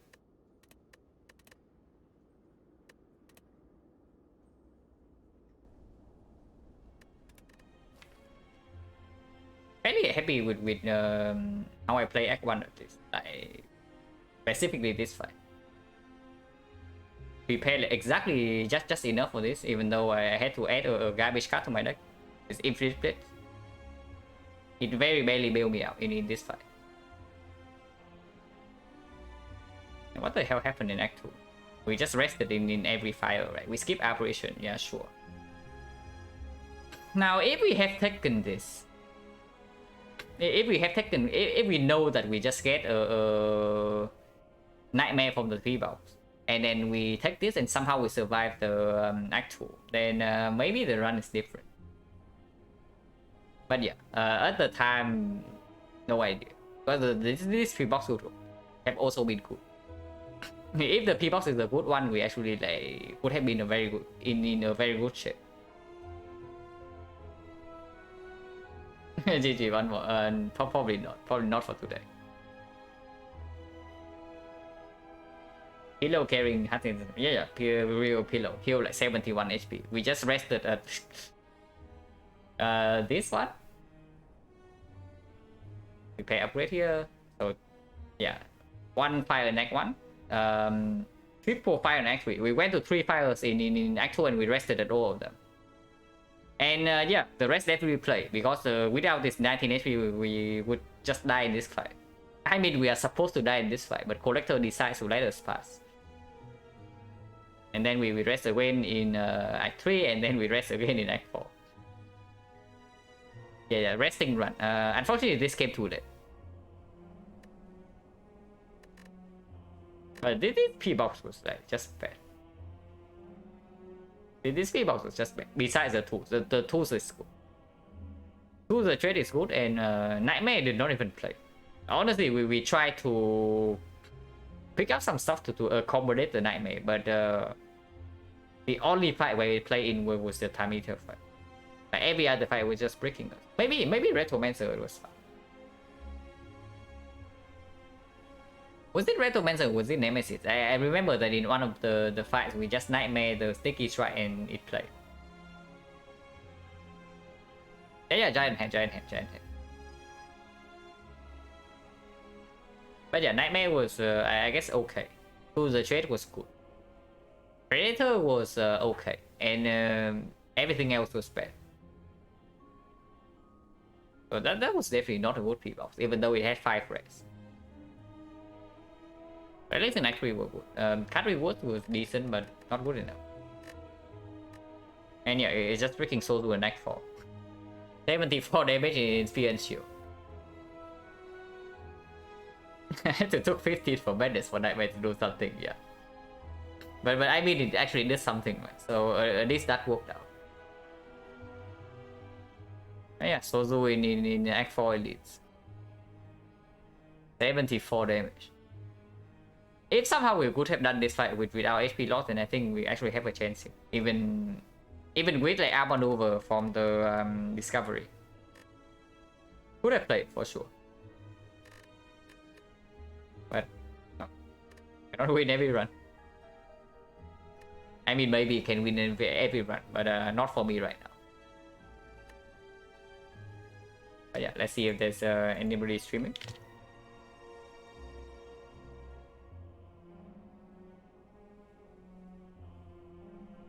Okay, I read Merle all the time already, so today let's read non-legend instead. I need to swap into Steko more? No, I filter out the Steko already, after swapping into it like 3 times in 12 runs. I'll edit it back in at like maybe run 30 or somewhere around that range. But for now, Steko cannot be swapped into.